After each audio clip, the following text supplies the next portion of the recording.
that shows the position of India. India is one of the few countries who could speak to all parties. Our Prime Minister had got a call from US President. Our Prime Minister spoke to Israeli Prime Minister. Our Prime Minister spoke to Iranian President. Our Prime Minister spoke to all the head of the government of the Gulf countries repeatedly. Not one round, second round, beyond. There are very few leaders in the world who could do that. That is Prime Minister Narendra Modi. So, as I said, if I say beyond all those things, it will amount to a policy statement which I don't want to make because the situation is quite critical and very dynamic. So I will not comment on the policy matter, but I can say that despite this crisis, India is able to make itself ready for any situation because of a visionary, decisive leadership we have. And if you see in past 11 and a half years, 6 years is almost in conflict. So never before any government in India had faced this kind of critical situation what we are facing. So the COVID, the Russia-Ukraine crisis, the crisis in West Asia, Israel, Gaza, and then this West Asia, Iran, Israel, US. So the situation which we are witnessing one after another is very challenging. Despite that, how a large country like India, which is so dependent for its energy resources from elsewhere, could handle the situation so well, and our economy is doing extremely well. What does it mean? So politically one may criticize, but on the ground, India is today sitting in a very comfortable situation despite challenging atmosphere. It is because of a decisive, very matured leadership which we have in India and very prudent management of the economy. So all this has made India a very stable and trusted and respected country today. Two issues that have been raised by the opposition which seem to have substance. Number one, for the first 3 days after the war broke out and the supreme leader of Iran was killed, there was absolutely no reaction from India. We didn't even condemn the action. We did not condole the death of Khomeini. That was seen as an omission, probably, which set us back in our relationship with Iran, number one. And number two, of course, the fact that the Prime Minister visited Israel just 48 hours before this West Asia crisis broke out. Clearly, according to the opposition, seems like we were on the side that we have chosen, which is Israel and US. How would you explain to them? Navika, I think you need to call External Affairs Minister Jai Shankar here. You're the Parliamentary Affairs Minister who has to handle these questions every day. One point very specific on the issue of our condolence. External Affairs Minister had very specifically mentioned it is not the 5th day. The opposition leaders are saying that why the condolence message was signed on 5th day. So he made it clear that it is not the 5th day, it is the first day when the condolence book was opened in Iranian embassy. So the foreign secretary had gone on the first day when the book was opened. So technically, it is not late.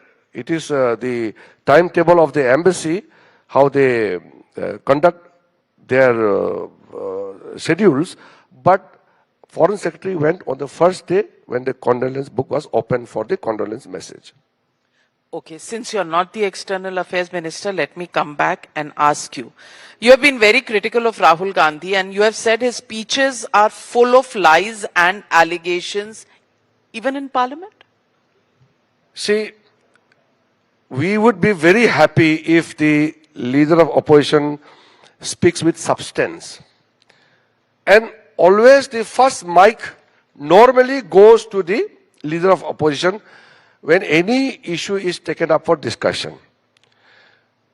First of all, let me be very minutely specific. When you speak in the parliament, you are to follow certain conventions. You have to thank the speaker. Then you refer to the topic on which the member is speaking. Then you mention that whether you're opposing or you're supporting. And then you make the point. These are the procedures which normally every member follows. And whether speaker is, giving you direction or not, but it is a normal practice that you thank the speaker for allowing you to speak.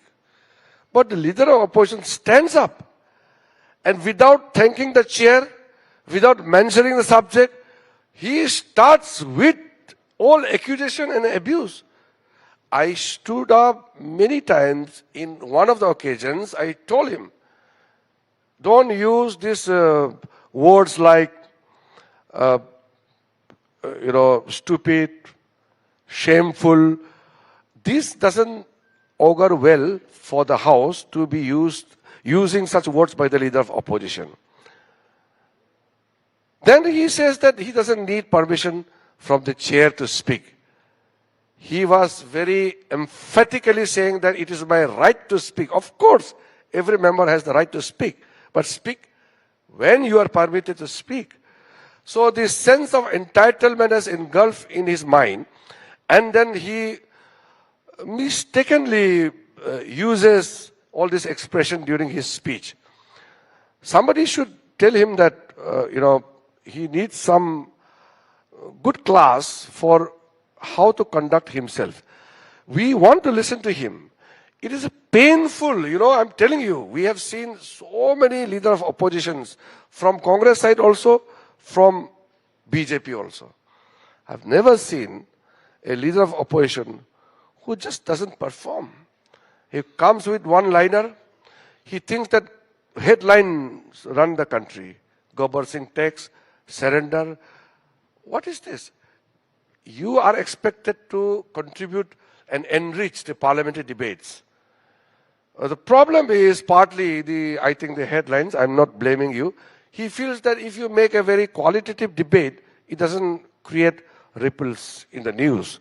So he makes few statements. So it's our fault that he makes those headlines. Maybe, the situation is such in today's time, social media, the news headlines, I don't know. But that is true for all political parties. Everybody wants to be in the headlines.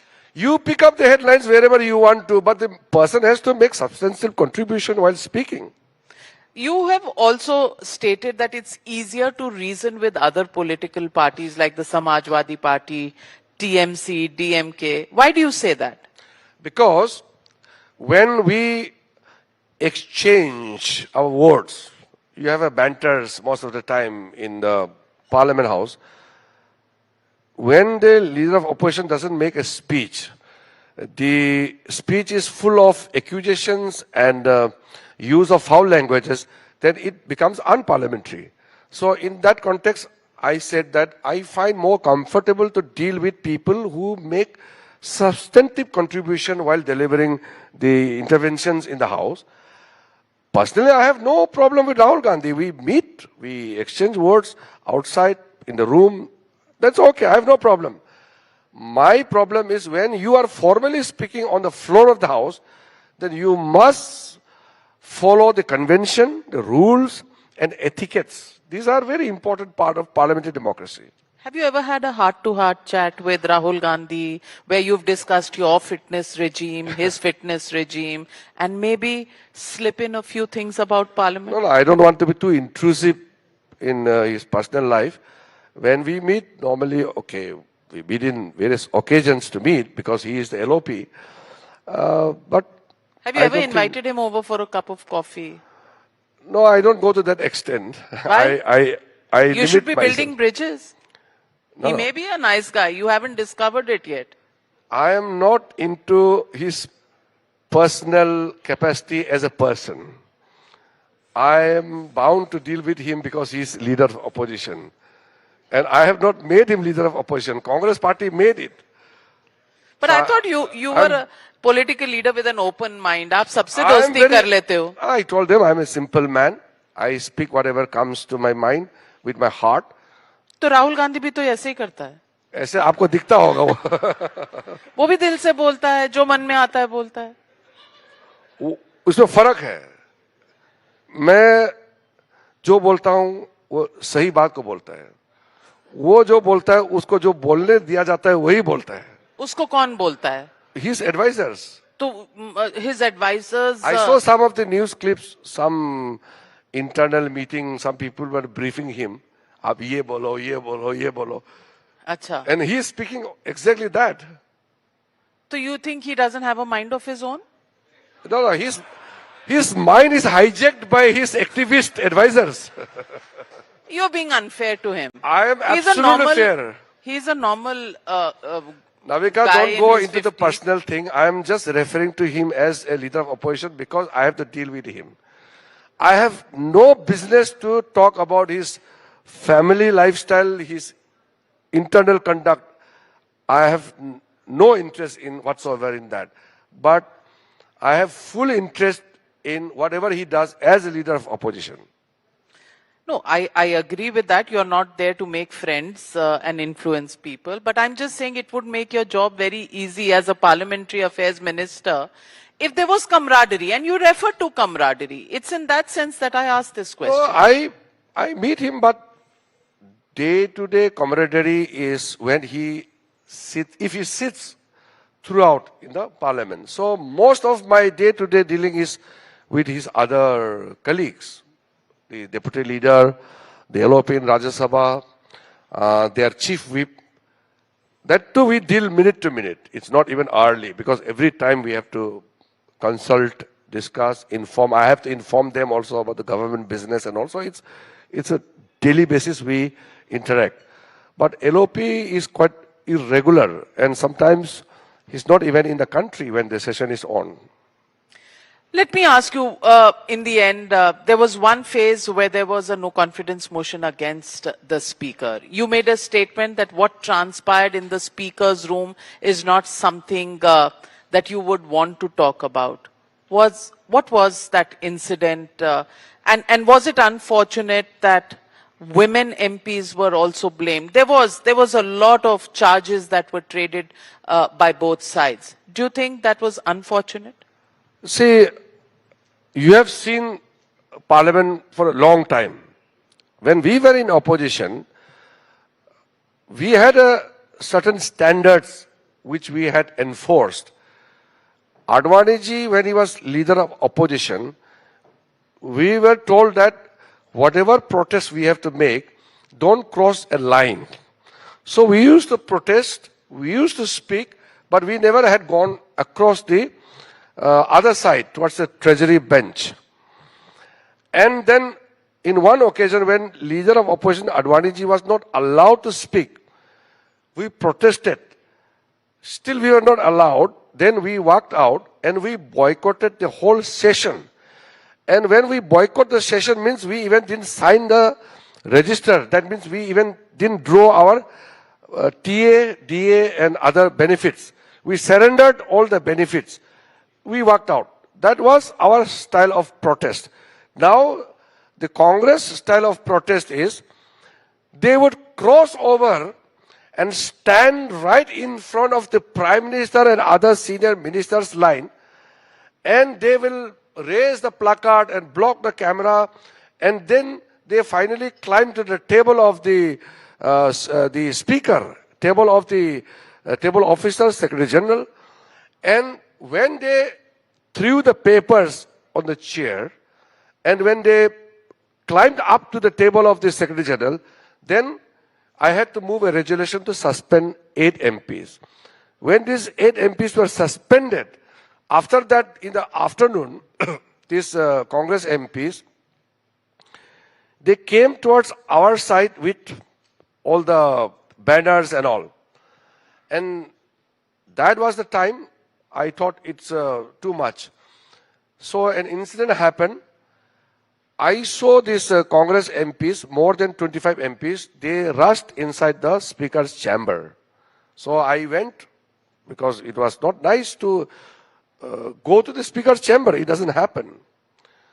So they were quite abusive, quite agitated. So I told Priyanka Gandhi and Venugopal, why are your MPs behaving in this manner? And then they were threatening. Then they said, we will not allow Prime Minister to speak. Physically, they will come and block. I said, if we release our MPs, there will be a physical fight. We have more MP in numbers. We have more women MPs. But that doesn't mean that we use our numbers to beat them physically. So if they are coming towards our side, that is uncalled for. So I told them, don't force things which is unprecedented. And our MPs were rushing. We prevented our MPs sit in your own chairs. Don't go to the Congress MP side. So we prevented the physical whatever incident which could have very well happened. So we were very careful and very responsible. When they went to the speaker's chamber, that I thought that is totally which never happened and unprecedented. So we were quite adamant that the Congress should realize their mistake. They must apologize. Many Congress leaders and other people came to me and said, please revoke the suspension. I have no interest in suspending the MPs. It is their right to be in the House. People have elected them. Who am I to throw them out? But if they don't follow the rules, what can I do? Speaker used his power. I, as a Parliamentary Affairs Minister, I had to move the resolution to suspend them. But when they said they regret it, they will not repeat it, then a negotiation took place and then they were brought in. Suspension was revoked and now it's functioning well. Well, we do hope, Mr. Kiran Rijiju, that parliamentary democracy remains robust, remains healthy as India charts its way forward. Times Now is 20 years, but we as a nation are looking at India at 100. We do hope we see a more constructive approach to taking the democracy forward. Thank you very much. And as I stated in the very beginning, I'm very personally very happy that Times Now has a very successful journey of 2 decades. And I know when Times Now was born in 2006, with a humble beginning, a reporter came to the parliament with the Times Now, this logo, and one of the Congress MP was there and she was asking that, what is this? Who are you? Which news channel is this? I've never heard. Where are you from? She was basically ridiculing the Times Now reporter. And I'm very happy that Times Now has grown leaps and bounds. And today I can say that Times Now has the power to create impact in the minds of the people with very hardcore, sharp news. So it is not only you are providing news, but you are engaging the viewers, you are engaging the citizens, thereby taking the people's consent in your news journey, getting their views and also engaging with all sections of the society. I think Times Now is truly a successful journey you had, and I wish the Times Now a great success with a great future and good for our democracy that we have a very vibrant media in India, and Times Now is leading a vibrant media in India. Thank you very much, Mr. Kiran Rijiju, for those very kind words. A huge round of applause. Early morning, we can do better than that, audience. Thank you, Mr. Rijiju.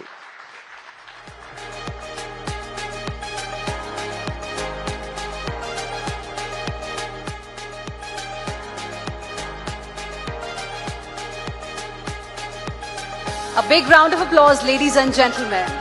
And Swati, if it's an interview by Navika Kumar and that too of a politician, a minister, headlines are guaranteed. I'm sure all of you will agree to that. Well, I was watching and hearing very, very closely because it was a masterclass not just in how to ask the right questions with belief, with conviction, but also a masterclass on how to handle tough questions. I took some notes, some tips on how to handle a debate as well. Absolutely, but what encouraging words we got from Honorable Minister on how Times Now has grown over the last 2 decades. So clearly encouraging words coming there. Now let's shift our focus. We are now shifting, in fact, to a global perspective for our next session as alliances evolve and global politics recalibrates. The relationship between India and the United Kingdom has moved beyond legacy and strategy. Well, these are interesting times in global politics. And when you talk about India-UK equation, it is one that has evolved pragmatically in sync with today's new global order. Our next speaker is in the unique position to offer their vantage point from within that engagement. Please join me in welcoming Her Excellency Lindy Cameron, the British High Commissioner to India, to discuss UK and India, the trade deal and beyond with Navika Kumar. A bigger round of applause, ladies and gentlemen.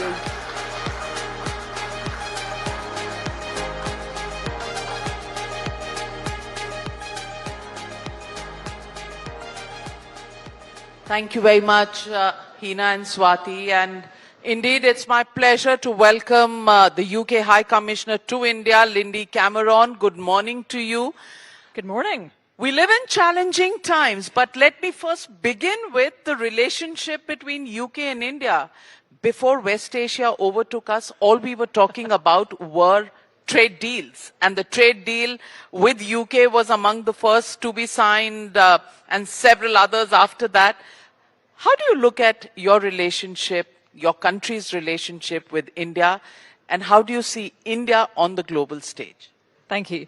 So it's wonderful to be here celebrating 20 years of Times Now's fantastic work. It's been an incredible year. I have to say, I arrived 2 years ago, just around the time of the last Indian elections, just before the last British elections. And I feel like since both of those elections, we've really taken the UK-India relationship to a new level. I'm very fortunate that we have two governments who I think both understood the importance of that relationship, but also both saw, in a sense, what they could both get out of that relationship. It's a modern relationship. It's a relationship of a modern India and a modern UK. We were really excited about the trade deal. I mean, who could not be? It's already lifted trade more than £4 billion since it was announced, and it hasn't even come into force yet. So I think we're seeing real benefits. But we're also seeing that wider relationship. I think for me, there were two really special moments last year when Prime Minister Modi came to the UK to Chequers to sign that deal, but also to sign Vision 2035, which is our vision for the wider strategic relationship between the UK and India.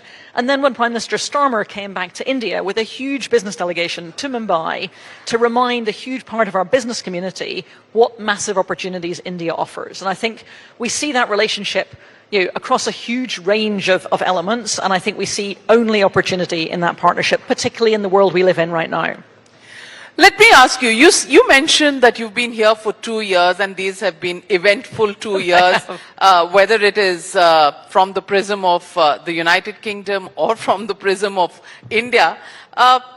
First, I want to ask you, how have you really settled down in India, and how much of India has gotten into you? You're the first woman High Commissioner of the UK to the Republic of India. How has India treated you? Oh, India has welcomed me with open arms, and I have loved India. I mean, it has been an extraordinary relationship. You can see that my fashion taste has evolved already. I think absolutely, Banarsi. Absolutely. I hope I'm well enough dressed. I think I have loved Indian fashion, Indian music. I have traveled the country, and I want to do even more travel. I mean, I think that India is such a massive country that you can only understand it when you go north to south, east to west, see the full spectrum of extraordinary difference, but also understand the depth of the history as well, and then understand the opportunity of the present. I mean, I love standing in Mumbai, looking at that massive opportunity, the new infrastructure, the new businesses springing up, but also then actually understanding the cultural heritage and the history. So I have loved every single moment of it. My only challenge is I feel like 2 years has flown past in a nanosecond, and my challenge is now how to pack in even more to the next 2 years. Any Indian food that you look forward to, or is it just too spicy? No, I love it. It's fantastic. And actually, I have to say, dosas in particular are my favorite. So I think Indian bread, dosas, idlis, Indian breakfast in particular is something that I have to work out where I'm going to get that when I get back to the UK eventually. My husband loves that too. But actually, I also love the real variety in regional cuisine. So I think I will try anything. I was up in Nagaland at the Hornbill Festival trying a wonderful range of the little insects as well. So I will literally try any food, and I really love the variety and the challenge. It's fantastic. Well, so let me ask you, from a CEO of National Cyber Security Center in the UK to High Commissioner of India, would you like to share with us which is a better job profile? Oh, I mean, 100% clear this is the best job. And this is the best job I've had in government. There is no job like this that offers the opportunity to be in such a massive country at a time of such significant change with such excitement. I remember that when the Finnish president was here for Raisina, he said that Finland was a country that was a happy country, but India was the most optimistic country in the world. And that's really stuck with me. I think that sense of a very exciting future and of being at a moment of inflection where the stunning growth rates, the fastest major economy in the world growing this year, mean that Indian parents think their children will have a very different life and a much better life. And actually seeing what that does to a country's willingness to invest, to plan, but also imagining what that will mean for India's leadership in the world, I think makes it a really exciting moment. And that's why the UK, one of the other world major economies, wants to be such a great partner for India. I mean, it's a really natural partnership. We bring complementary strengths, whether that's some of our fantastic educational history. We have 4 of the world's top 10 universities. Whether that's the sort of research and development that we do at those universities, whether that's the City of London that offers financing opportunities. And I can think of at least one Chief Minister who's planning to come to London this summer to look for financing for his infrastructure. We think there are real synergies between our 2 economies, and I think we think the future together is very exciting. Well, sometimes Indians say London is just, a few kilometers away from New Delhi, and summers in London seem like you're taking a walk somewhere in New Delhi. But let me ask you, before the India-UK trade deal was signed, the world was looking at a tariff regime that was going around. How do you think the breakthrough in the India-UK trade deal came through? And the big question is, when are we looking at its implementation? So I'm sure we'll see its implementation this year and hopefully this summer. I am really excited about how we got there. We got there because it was a really pragmatic political relationship between 2 governments, as well as a trading negotiation. I think both of our amazing ministers at the time, and I'm sure you've all heard Piyush Goyal tell this story many times. I've heard the chocolate ice cream story more times than I can care to imagine. And really knew that they wanted to get a deal. They both wanted a deal that was a good deal for both countries. We've clearly got that. But they wanted to get on with it because they thought there was huge opportunity to be banked. And so what we did was that we didn't reopen any of the negotiations that had happened under the previous government. We started where they had left off. And then we pushed forward to get a pragmatic trade deal that worked really well for both countries. And that's what I think we've seen. And that's why actually everybody's so excited. And indeed, as I said, why we've already seen a £4 billion uptick in trade. And we expect this to be worth something like 25 billion in the long run in terms of the bilateral trade increase. And honestly, I'm really proud that set the way. So I think, frankly, where the UK and India lead, others follow. So great to see that they're catching up. Absolutely. After the UK deal was the EU deal, and then the US deal, and of course, as they say, and in India, we are, we look at auspicious beginnings. Today is Ram Navami, and auspicious beginnings mean a lot, and I think the Indo-UK trade deal worked that way. But when we talk about the trade deal, it all seems like a distant past that we're talking about. It's not even a year ago. Can you imagine? I mean, it seems like far longer. Absolutely, because many are questioning today, will we ever go back to the world as it was before the 28th of February? I'm talking about the West Asian situation. How do you look at the impact of that conflict on the world, business, growth, economies? and the impact on countries like India?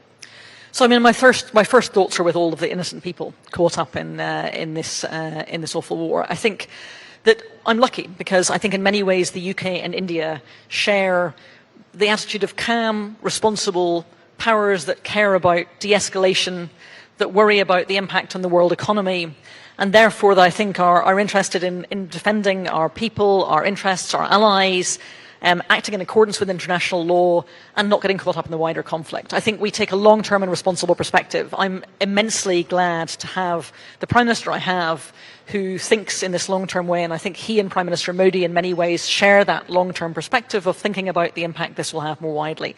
So we are keen to see de-escalation. We are also worried about the impact on some of our allies in the wider Gulf, as I'm sure you are too. And I think we would like to see this end and see, frankly, oil able to move again so that the oil price doesn't rise. Do you think the cessation of this conflict is imminent and in sight? Do you think it will be in the short term, medium term? Are you carrying a crystal ball that you can look into? I'm afraid as a diplomat I definitely don't have a crystal ball. I can only deal with the hand that is dealt me, as it were, and I'm lucky because to be in India I have a fantastic hand dealt to me. I don't have a crystal ball to gaze to see where this will go. I think, as you say, much has changed in the world, and we are in a world where I think our politicians have to be pragmatic and realistic about the world we live in. I think we're conscious that that's true in Europe, where we've seen conflict in the last 4 years as much as it is in the Middle East and much as it is in the wider globe. So what we want is for the conflict to come to an end so that we can return to getting on with working out how to improve the lives of all of our citizens. And I think that's another thing the UK and India share, is that our governments are really focused on how to ensure our economies grow, how to ensure that our people have better lives. Certainly for my government, that's the thing they're most focused on. They inherited quite a challenging economic situation. They're very focused on stabilising the UK economy, working out how to drive increased growth, taking advantage of things like our position, for example, as the third largest AI power. And we saw the recent fantastic AI summit where our Deputy Prime Minister and our AI Minister both came to talk to India and to other countries about the exciting opportunities that technology poses. In many ways, we'd like to be getting on with that. So your Prime Minister, Prime Minister Keir Starmer said initially that, UK would not want to be dragged into a war that was not of its own making. But since then, defensive collective action has led, to the use of Diego Garcia in the Indian Ocean. Do you think this is something that is going to determine the future of relationship with West Asian countries like Iran, and therefore have an impact on the oil economy as the world is looking at the moment? So I think we all need to see that the oil flows are able to resume in a way that allows markets to function, allows businesses to trade, allows people to have cooking gas. I think allows fertilizer to move. We all need that return to a level of economic stability, because what we all know very fundamentally is that conflict is bad for economic stability and conflict is bad for the global economy. So we want to see peace. I think that we are, however, obviously supportive of defensive action to prevent Iran firing missiles across the region, which is prolonging the conflict and causing damage to allies and to people in the region. The Prime Minister has received a call from President Trump. Most countries are in favor of de-escalation. Do you think there is a trigger point that could bring in the de-escalation? How do you see the situation? I think it's extremely difficult to predict. What I do know is that our Prime Minister has a long and deep relationship with President Trump, which he's nurtured over the whole time in his Prime Ministership. Allies sometimes disagree, but I think that we have a really special relationship with the US, and we will continue to have those conversations with them. Do you think America, and just from what we see and read, do you think they're realizing and feeling the pressure that the world is feeling because of the partial closing of the Straits of Hormuz and every single economy in the world being impacted because of this stranglehold on oil supply chain? So I think every economy in the world is affected differently. It depends if you're an oil importer or exporter. It depends on your particular needs. We all see this differently. I think we saw the same was true, for example, with the impact of the war in Ukraine. It affected countries asymmetrically. So I think every country sees this differently. I wouldn't want to speak for any other country. From the UK's perspective, we are keen to see de-escalation and keen to see the resumption of oil flows in order to ensure that it doesn't have a detrimental impact on our economy. There was some great news for India, and it's something that has followed you wherever you go, which is the extradition of some of the people in the UK of Indian interest. In this case, the courts have rejected the reopening of the extradition challenge by Nirav Modi. How do you see the extradition going forward from here? And can India expect some positive results? So you wouldn't expect me to comment on live judicial cases or indeed individual cases. But what I can say is that I'm really proud that UK and India, as two very vibrant democracies with two very strong judicial systems, work closely together on these issues. That's a very safe answer. But just want to ask you this. Do you get asked these questions even at some of the meetings that you hold with the Indian government? These issues come up a lot. You wouldn't be surprised by that, of course, and there are other issues that we raise as well. One of the things I'm very proud of is that we have the kind of robust relationship between the UK and India, where we both work together hugely closely, have a vibrant, positive relationship. We can also raise issues with each other, which aren't always, which are issues which we don't see the same way. But that's what good friends do, I think. I think that it is really important that we don't allow people to escape justice by fleeing across borders, and that is definitely something on which our two governments really agree. So is there a breakthrough, considering the principles, basic principles are agreed upon? Is there a breakthrough that can come through diplomatic negotiations on the economic fugitives? So it's not really about diplomatic cooperation. This is about the courts. So to be frank, this is, in both of our democracies, this is where we have robustly independent judiciaries who take their own views. Governments have views, but the judiciary get to decide in court. So, High Commissioner, I also want to ask you, you said you love Indian food. How much of the local language have you picked up? Now, this is one I should have practiced for, but so my understanding has improved, but I have to confess I have done very badly when it comes to actually being able to speak, as my staff remind me all the time. My challenge for this year is to find a week to take myself off into the Himalayas and go and do an intensive course to try and get myself from passive to active in my Hindi. So I'm now at that point of frustration where I can understand a bit, but I can't say enough, and that's what I want to make the jump to next in this year coming. Well, Namaste India, and it's work in progress, as many would call it. But your favorite places in India? Oh, no, that's a tough one. So I have to say the place I think I learnt most on in a day is Lucknow. I think Uttar Pradesh has got an extraordinary history. So many layers and generations, the complexity, the geography of the floodplain, the kind of the agricultural depth. I love that, I have to say. It taught me a huge amount. In terms of beauty, I have to say, I think some of the hills of the Northeast are spectacular. The whole, the extraordinary beauty of the Himalayas as you see them, when you fly to, from east to west, west to east in India, and you see these beautiful mountains in the distance, but actually walking in the hills of Nagaland was, I have to say, a moment of spectacular beauty. And then the backwaters of Kerala. I think the sort of the peace, the beauty, the music. And I feel like I'm about to get beaten up by whoever I've missed out, but I think part of the joy of India is you can go to so many different places and see so many beautiful things, and there's just so much more than you can ever do in a lifetime. I think one of the things I hope is we see far more tourists from the UK coming to India, and indeed actually many tourists coming from India to the UK to see all of our wonderful history as well. I always like to do a bit of Northern Ireland promotion and send them off to go and see the Game of Thrones tour or see the Titanic Museum in Belfast. So if I'm a champion for Northern Irish tourism, I think I want everybody in India to be a champion for UK tourists coming to India too. Well, clearly India is a flavor that grows on you, and we do hope, High Commissioner Lindy Cameron, that you will take a lot of India in your heart as you spend time. trying out the cuisine, the fashion, and of course, the beautiful culture that exists in this country.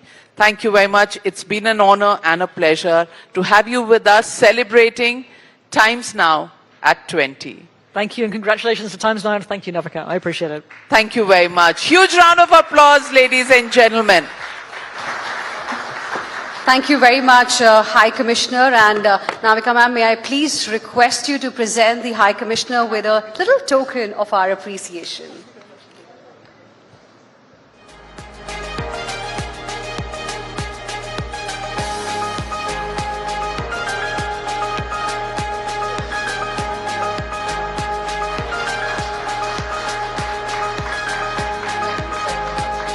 Thank you very much. Well, from global politics, let's now shift our focus to the other issue which impacts everyone globally, and that's sustainability, which is very much the need of the hour here now. While government and India Inc. are taking major strides, it's imperative that the generation of tomorrow is made cognizant on the steps that they can take to move the needle forward. Well, absolutely, and it's going to be very important for us to also, inform our members in the audience here to take part in Times Now Summit 2026. Like we mentioned earlier, you can use the hashtag TN Summit 2026, and we want you also to participate because these conversations are extremely important to take India to this goal of Viksit Bharat by 2047. Now, you spoke about sustainability, and to talk to us about it, we've got a very interesting guest. Absolutely. India at 100, that's what we are celebrating, the sustainability blueprint. Please welcome Professor Dr. Manisha Vinodini Ramesh, Pro Vice Chancellor, Amrita Vishwa Vidyapeetham, Dean and Professor, Amrita School of Sustainable Futures, in conversation with Senior News Editor with Times Influence, Sumit Lakhutia. A big round of applause, ladies and gentlemen. Over to you, Sumit.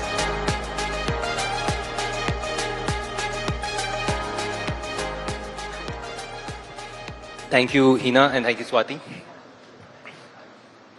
Thank you, ma'am, for being here today. Because, yes, like Swati and Hina mentioned, it is a very important, pertinent topic to discuss. Everybody around the globe is talking about sustainability. But I wanted to understand, because of the work that you're doing in water systems and disaster resilience, how are you seeing for India's blueprint for sustainability, and since we're talking about 2047, Viksit Bharat, what needs to be addressed on priority? What's number one that we should be focusing on? Thank you, Sumit, for the very well deserving question which you have brought in.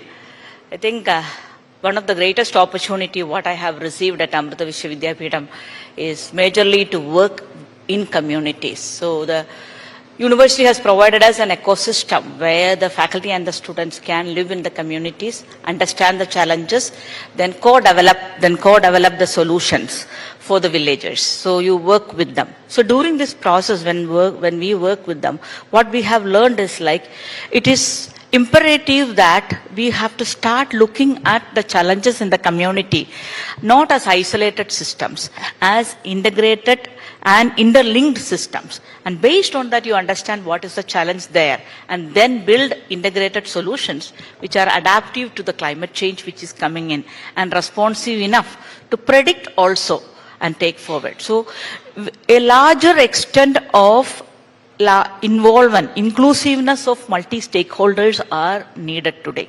See, we have been trained to be like a top-down approach.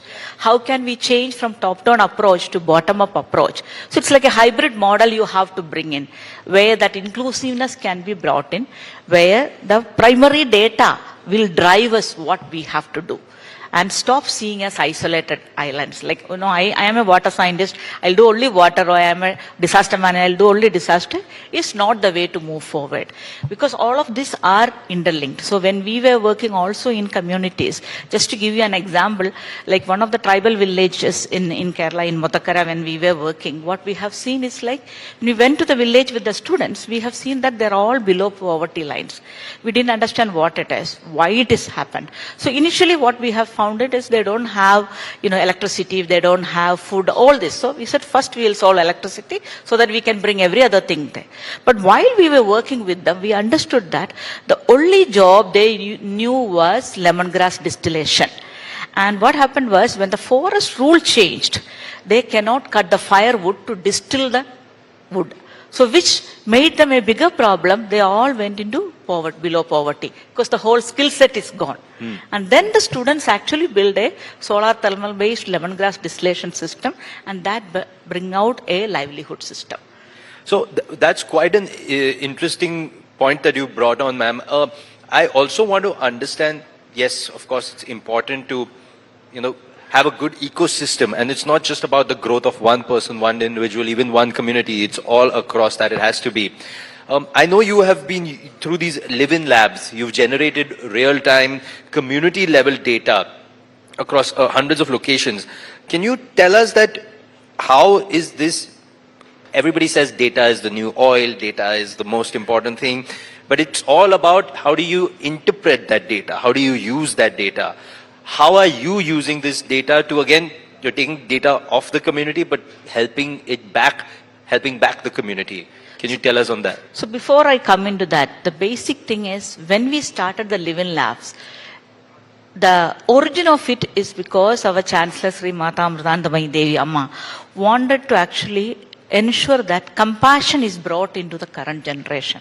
Because as you see that each of us have our own children. We give everything to them. So they don't know the struggle others are going through.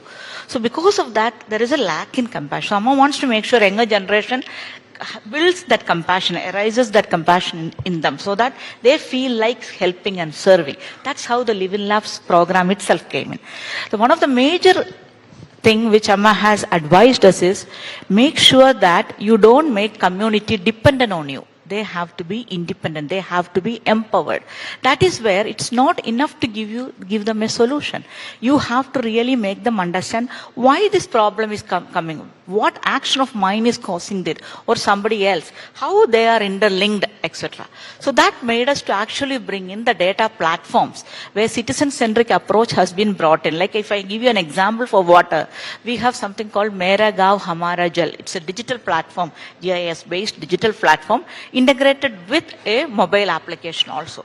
So community is trained to actually map their different sources, and they will also do the water quality testing, and then those data also will come, their resources data will come, their climatic data will come.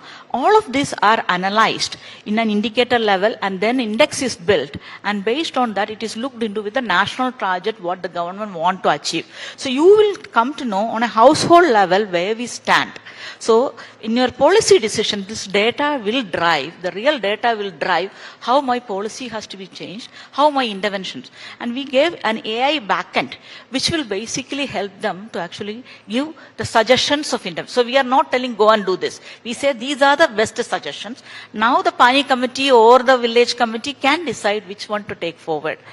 So we wanted to make sure they are able to independently run, maintain and operationalize whatever is coming. At the same time, their awareness level is brought in. So the empowerment level can be brought up by each of these ones. So ma'am, I want to play a bit of devil's advocate with you. There is a very famous English saying and which goes that, it's better to teach a man to fish rather than feed a man a fish. If you feed a man a fish, you feed him for a day. If you teach a man to fish, you feed him for his life. These communities, the work that you're doing, your students are doing fantastic, really commendable. But what happens when that support is not there? How are you preparing these communities to also continue the progress even if AVV students, AVV is not there? So that is what we are trying to do. Is like one of the major problem which we have seen in the communities is migration. Like several communities, like if you take the West Bengal, Odisha, all these regions even, all of them migrate to different places. And this is happening like a distress migration because only 4 months they have the agriculture because they are dependent on agriculture produce. Because it is not working out, they just go migrate. They migrate with the whole family. That means every scheme government is providing, they are not able to access because their all data is in Odisha or West Bengal, but I am now in Kerala or Tamil Nadu. So because of that, I am not able to access. So what we are trying to do is, we are assessing the root cause for that migration, and then provide a solution of multi-crops. So we train them for doing that. So rather than 4 months I am getting agriculture, can you increase it to 6 months? Can you increase to 8 months? Then what are the other livelihood opportunities? So they are able to pick it up, and so we look at majorly with trust, because what are the stress coming into? One is extreme climatic variation is one of the stress which is coming into. Second is education I am lacking, a larger percentage education. So we brought in tablet-based education to train them both in the language skills and also also with respect to the mathematical skills and science, etc. We also have looked into it where is lacking, because most of the time, women at the home is taking only the household job. So we brought in women's empowerment. So more than 10,000 plus women has been empowered by we built low-cost haptic devices connected with ICT devices and trained them to become plumbers, electricians, etc. And they are having their own. So in a holistic manner, rather than dependent on one type of livelihood, you diversified the livelihood for them so that they are able to cope up with the changes, dynamics. So that way you can build the resilient communities. And they take up weather. That's how it is. Fantastic. That's really heartening to know, man. Ma'am, earlier I said data is the new oil, everybody says that, but technology now is omnipresent. Every business is a digital business. How are you using technology in governance for the work that's being done? And more importantly, what are some of the tools that can help scale the efforts, moving it from maybe a district level, village level, district level, to a state level, to even national level? How are you using the power of technology to help that? So here I can bring in the best example is the landslide work which we have done. See, India actually more than 12% of area is completely affected by landslides, and every year you have almost like more than 5,000 people death is coming up because of landslides itself. So what most of the time people have looked into susceptibility mapping or into risk analysis, but all of those ended up with the static aspect. What we have brought in is we have brought in an early warning system where we have deployed sensors beneath the earth, almost like 30 meters beneath the earth, plus 300 plus sensors, both in Western Ghats in Munnar in Kerala and in Northeastern in Gangtok in Sikkim. And it collects continuously data in real time. It assesses the data, and based on that, it comes up with the recommendations whether you are going to have a landslide. Are you at level 1 risk or level 2 or level 3? What level of warning? And it automatically issues the warning to the right stakeholders. So the final warning will go to the state disaster management, and they will work with the district administration to move forward. So if you see that data has actually driven whole action, anticipatory action has come because of the data. So that is how we are connecting everything. So, and the most important is the success of that is dependent on the multi-stakeholder involvement from the day one. From the design of the system, the villager is involved, the local governance system. So they know every piece of it.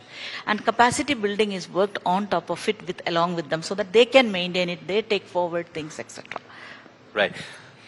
Ma'am, we're getting into the start of summer. Unfortunately, during the summer, we hear about different places in India, either they're facing drought or there's water shortage. Over the past, maybe centuries ago, wars used to be fought for food and land. Then wars started being fought for oil. People say the future might be wars would be fought for water. Your view ahead, what are some, overall in India, what are some strategies or structures that you feel are being put into place or that need to be put in place to ensure safe, pure drinking water for the way ahead for the public? So I would say that I should congratulate the government of India on bringing in the Jal Jeevan mission. That is the first mission where we were seeing the transformations which are seeing in the communities. But any mission which we come, it also it will take time to actually completely stabilize. So I feel like that it's time for us to have Jal Jeevan mission too. So where we are able to understand what are the gaps in it, because there are several communities, because we are working in more than 2,800 communities in the whole of the country. We are able to see that there are a lot of gaps at different places also. But the participatory engagement with the community, will bring in. So what we are seeing is like one of the major thing what is coming is we are not connecting it with the extreme environments we are going to face, the climatic change. The second thing is the usage of water. When you say clean drinking water, one is drinking. But if you ask the people in the community, they are worried more about water for the agriculture than anything else. The second thing what we are seeing is the prevalence of waterborne diseases. So these are all interlinked. So unless you bring in a circular economy where you are looking into how the grey water can be reused, how also you look into it, how their diseases are connected to the water-based streams, and at the same time how the depletion of the groundwater. If you don't interlink, you have, see, one of the things which we have seen is in one of the village when we went there, a villager was proudly saying that government has brought in the scheme of where we can have water pumping systems. Okay, and none of my other villages doesn't know how to do it. So I actually applied, and I have actually bought 3, 4, 5 of them in my place itself, my land itself. But he's not understanding, he's depleting the groundwater beyond what he needs. So when you don't have that information, even though the scheme was given, come with a good purpose, the person who is doing also is doing with a good purpose, but the impact is on the sustainability over long term. So sustainability and resilience has to be woven together in every scheme when we bring in. And the interlinkages has to be brought in, which is very, so what I am seeing that there is a larger problem which we are facing is with extreme rainfall which is happening. Those water we are not able to capture. So we don't have those systems to capture this. That need to be brought in. So, and the systems like in the villages where we worked, you know, they have the drought situation, and then they don't have any agriculture in the summer, and then migration starts. Now, if you had a rainwater harvesting system, it would have done. But if you look at government scheme, it is already there, but the villager doesn't know. This is a gap which we have to fill in. So several of the areas which had a larger water problem, if they have been given enough understanding of what schemes, what is it, then they are able to cope up. Otherwise, even though the best schemes are not reaching to the right places we need. And groundwater contamination is another major thing which is happening, because people doesn't know when I throw waste there, it has an impact on the water, and that is impacting my health. That interlinkages are completely missing. That's great to hear. Ma'am, besides being the dean, you're also a professor at the Amrita School for Sustainable Futures, which means you're obviously teaching the students. How is your interaction with the students? What I'm wondering is, this generation is very aware. A generation ago, we might not have even focused on what sustainable future is, but this generation is very much aware. Many students are wanting to take proactive action. If you can share any of your experiences with the students, how are they looking towards the future? The School for Sustainable Future is actually involved with students in 2 levels. One is all the bachelor's and master's students at Amrita Vishwavidyapitham. Living Labs program is a mandatory program in every school, whether you are a medical student, whether you are a business school student, anybody. So you are actually brought in as an interdisciplinary team and then sent to these villages. Whereas there is another program which is called E4 Life PhD program, where our Chancellor Amma has put in every year 100 scholarships are given for PhD students. So they take a challenge from the community as their research problem, work on for 4 years, come up with a solution, and then they have a research outcome and a societal outcome. When both the outcomes you have, then only you will get the degree of PhD. This is in the whole world, it's the only university which does like that. We are giving the importance for the societal problem, and the societal transformation is needed for the PhD to be delivered. So in this whole thing, when we worked with the students, one of the master students who went to the village came back and actually cried to me and said, "Ma'am, when earlier I used to ask my parents, give me this, why are you not giving?" And I used to get very disturbed, why are they not giving, or when they delay things.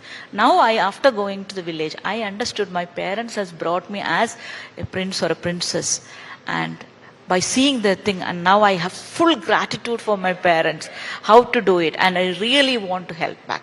The other set of students, what I am seeing is they learn a lot. See, as an engineer I am going in, my peer groups in that in that one group will have students from multiple schools. So I may have a medical school or I may have a management school student. So they try to learn from others because their compassion is so strong. They really want to help. They try to learn new things from them. And that experiential learning plus peer learning together are making them to build very holistic solutions for them. So they are ready to live in the community. See, these are the students coming from urban area. They have everything. They have toilets. The first batch of students, when they went to the community, they didn't even have toilet. They had to do open defecation because we are not changing anything. You have to understand that system. And then they come, and those students recommended toilets and then build the toilets. And then second time when they go there, they are seeing that these people have kept the toilets like a temple. They're not using it because they feel that's the best thing there. So then they have to do further thing, and which led to actually skill development of women on how to train, building them. So they became the plumbers. So you are giving the awareness, and then, so these all, if you look the base is the eyesight or the information the student has brought. And that has helped us. Even the Jeevamrutam, which is like, we have this largest program on clean drinking water provisioning for 5,000 villages. This is actually one of the students who went into one of the villages in Andhra Pradesh, in Guptapada actually. They went and saw that they have a lot of bore wells. In summer, actually water reduces. So the contamination becomes very high. So they cannot use, even though they have bore wells. And then they came back and said that we want to give them a clean drinking water solution. And they said, we don't have the fund in the union. So they went and told our chancellor saying that we would write to the government and try to get some funding to do it. So I said, it will take time for that. I'll give the funding, you go on. That is how the initiation of Jeevamrutam, which is one of the largest program in this university, as a 100 crore program for 5,000. So the transformation was brought by student, by the compassion generated by them. So there are like thousands of stories we can talk about these. And now this E4 Life PhD program, what we have students from more than 20 plus countries internationally, a lot of African students, etc.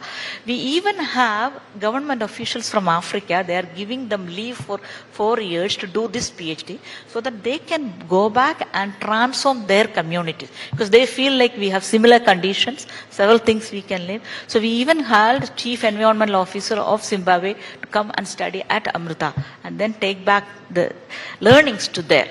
So it is not only in India and Indian students, even internationally they started accepting that it's a very bigger learning of a human-centered approach, and a systemic approach which helping you to scale has come up. But that's really heartening to know, because it's not just about learning something, putting it out for the exam and then forgetting about it. These students are living what they are learning and learning from what they are living. You earlier in the conversation spoke about disaster resilience. Now, again, unfortunately, some of the northern states like Uttarakhand, they do have, and Himachal Pradesh also, unfortunately, have landslides. So there is a certain amount of data already there that's being collected by institutions, by the government.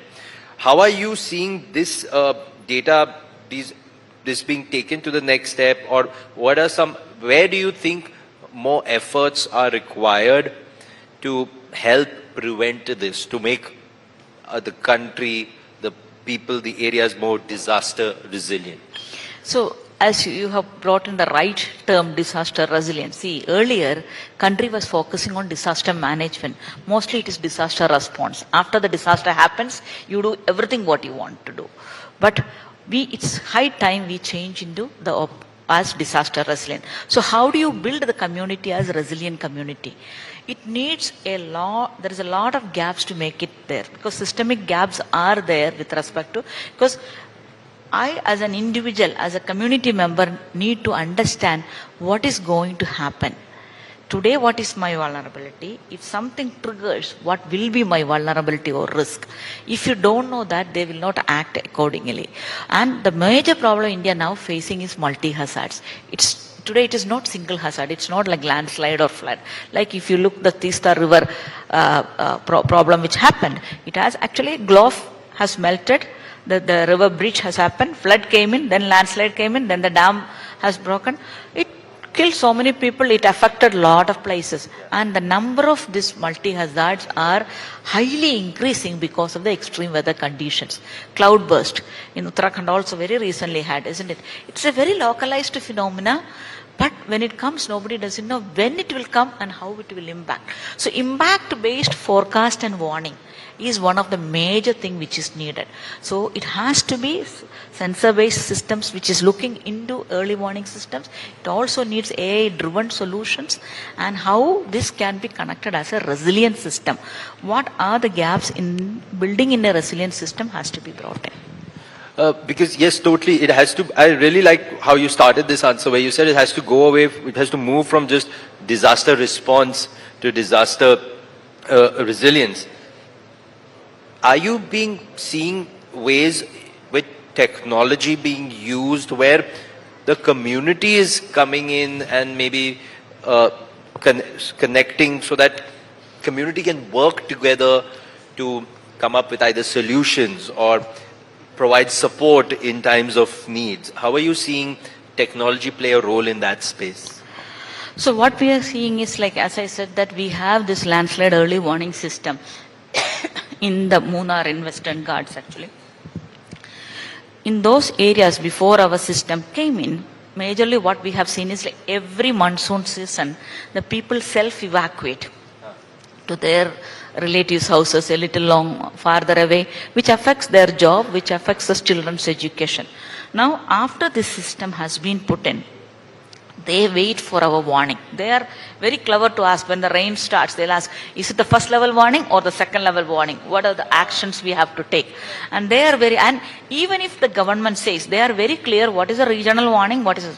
So if the government comes and says you have to evacuate because of this warning, they will ask, is it a regional or a site specific? Because our site has sensors. I may not have to even evacuate at this point because the sensor doesn't say that. So they are able to do that. The other approach which we have done is, like, I come from a place where Indian Ocean tsunami has struck, Indian Ocean tsunami 2004, and we were part of it, and more than 200 people died in that area. And Amma has initiated, our Chancellor Amma has initiated a larger program of disaster resilience itself in that area, of which one of the agenda was to make that area tsunami ready.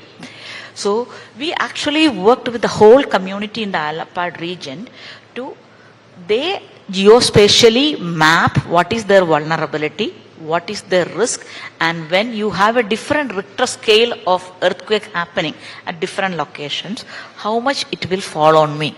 And if I have to evacuate based on my location, how do I evacuate? Should I evacuate vertically or should I evacuate horizontally?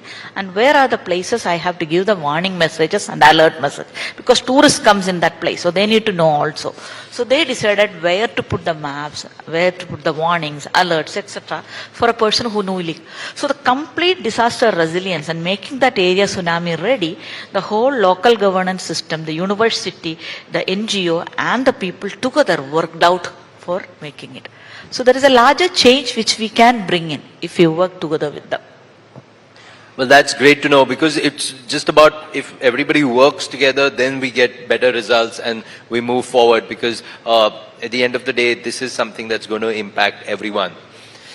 I want to ask you Can I just put one point? Yes, please, of course. What I would suggest, or I would request the government of India to look into is, like, to enhance the funding which they've put for the preparedness and early warning and predictions aspect, because that is very important at this time, because most of the time we tend to give any amount of funding after a disaster happens.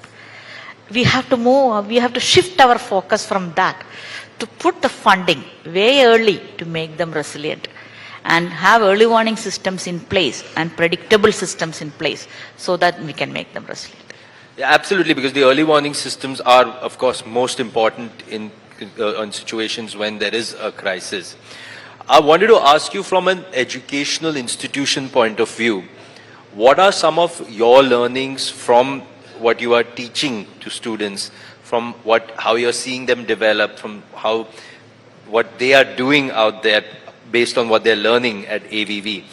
Your kind of advice, guidance to the larger education system as to what can be done differently because the need of the hour is something different from what it was many years ago? So the major aspect is, like, see, earlier when we were studying, the faculty will say, I have a project with me, can you do it?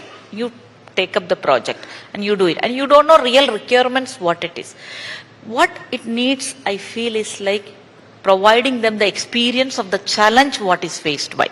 That experience of this is the challenge. When they experience this is the challenge, they are able to come up with a better solution.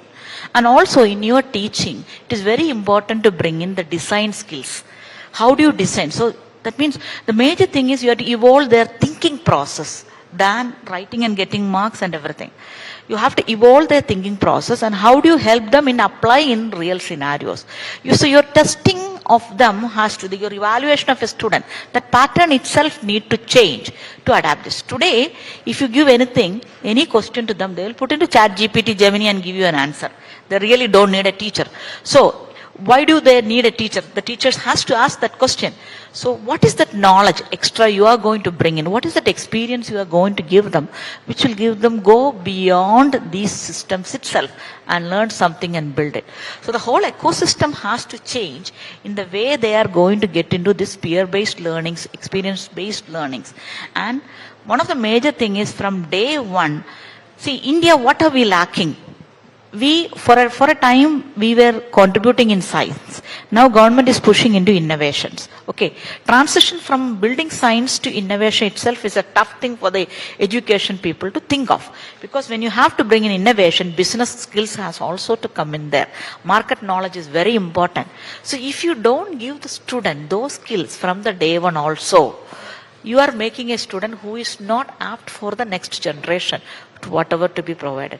So you have to have interdisciplinary programs which will provide them the opportunity to learn the skill sets from these multiple domains and apply those in real challenging places.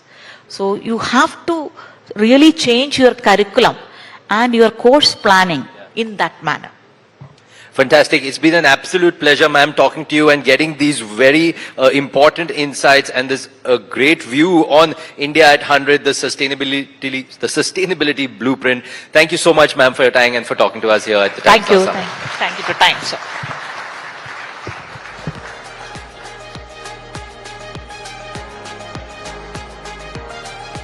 Thank you very much, Dr. Manisha, for an insightful conversation, deep understanding and fresh perspective. Sumit there, honoring our guest with a token of our appreciation. A huge round of applause, ladies and gentlemen, please.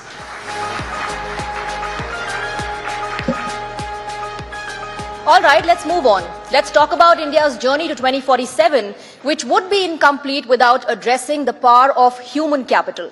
Be it from healthcare access and innovation to nutrition, gender equity, or community-led change, the real measure of progress will lie in how inclusive and sustainable that growth truly is in each industry. Joining us today is a panel of luminary women leaders from philanthropy, healthcare, leadership, and public advocacy, each shaping impact in their own way. I would now like to request my colleague Hina Gambhir to lead the discussion on powering India's journey to 2047. And please do join me in welcoming the panelists. Archana Vyas, Director, India Office Gates Foundation, Dr. Sangeeta Reddy, Joint Managing Director, Apollo Hospitals Group, and Meera Rajput Kapoor, Founder, Dhun Wellness, and Co-Founder, Akin Beauty. Please put your hands together in welcoming our panelists.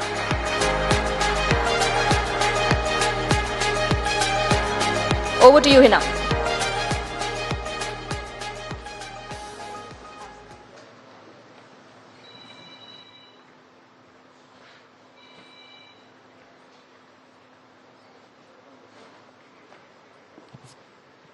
Thank you, Swati.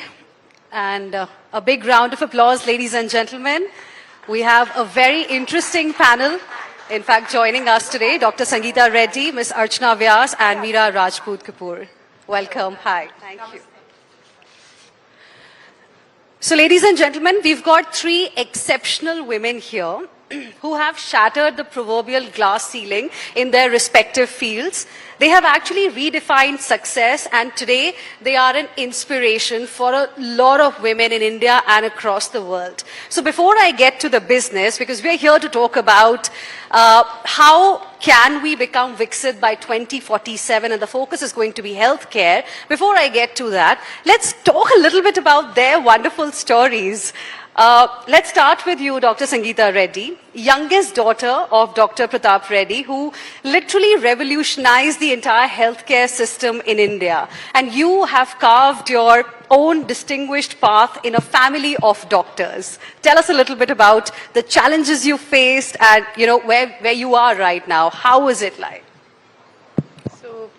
First of all, thank you very much. Wonderful to be here, and thank you for the focus on women, which is, I think, critical. Women have made tremendous strides, and I think the country and the world has made tremendous strides in its appreciation of the critical role that women play. But there is still so much more for us to do. With just 35 to 40% participation, labor force participation of women, such a long journey still ahead of us, and scary statistics from the World Economic Forum and McKinsey saying that it will take us more than 150 years to reach this equality, but inspiring and enthusiastic responses from women in self-help groups, women in MSMEs, women in industry that I had the privilege of, interacting with. Whenever you tell them, equality is going to take you 150 years, they simply say one thing, and that is, we will not wait. But the fabulous thing was that my dad 40 years ago did not wait.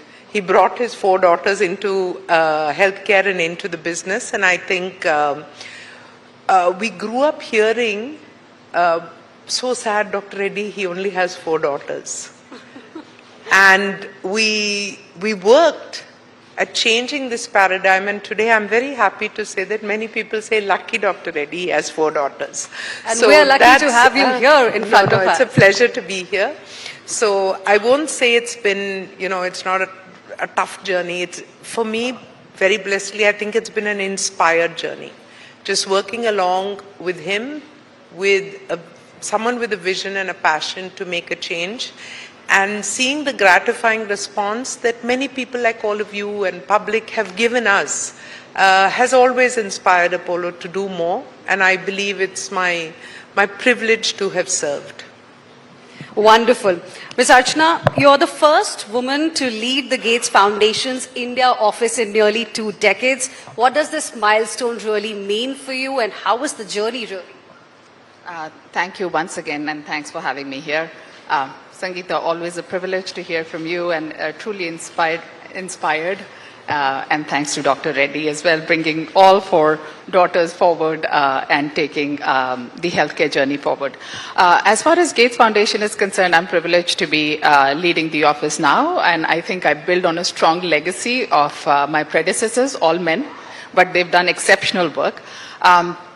The foundation has been in India for close to 25 years. It is a place where we've learned a lot, and my ambition is to, the mission of the foundation does not change. Our mission is still focused, and what we say is that we believe that all lives should have equal value. So that mission stays, it is consistent, but I think what I would bring forward is the accelerated pace of development.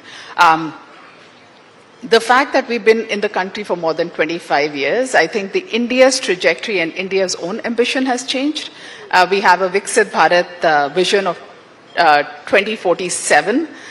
The foundation, not many would know, but I can tell you that last year our chair announced that the foundation will have a life of over the next 20 years. In fact, the foundation will sunset by 2045, coincidentally aligned with the Viksit Bharat vision of 2047. So what we are bringing forward pretty much aligned with the country's vision of an accelerated pace of development. So we are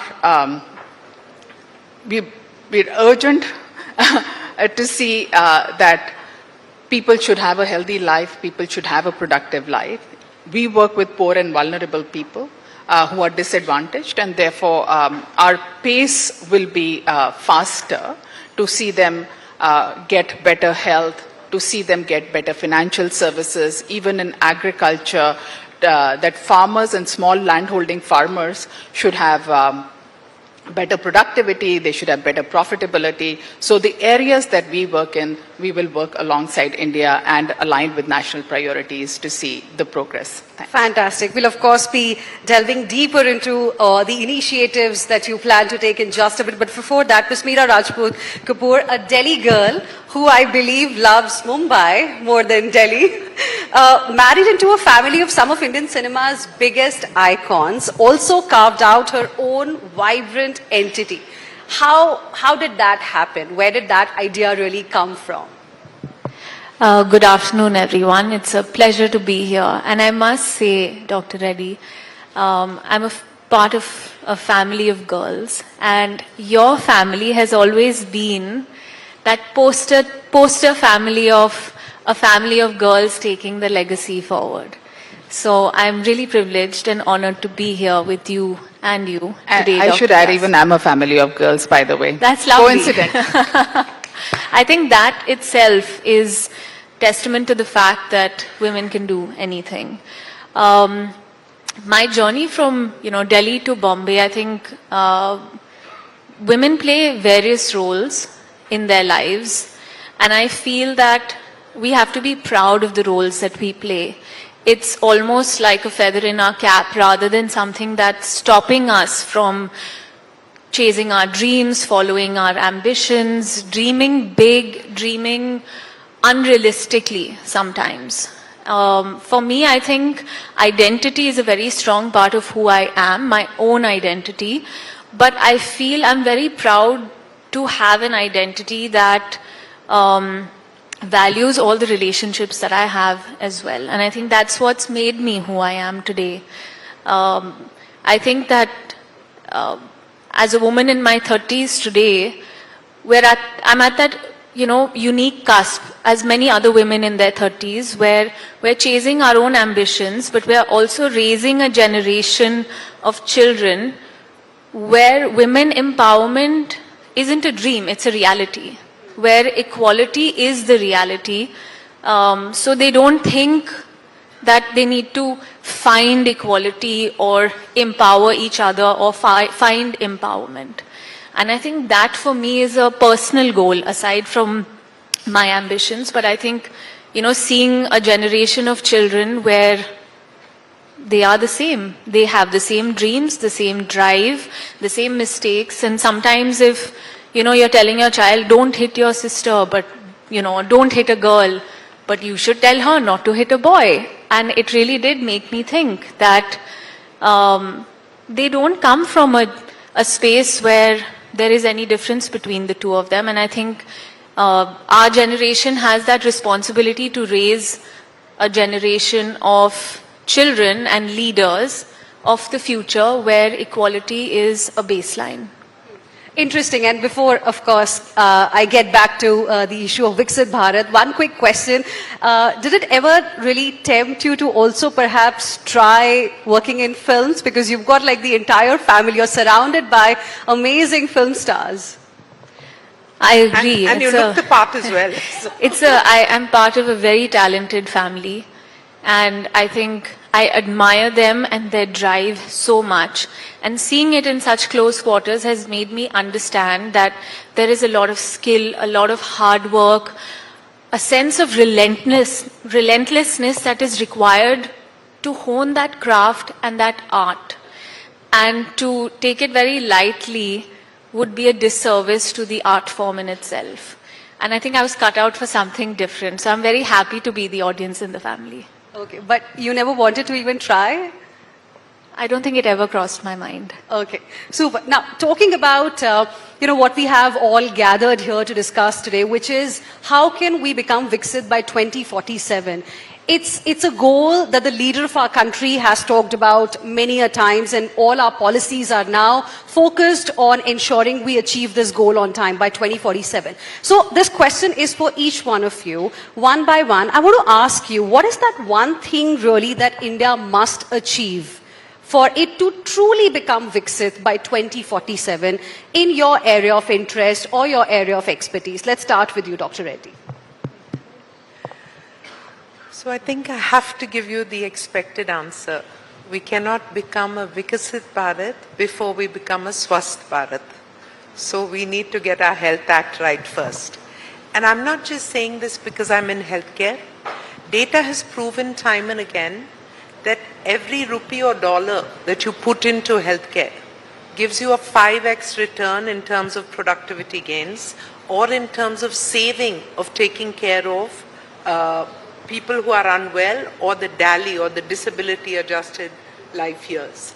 So that is, one of the biggest points towards this. But let me take this a little further. It is very clear that healthcare is no longer just a cost center to take care of people. Healthcare is today a socio-economic driver. It's a generator of jobs. It's an economic engine where you not only bring in international revenue through patients who are coming from all over the world to be treated in India, but also the manufacturing side of healthcare, the pharmaceutical side of healthcare. One of the things I look forward to seeing is India is considered the pharmacy of the world. We need to also be the hospital of the world. And then I want to take this even one dimension further, which is that we often tell healthcare people that there is only one question you should ask whenever you take a decision. Whatever you do, is it good for the patient? But today, it's not just about treating patients. The knowledge we have, the science that's come in, the capability, the education, the communication, have all put healthcare in the hands of every individual. And therefore, we are now looking not just at life expectancy, but at healthy life expectancy. And that is now the question is, anything that you do, are you doing it to maintain the health of the population? So population health is really the next parameter. And I want to add that yesterday actually we had this large summit of the Healthcare Federation, Nat Health, and Bain came out with this report which said that a healthy country can actually save $1 trillion of our economy by the fact that you bring in productivity of people. The last point I'll say before coming over is that India has this unique opportunity of 3 decades of demographic dividend where the healthcare costs are underwritten by the young population because of the youth and the lower incidence of ailments. But within these 30 years, we have to get our act together. In fact, even faster, because every minute we wait of not building a bed or training a doctor or empowering a nurse, we may be losing a life. So healthcare must become a priority. It's a socio-economic engine. It's a facilitator of growth. So to get to Viksit Bharat, we need a Swasth Bharat. I think 2 interesting takeaways there. If we want to become Viksit, we need to become Swasth. And second, we need to now aim to also become hospital of the world from just being pharmacy of the world. Very well said. Ms. Archana. So +1 on everything that Sangeeta said. I think Viksit Bharat is not about how fast we grow. I would just add another dimension. It's also about how wide we grow. So a Viksit Bharat means an inclusive India where everybody grows, and it is not necessarily those who grow fast go faster. So with that perspective, I would say, women mostly are left behind. Again, Sangeeta had spoken about women's labor force participation, which is growing fast in India, but even if it progresses from about a 43% to 50%, will increase our GDP by 1%, which is pretty significant. Women are about 50% of our population, and not only do they, and a large part of women actually who work, they work in informal economy. So it's not about getting more jobs for women or getting them to enter into the labor force. It's also about productive assets, so that they are able to grow faster. They are able to, gain much more income than what they're doing right now. So one is about how women can be included, but it's also about how people who are being left behind are also included. Government is, so it's not about access. I would say in India, it's also about saturating programs now. How do you get to the last mile? It is also about the quality of programs. We've done extremely well in terms of getting access to healthcare and other provisions to people, but it is now about improving the quality of that access. And the third thing that I would say is also about convergence, because a lot of the programs do tend to be siloed in nature. So going back to women's economic empowerment, we've got about 100 million women who are part of the self-help groups, about 110 million women who are part of the agriculture sector, because they're about 65% of agriculture sector. But there's a lot of convergence between women who are part of the self-help groups as well as agriculture. If we are able to converge those programs, but also the other programs, because there are bank sakhis, there are pashu sakhis, convergence will get us to better yields and will get India to grow faster and deliver the vision of Viksit Bharat soon. Interesting. So in digital, we have, of course, reached the last mile, but in healthcare also we need to reach to, the bottom of the pyramid, those who are at the bottom of the pyramid. So you're making actually a very good point. The other sector that will get us to move faster is digital transformation.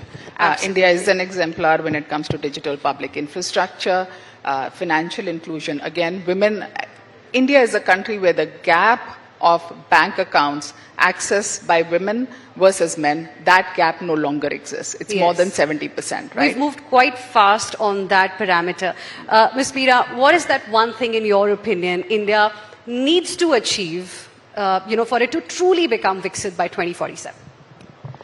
I think echoing what both the ladies said, for me, it's what I'd like to add is financial literacy for women. I think women need to be aware, they need to be more educated about the money that they earn, whether they're in the unorganized sector or the organized sector.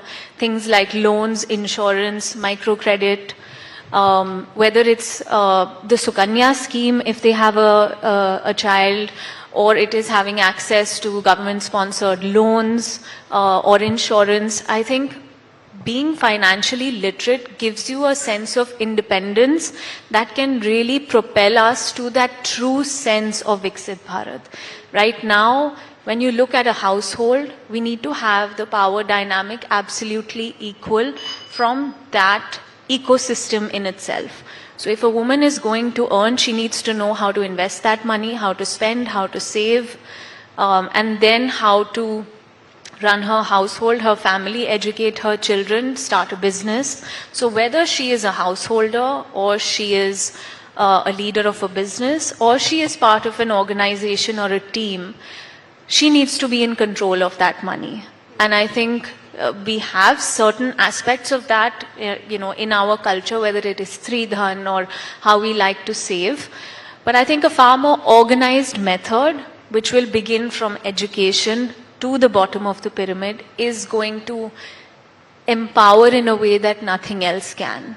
So if we say that, finances or income is the denominator, then the education for it also needs to be equal. Interesting. Dr. Reddy, now if we talk about healthcare specifically, we are talking about bringing AI in healthcare because that is the future.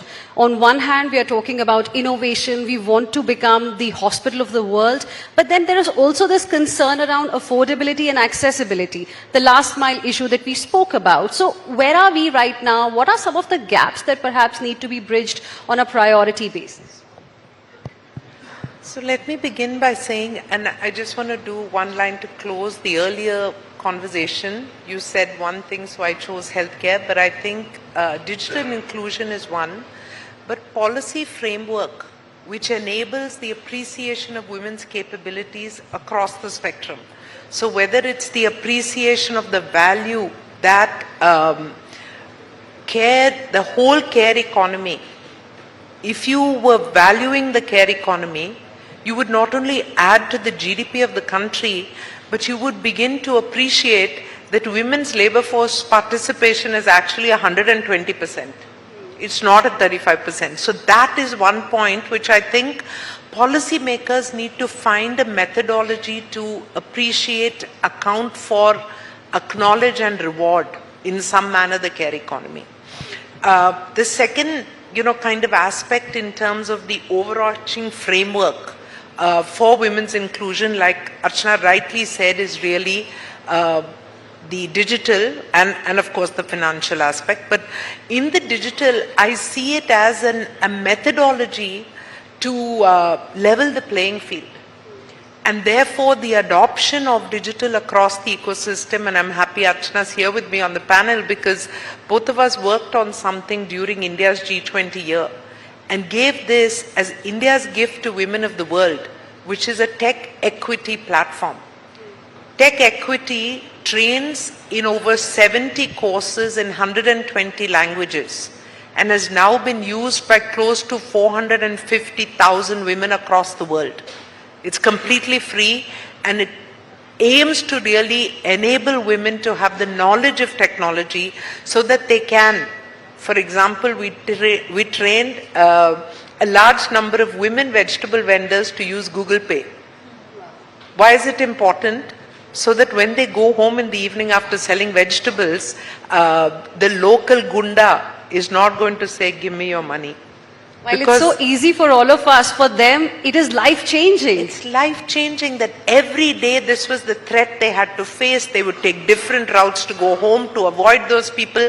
Now they say, money's not with me. It's in Google Pay or it's gone to my bank account. Things like this are transformational to their lives. So that's why I'm very, very excited about technology. Now quickly jumping to your technology, AI and healthcare point. See, 1.4 billion people, care for this is not easy and simple.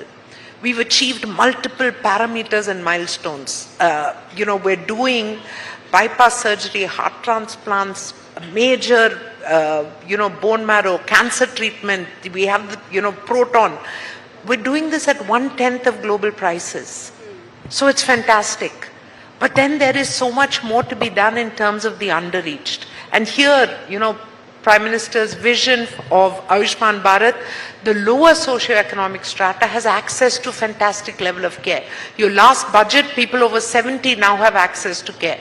There is still the missing middle. 80 million people of the missing middle who are not poor enough to be eligible for Ayushman Bharat, not rich enough to afford private insurance, are still left. We need to cover them. And 50% of those 80 million are women. But I'm saying cover the men and the women. We must practice equity on all sides. But then moving forward, once we've done that, is to take, after you've enabled access to care, you must make a hero or a heroine out of primary care, preventive care. Find the problem early. And here I must say that it is sad, but women often bring their health problems to hospitals much later than the men. When you find cancer, there is a more likelihood of finding stage 3 and 4 cancer in women than the statistics which show that we detect for men in stage 1 and 2. These statistics must change. We must detect cancer early for everybody.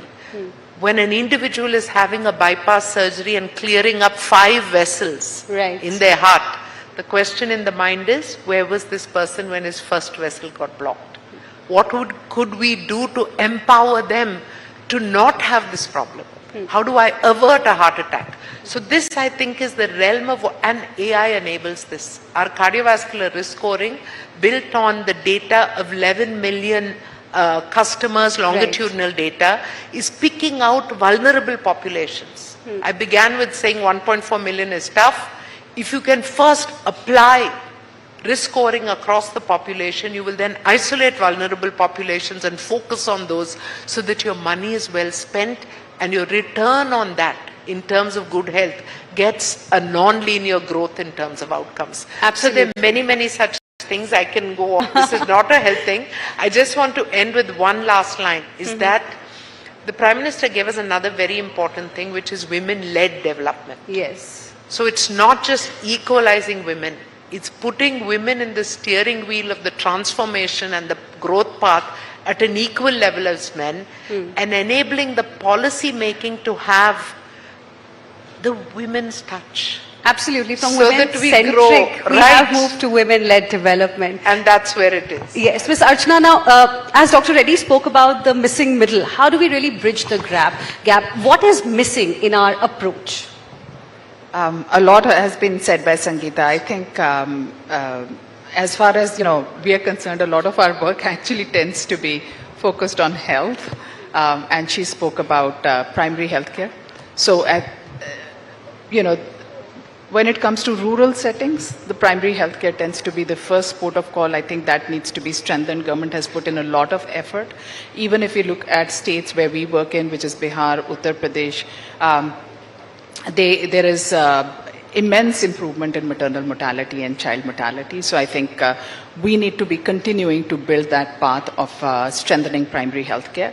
But at the same time, access of other provisions, which is not necessarily healthcare led, the points that I made earlier, which is around making sure that we go beyond access to quality improvement, beyond access to making sure that there is convergence. I think those would help us to get to the missing middle. And the other thing that I would say is that in India, normally, we are about 1/6 of world population, right? The second thing that I would say is that the solutions that get delivered in India, they are also the solutions not only that will serve India, but also serve the other lower and middle income countries. So I think India has a role to play. When you're thinking about missing middle in India, it's also about missing middle and lower populations across the world. So India is the solutions, and that's how we look at our work, that we no longer work in India, but we work with India. We get solutions from India for across the world. So I think more and more development solutions out of India can be serving other countries in global south, will help missing parts of the world as well, and not just in India. Interesting. Meera, like we are speaking about AI, innovation, and a lot of other things, but I want to specifically, talk to you about Ayurveda, because you're also a proponent of holistic wellness. I mean, something that also India gave to the entire world. Can you tell us why it is important for this generation? Why is it important for Bharat to become Viksit? So Ayurveda translates to the science of life, and it's been a passion of mine, and I've come to realize as I've studied it that Ayurveda is a way of life. Yes, there is a diagnostic side and a prescriptive side, but more than that, it is a way of life, and it integrates into our life so seamlessly, whether it is our eating patterns, our sleeping patterns, what foods suit which body type, what kind of meals together will aggravate or pacify a particular condition, whether it's acidity, it's sluggishness, excessive sleep, being very restless in your mind. And I think it really enables one to understand oneself. And I think for the generation that I'm a part of and going forward, in fact, everyone, to know oneself is the biggest asset you can have. And if you want to lead a long and healthy life, you should be able to understand what works for your body, what works against it, what triggers your body, and what can compound over a period of time to evolve into disease. So it's more of the preventative side of healthcare before you actually get into an active problem. And it is very, very empowering. It is thousands of years old, and it may not be proven with data the way that we would like to consume today, but the fact that it has been time tested in itself is a different kind of metric for it to be proven. And I have seen it for myself, whether it's a pulse diagnosis or a tongue analysis, it asks you to think how you are feeling. If you are feeling too sleepy and tired in the morning, or if your thoughts are racing too fast, if your skin is very dry and your hair is falling off, those are simple signals for you to get back into a state of balance. And I think it's time we appreciate what India has given to us and what Bharat has given to us. It is part of our culture, it's part of our tradition. And if we are not proud, somebody else will take it, package it, and give it back to us. So it's about time we value what we have in our tradition and our culture, and it is part of our traditional health system.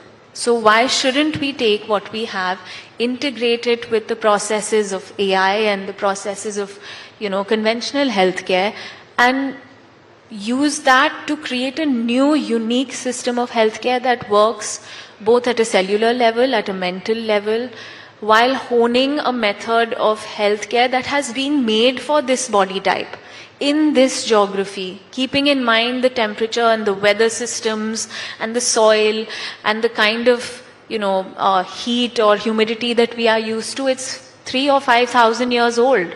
So it has been made for our body type and our genotype. So let's now use that to create that system of healthcare that naturally works for the Indian body. So I think to be aware of Ayurveda for all Indians today, regardless of age, is to have, a real, it's a little prize that you have. It's a little, gem, and we should learn about it.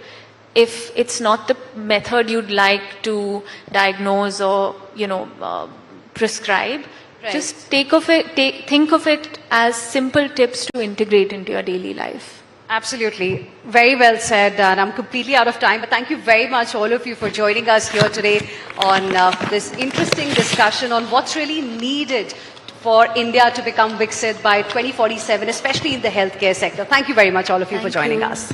Thank you, ladies, for the thought-provoking conversation, for breaking the glass ceiling and carving a path for everyone else. Hina, I request you to please honor our guests with a token of appreciation. A big round of applause, please, for our phenomenal panel and my colleague Hina Gambhir.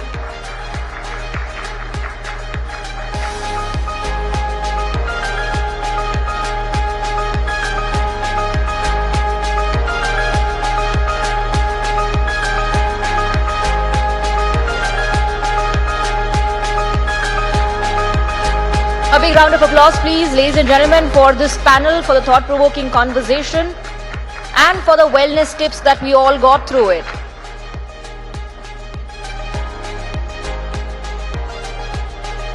And with that, it's time to break for lunch, but don't go too far. We have a strong lineup of discussions coming up post-lunch as well.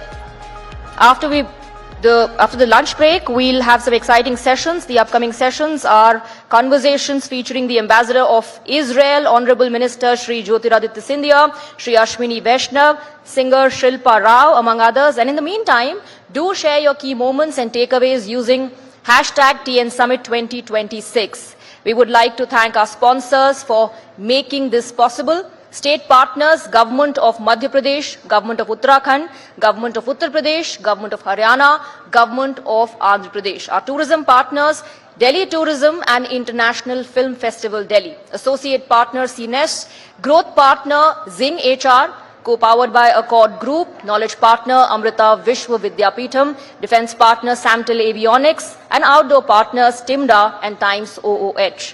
Thank you, enjoy your meal, and we'll see you back here in 45 minutes.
check, hey, hey.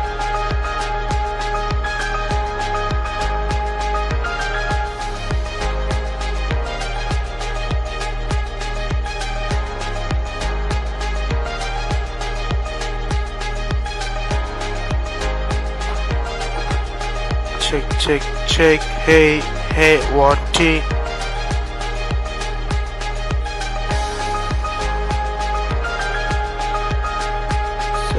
दो number है, check.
on the 1.5 billion advantage.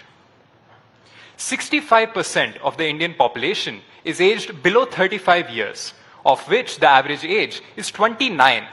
The vision of Viksit Bharat 2047 aims to harness this young workforce surplus as a determining force in the future of India's development.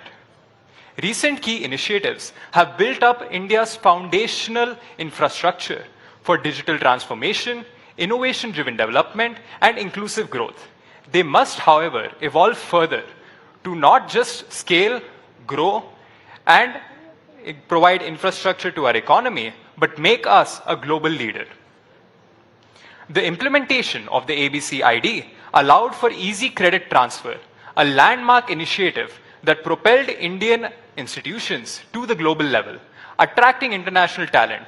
However, the Niti Aayog states that for every one foreign student that enters India, 25 native students leave for higher education and never return. India must now transition from a talent supplier to a talent destination if it were to aim itself as a global innovation leader. We must work further to prevent brain drain, build brain gain, and retain local talent.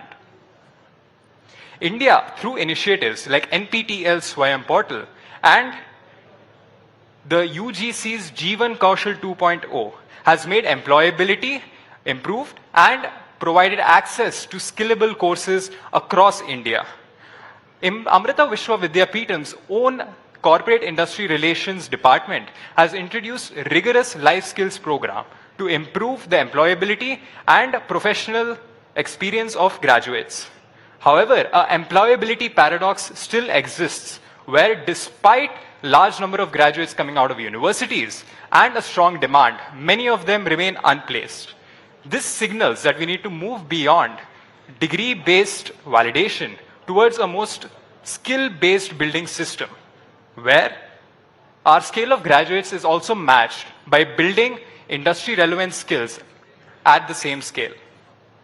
India spends 0.6% of its R&D on research compared to the 3 to 4% of other leading nations.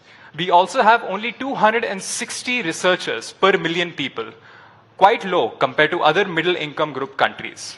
Half the patents filed in India are filed by non-residents, and due to a shortage of domestic alternatives, we are forced to outsource most of our deep tech innovation needs. Innovation can only occur when research translates from academia to industry. We must address this discontinuum in the industry and academic innovation ecosystem to build a translational network. Startup India and MIT have founded thousands of successful startups, but DPIIT has reported that thousands of these have closed recently due to issues with cash flow, poor product market mismatches, and issues that can be addressed very easily. The US Bureau of Labor Statistics reported that 50% of startups closed within the first 10 years of their conception. These numbers show an incentive not just to increase the number of startups coming out of industries and academia, but also provide an ecosystem to support them at every stage of their growth. After the implementation of Beti Bachao, Beti Padhao, and the UDISE's Women Empowerment Initiatives, and the Anganwadi services that act as daycare centers, we have seen a major rise in women's employability, which currently stands at 54%, more than the men's figure according to the ISR 2026. However, women's female workforce participation still lies at 32%, which, if addressed, could unlock substantial economic potential and accelerate national growth. It is necessary that we continue improving at this rate, and it is a vital measure to build a sustainable and inclusive India. Pritika, how do we address these issues? Thank you so much, Nav. So our initial framework is Workforce Forum. In this digital age, it only makes sense that we integrate what we already have. We are not requesting a paradigm shift, but rather an integration of what already exists with us. We want a platform that integrates all the employees, all the workforce, and all the entrepreneurs of India. This will have 6 key components, the first being fund transparency. This has been very very well implemented during the Startup India mission, where all funds were made transparent via their website. We would like to motivate and produce equal results of the same value, where we continue to also have fund transparency within venture capitalism and foreign investment. We also would like to open a skills passport, which is directly connected to the Aadhaar and backed by the government to ensure no middleman requirement or consultancy when getting hired for industry. We want a digital healthcare system that is integrated in such a manner that insurance and other claims can be made without any shady business. We want industry interaction to the maximum because there seems to be a graduate gap that we would like to address further. And information dissemination. It's very obvious that some of the schemes that India has passed have not directly translated to the people of India. And so we would like to have a platform that integrates and ensures that every single scheme that we have is directly integrated, with an upskilling approach that is directly connected to NPTEL and SWAYAM, motivating vocational courses similar to Skill India, but with a direct connection to the industry, allowing these courses to be put out on a large scale and hiring to be even larger. Our second business would be the deep tech convergence network that we would like to propose, one that integrates startups, industry, and university on a large scale. This allows for IP co-ownership, research co-funding by not only government but by private institutions, and grants that are direct translations of the economy today. This will allow for higher publications and higher patent activity within the country. This was already implemented on a smaller scale in NIT Roorkela, where around 101 patents were put forward. Next, we would like to look into Build MSMEs. The building of MSMEs is very crucial within India, and we have 6 different frameworks to ensure that the startup culture within India does not die after the first 5 years. This integration happens with idea generation, using think tanks to ensure that these ideas are of the utmost quality. We will use funding access directly connected to venture capitalism and so on, with incubation and mentorship directly coming from the industry and an industry linkage for a seamless process into the market, and lastly, global connectivity so that we have companies that are going outside India and not just inside. And now we will look into women's growth. Women's growth will be supported by the following factors. We would have to have a supportive workspace, one that ensures that women feel included within the workforce, a freelance platform for flexible hours, career re-entry infrastructure, Aadhaar secondary education tracking, and daycare infrastructure. Right. I think that's also something that Prime Minister has spoken about. It's women-led growth that's going to take India to this vision of becoming Viksit by 2047. Thank you very much for joining us today. It was really wonderful listening to all of you. Thank you, Kritika, Nav and Anita. With such conviction to lead us into the future, we are definitely on the path towards a Viksit Bharat. And big round of applause, ladies and gentlemen. And I would like to request my co-host Swati to just honor these young children, and also, would request you to accept a little token of appreciation.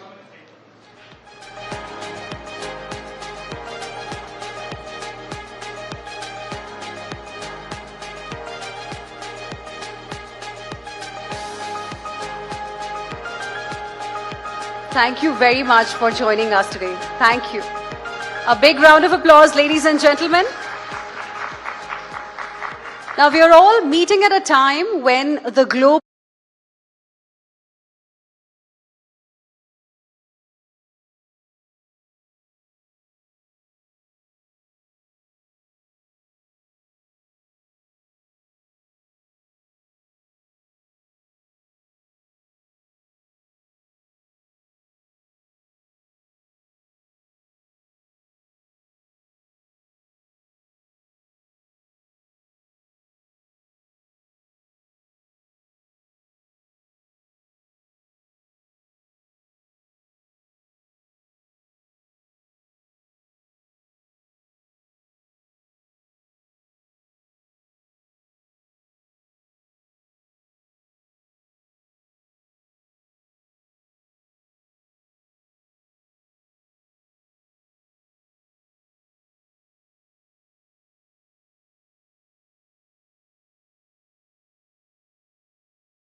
about the West Asia war that we are seeing, and everybody has just one question that Navika asked at the end. When will this war really end? Because, you know, it's fourth week now that's going on, and nobody really desires a war. There's destruction happening. Even the Gulf has become a casualty because of attacks that are taking place. But we got an interesting answer from Ambassador, isn't it? Absolutely, because that actually lays the groundwork what's to expect next, especially in the time when there is geopolitical uncertainty, Hina. Well, absolutely. And, you know, a couple of interesting points that Ambassador mentioned also seem to suggest that there is a genuine attempt that's currently underway, as he said, by the United States of America, by American president, to end the war. Of course, this is going to be an important thing that we'll be looking at very, very closely. Meanwhile, ladies and gentlemen, we have our next guest joining us today, and viewers, in a democracy as layered and complex as India's, the conversation around identity, representation and rights is never static.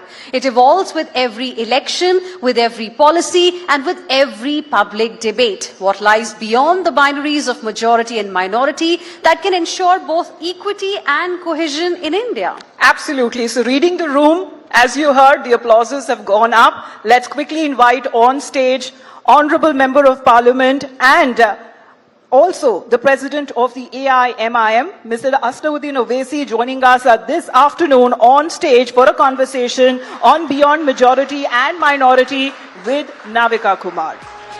A bigger round of applause, ladies and gentlemen. We all had wonderful lunch today. Over to you, Navika.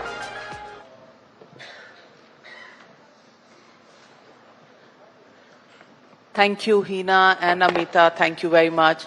It is my pleasure to invite on stage Mr. Asaduddin Owaisi, a man. जितने ये हमें दिखते हैं उससे ज्यादा ये social media पर viral होते हैं. इसलिए ओवैसी साहब, आपसे गुफ्तगू करने का मजा ही कुछ और होता है. आप हमारे मंच पर आए and 20 years of times now. It's a special occasion when we want to exchange views on the noisy parliamentary democracy that we have in our country. Owaisi साहब, मैं सबसे पहले तो आपसे पूछना चाहूंगी, पार्लियामेंट में आपकी आवाज बहुत सुनाई देती है और आप हमेशा क्रिटिसाइज करते रहते हैं कि सरकार को क्या करना चाहिए. अब ये जो वेस्ट एशिया का युद्ध चल रहा है, इस पर आपके बहुत तीखे सवाल हैं. कल गवर्नमेंट ने ऑल पार्टी मीटिंग बुलाई और उस पर सारी चर्चा कर ली. अब भी कोई सवाल बाकी है? पार्लियामेंट के अंदर मीटिंग होना और एक ऑल पार्टी मीटिंग होना वो दो मुख्तलिफ चीजें हैं. अगर आप पार्लियामेंट के अंदर चर्चा कराते तो बहुत अच्छा होता. हमको बाहर निकलकर आपको फोन पे नहीं बताना पड़ता या कोई पूछ रहा है उसको बताना नहीं पड़ता. देश को मालूम हो जाता है वैसे ही लाइव टेलीकास्ट में.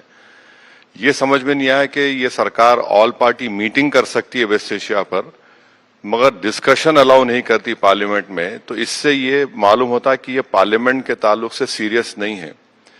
पार्लियामेंट देश की जनता का है और देश की जनता का हक बनता है कि वो देखे कि उनके इलेक्टेड एमपी सरकार जिसको इलेक्ट किया वो क्या कर रही है. तो ये बड़ी अफसोस की बात है कि ऑल पार्टी मीटिंग में वेस्ट एशिया के ऊपर बात हो सकती है मगर पार्लियामेंट के अंदर चर्चा नहीं कराना चाहती सरकार. लेकिन पार्लियामेंट में प्रधानमंत्री ने दोनों सदनों में एक स्टेटमेंट किया, एक्सटर्नल अफेयर्स मिनिस्टर जयशंकर जी ने भी किया, पेट्रोलियम मिनिस्टर ने अपना स्टेटमेंट दिया, एग्रीकल्चर मिनिस्टर ने.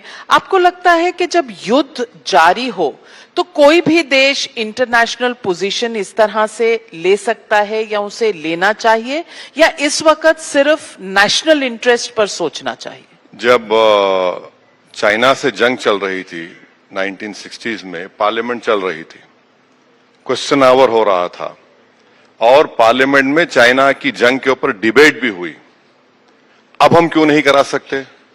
अच्छा, ये तो जंग में हम तो जंग नहीं लड़ रहे हैं, हम अफेक्टेड पार्टी हैं. हम अफेक्टेड इसलिए भी हैं कि एक तो सरकार की गलत फॉरेन पॉलिसी की वजह से, दूसरा हमारे करीब 1 करोड़ भारत के नागरिक वहां काम कर रहे हैं. तो मिनिस्टर ने स्टेटमेंट दिया, प्रधानमंत्री ने दिया, वजीर आजम ने दिया, तो हम देकर चले गए. अगर वो एक एक सवाल हमको पूछने देते तो हम सरकार को पूछते थे कि भाई आप जवाब देकर चले जा रहे हैं, कम से कम हमारे सवालात का जवाब तो दीजिए। अब हम सिर्फ सुनने तो नहीं आए ना वहां पार्लियामेंट में, हम तो कोई खवाली पार्टी, ऑर्केस्ट्रा पार्टी या ऑडियंस नहीं कि थालियां मार के जाए hello the leader, good leader बोल के। तो हमको तो पूछने का राइट है, आप सिर्फ बोल के चले जा रहे हैं और ये समझ रहे हैं। हाँ, एक बात जरूर बोलूंगा कि प्रधानमंत्री ने, नरेंद्र मोदी ने जो नेसेट में स्टेटमेंट दिया था उससे थोड़ा बेहतर पार्लियामेंट में बोला। कम से कम उन्होंने ये तो नहीं बोला कि we stand with the genocidal regime, उन्होंने बताया, बोला कि बल्कि उन्होंने तो देश को बताया कि हम कैसा कोविड में एक साथ थे और इसके रिपरकशंस होने वाले हैं। तो वो 2-3 स्टेटमेंट मुझे लगा कि हाँ थोड़ा डिफरेंट रहा। आपने 1962 वॉर की, तब भी ये बंद कमरा था और ऑल पार्टीज थे पार्लियामेंट में, टेलीविजन तब भी नहीं था, सोशल मीडिया तब भी नहीं था, तो अब है नहीं, यही इसीलिए आपने बंद कमरे में बात की। बंद कमरे में नहीं बात की, पार्लियामेंट में रूल्स है कि अगर हम पार्लियामेंट के प्रोसीडिंग्स को विदाउट मीडिया रिपोर्टिंग करना चाह रहे तो वो रूल है, उसमें प्रोविजन है। रूल नहीं इस्तेमाल किया गया था और जबकि हम उस जंग में बहुत नुकसान उठाए उस जंग में, तब भी रिपोर्टिंग हो रही थी, क्वेश्चन आवर हो रहा था, मगर आज हम उस पर डिबेट ही नहीं करना चाह रही सरकार। और ऑल पार्टी मीटिंग बुलाकर आप एक 4 मिनट बोल लीजिए, आप 2 मिनट बोल लीजिए, 3 मिनट बोल लीजिए और फिर फॉरेन मिनिस्टर बोलते हैं कि हम दलाल नहीं है। तो मेरे दिमाग में ख्याल आया, शायद नहीं बोल सका, बोल रहा हूं, अगर हम दलाल नहीं है तो क्या देश के प्रधानमंत्री और डॉक्टर जयशंकर ये कहना चाह रहे हैं कि इजराइल तवायफ है और पाकिस्तान पिंप है क्या? मैं जानना पूछता था मैं, तो मालूम ही नहीं। आप बताइए, आप डिबेट ही नहीं करना चाह रहे, आप बोल रहे हैं कि शायद इसलिए क्योंकि जिस तरह के लफ्ज आपने इस्तेमाल किए, नहीं, शायद ये लफ्ज कोई भी देश दूसरे देश के बारे में ना कहे तो बेहतर है। नहीं, दलाल, हम दलाल नहीं है, कहा ना उन्होंने। आप बताइए कि क्या देश के फॉरेन मिनिस्टर को आपने रिपोर्ट किया? मैंने नहीं कहा ये बात। आप तो अंदर थे। नहीं, अंदर था, मैं अंदर था, तब भी बाहर आकर नहीं बोला किसी को। आप लोगों ने रिपोर्ट किया कि दलाल, तो दलाल का मतलब क्या होता है? दलाल का मतलब क्या होता है बताइए ना। शायद वो, मैं सोच रहा हूं, शायद वो इसी बोल रहे हैं कि इजराइल एक तवायफ है और पाकिस्तान पिंप है उसका। 2 कंट्रीज ऐसे हैं जो किसी को सुकून से जीने नहीं देते नेबर में, और दोनों का एक रिलीजन के नाम पे बनाया गया। अब दोनों किसी को चैन से जीने नहीं देते। अब सरकार बोलती है कि आप रिलीजन की बात ला रहे हैं, तो मैं आपसे पूछूं, जब ईरान मिसाइल चलाता है गल्फ के कंट्रीज पर, तो फिर रिलीजन का क्या होता है? नहीं, इजराइल के ऊपर हमला किसने किया बताइए? आप बोल दीजिए। ईरान पर हमला किसने किया? अरब कंट्रीज ने तो नहीं किया। ईरान ने किस पर हमला किया? नहीं, ईरान, जिनका कोई लेना देना नहीं, ईरान पर किसने हमला किया? एक आदमी को जो ऑरेंज कहते हैं उसने हमला किया, एक डिल्यूजनल प्रेसिडेंट है और एक जेनोसाइडल प्राइम मिनिस्टर है। आपने हमला किया और 165 स्कूल के बच्चियों को आपने हत्या कर दी।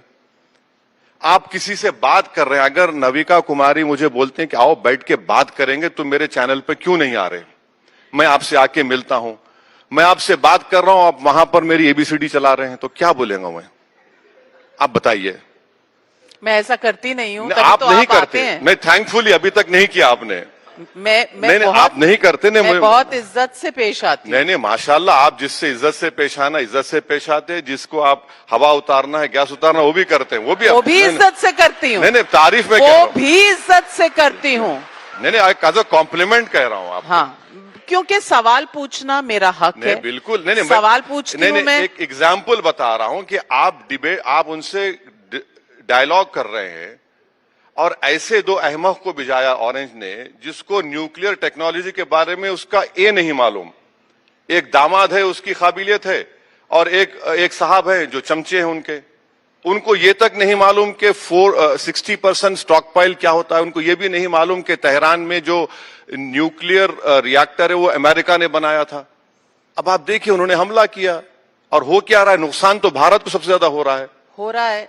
तो आप समझ रहे हैं कि आप विपक्ष में हैं, आप ऑपोजिशन में हैं, आप ये तमाम शब्दावली इस्तेमाल कर सकते हैं, ऑरेंज है, कोई ऐसा है, वैसा मेरा है। फ्रीडम है, आपका मैं डरता नहीं हूं अमेरिका से।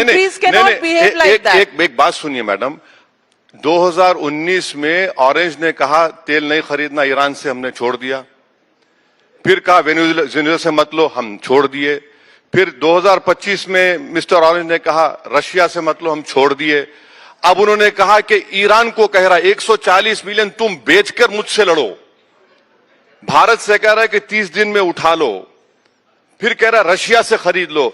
आप मुझे बताइए, ये 56 इंच का नेशनलिज्म है कि हम कोई गोरी चमड़ी वाला हमको अमेरिका से बोलेगा ले लो, हम ले लो, बंद करो तो बंद कर दो? ये कौन से मोहब्बत है देश से, बोलिए आप। ये सवाल आपका जायज है, लेकिन और जायज होता अगर आपका जो दिल है तब भी ये सवाल पूछता जब यूपीए सरकार में हिलरी क्लिंटन ने कहा था कि ईरान से नहीं खरीदना और बंद कर दिया गया था, सैंक्शन हो गया था, ईरान के खिलाफ 3 बार वोट किया यूपीए सरकार ने। तो मैं आप कहां थे? आप सुनिए, मैं अंदर था, आपका टाई अप था तब यूपीए के साथ, तो सवाल पूछना ही भूल गए। सुन तो लीजिए, आप सुन तो लीजिए। सुन रही हूं। मैंने पार्लियामेंट में और पार्लियामेंट के बाहर मीडिया से कहा था यही ईरान था जिसने कश्मीर के मसले को पाकिस्तान उठाना चाह रहा था।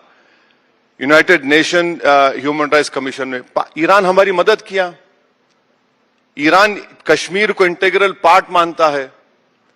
अब आप मेरे को ये बताइए कि अब जो गड़बड़ चल रही है, अजरबैजान ऑपरेशन सिंदूर में पाकिस्तान का साथ दिया, हम उनको कह रहे हैं कि भैया ले लो, ला लो, हमको लाके दे दो। ड्रोन्स दिया पाकिस्तान को। आप समझ रहे हैं फॉरेन पॉलिसी को हमारी कैसा फर्क हो गया। वहां पर जाकर प्रधानमंत्री ने कहा वी स्टैंड विथ इजराइल। 70,000 फलस्तीनियों को मार दिया उसने, जेनोसाइड रजीम। कितने but we also stand with Iran, वो नहीं सुनाई दिया आपको? मैडम देखिए, we also stand with Iran. No देखिए, और आप ऑपरेशन सिंदूर के बाद इस देश में सबने, ओवैसी साहब, आपको एक बहुत नेशनलिस्टिक रोल में देखा है। बाहर के देशों में भारत का पक्ष लेकर गए। मैं हूं, बिल्कुल हूं। लेकिन मैं आपसे आज ये बहुत रिस्पॉन्सिबिलिटी से पूछना चाहती हूं, आप ऑपोजिशन में रहकर जिस तरह की चीजें कह सकते हैं, कोई देश ऑफिशियली एक मंत्री होने के नाते, एक सरकार होने के नाते, एक प्राइम मिनिस्टर होने के नाते वो शब्दावली इस्तेमाल नहीं कर सकता। शायद आप इस बात को एप्रिशिएट करते हैं। मैं एक बात बताऊं आपको, स्पेन क्या कर रहा है? छोटा सा कंट्री है, स्पेन क्या कर रहा है? क्या हम इतना भी नहीं बोल सकते कि भाई आप ये बंद करो तमाशा? अमेरिका, हम हैदराबाद में बोलते हैं जिसका नुकसान नहीं होता, जिसकी ना ठिंग लगी ना फिटकरी लगी, वो हाल अमेरिका का है। भाई तेल मुझे आना है, गैस मेरा आना है। आपने ईरान के ऊपर हमला किया, ईरान ने खतर पे हमला किया, गेल, गुजरात पेट्रोलियम, ये सब हम लोग खतर से लेते हैं गैस। हमारा गैस तो रुक गया। अब हमारी गलती है? नहीं, गलती हमारी नहीं है, मगर अगर हम बोलते ट्रंप, एक बात बताइए, प्रधानमंत्री ने स्पीच दिया पार्लियामेंट में, जंग शुरू करने वाले अमेरिका और इजराइल, एक लफ्ज नहीं यूएस के बारे में, एक लफ्ज नहीं इजराइल के बारे में। क्यों?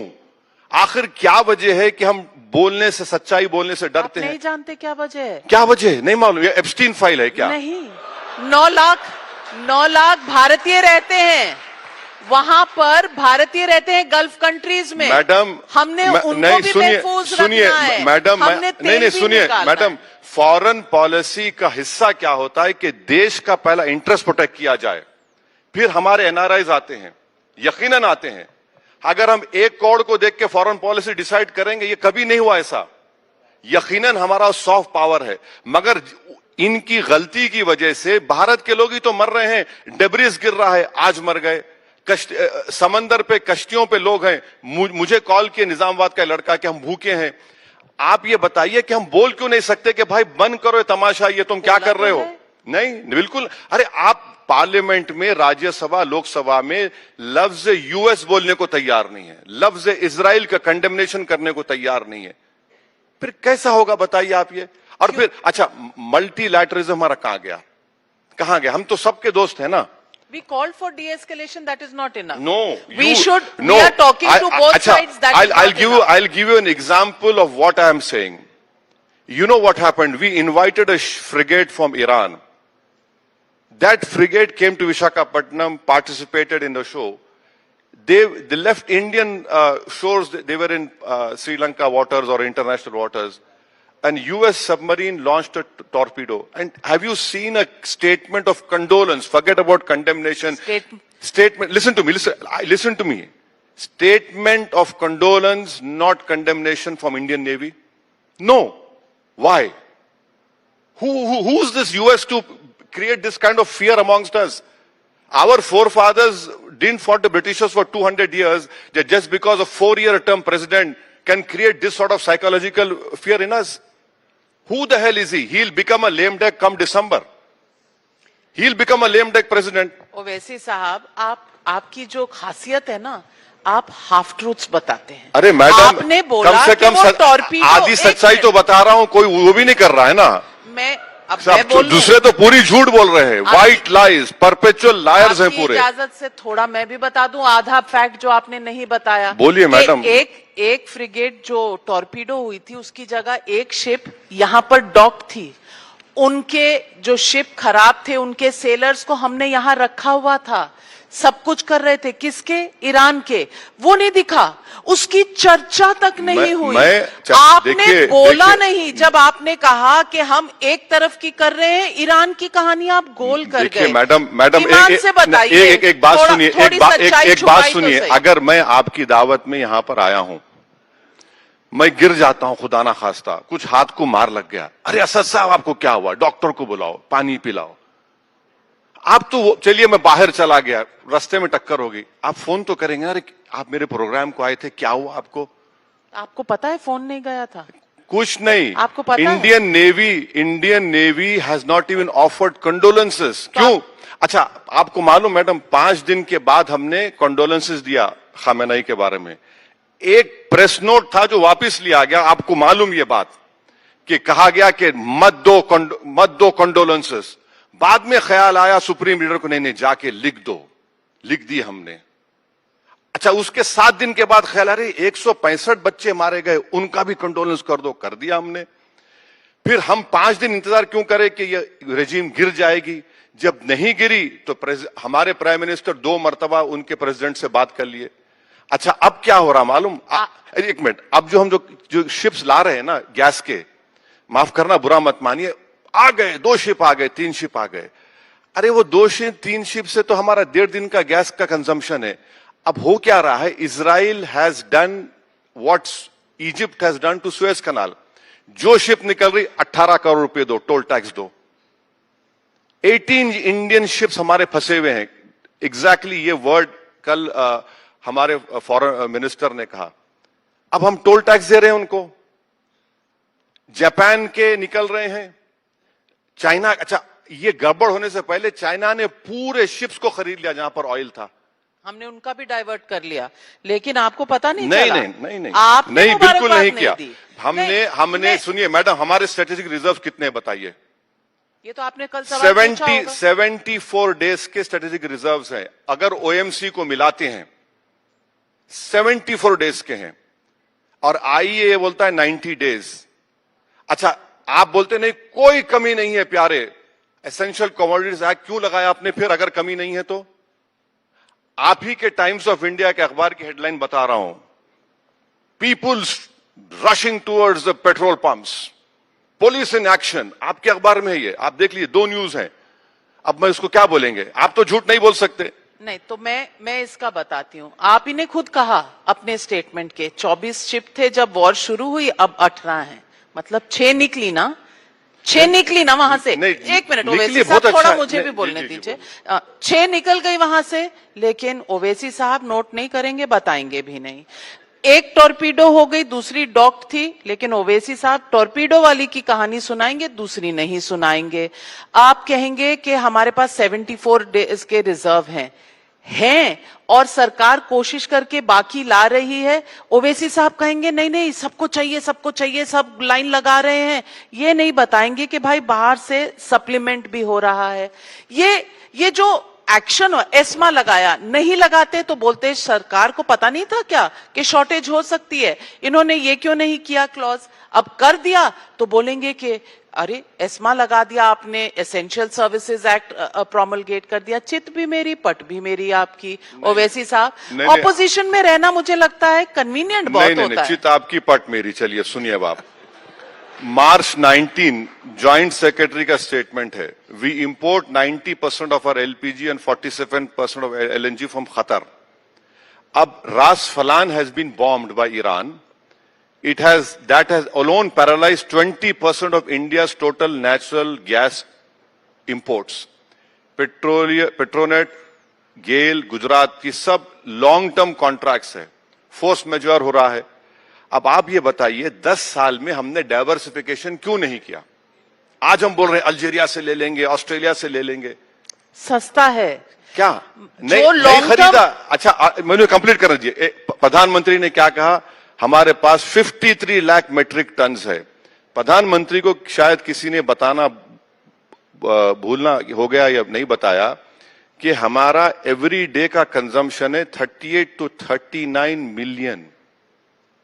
आप कितना, आप हमको देखिए हैदराबाद में क्या बोलते हैं कि हमारे कान में फूल तो नहीं है, आप बोले जा रहे हैं। एसपीआर रिजर्व्स कहां है बताइए ना हमको। आप बॉटलिंग प्लांट पे आप रख रहे हैं, आपने कमर्शियल को बंद क्यों कर दिया बताइए? मैं आपको हैदराबाद में आपके सोमित को दीजिए, हम हॉस्टल्स को जाते हैं, हॉस्टल्स में जाकर देखिए बच्चियों के सोशल वेलफेयर के हॉस्टल्स में लकड़ियों पर खाना पक रहा है, लकड़ियों पर खाना पक रहा है। अब सरकार बोलती है कि प्रॉब्लम है ही नहीं। अब जब प्रॉब्लम ही नहीं है तो फिर हम क्या बोलेंगे? प्रॉब्लम ओवैसी साहब आप भी जानते हैं कि है, लेकिन पैनिक नहीं होना है, क्योंकि पैनिक के अलग फॉलआउट्स होते हैं, ये आप जानते हैं, लेकिन आप दिखाएंगे नहीं कि आप सब समझ रहे हैं। मैं सवाल ये भी आपको बता दूं कि आज आप कह रहे हैं कि डाइवर्सिफाई पहले क्यों नहीं किया। आप जानते होंगे कि आप अपने नजदीकी वाले सप्लायर्स के पास जाएंगे तो आपको कॉस्ट एडवांटेज मिलेगा, because freight is a big part of oil import. Madam, I strongly disagree with you. We had signed one contract after the 11 years of the government with US in 2026. If that is also, that is known as 22 MTA US LPG deal 2026. It covers only 10% of our annual import. In 11 years, why didn't we diversify?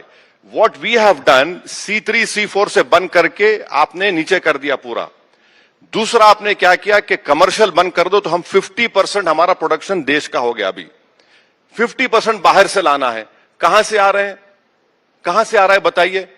एक ship, 2 ship, 3 ship अगर आएंगे तो वो 1.5 दिन, 2 दिन, 3 दिन का चलेगा। यही चीज अगर नरेंद्र मोदी अगर इजराइल जाने से पहले सोचते, ये जंग जो है नेतन्याहू की जंग है, ये जंग उनकी पर्सनल जंग है। अगर नरेंद्र मोदी नहीं जाते तो क्या कतर पर स्ट्राइक नहीं होता? कम से स्ट्रेट्स ऑफ हॉर्मुज में असर नहीं पड़ता? कम से कम नरेंद्र मोदी खड़े होकर मिस्टर औरानिश को बोलते, मिस्टर सो एंड सो बस करो। मोदी जी को इस्तेमाल किया गया इजराइल ने, वहां उनको यहां पर आना था। मोदी जी को इस्तेमाल करके उन्होंने अपना जेनोसाइड को व्हाइट वॉश करने की कोशिश की।